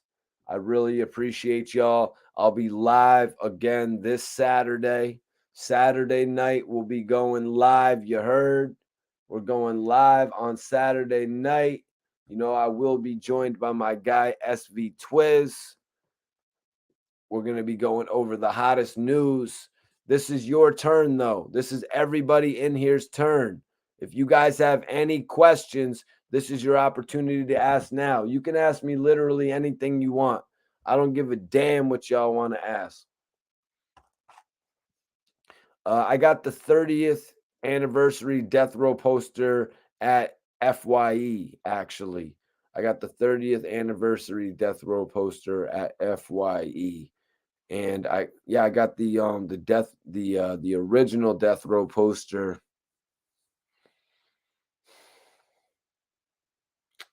Damn, where was that? Was that Spencer's? I might have got the original death row poster at Spencer's, but I know I got the 30th anniversary, which is right there. 30th anniversary joint. That actually I got at FYE, but I'm pretty sure I got the death row original at Spencer's, or maybe that other one had it. I don't really remember all the way where I got the death row original one from, man. Rest in peace to DJ K Slay, a really good dude. K Slay's a really good dude, man. R.I.P. to K Slay. Did a lot for the industry, man. You could just tell by the way his YouTube page was. You could tell by the way his YouTube page was, all the new artists that he would work with. But, you know, I've actually owned DJ K Slay albums. You know what I mean? I've actually done interviews with artists and asked them about K Slay. You know what I mean? I recently spoke with Cassidy about K Slay and shit. We all know K Slay had 50 and shit. We all know K Slay was really the guy who worked with a lot of the artists that we watched emerge into the biggest.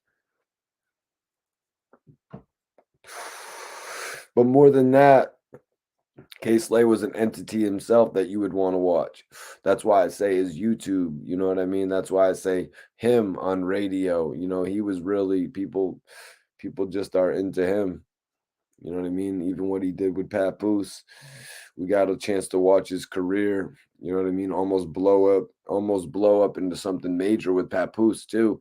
You know, but he was ultimately more known for the DJ, and you know what I mean? He was ultimately more known for being that DJ and shit like that. I think he had a real big opportunity based on them compilation albums and what he was doing with Papoose to really have a record label that I think should have been major. You know, the way that he could like pair artists together, sort of like how it's not really like what Irv Gotti was doing with Murder Inc., but it's kind of like what you know, what Khaled ended up doing. It's like what DJ Drama was doing, you know. So I think K Slay should have got more of an opportunity to do that. But he was dope how he got to release his albums. It was dope how he got to release his albums, and it was dope how he really put the underground guy on. I'm talking about 50 Shot Shit. You know what I'm saying? It was dope how he did shit like that, man.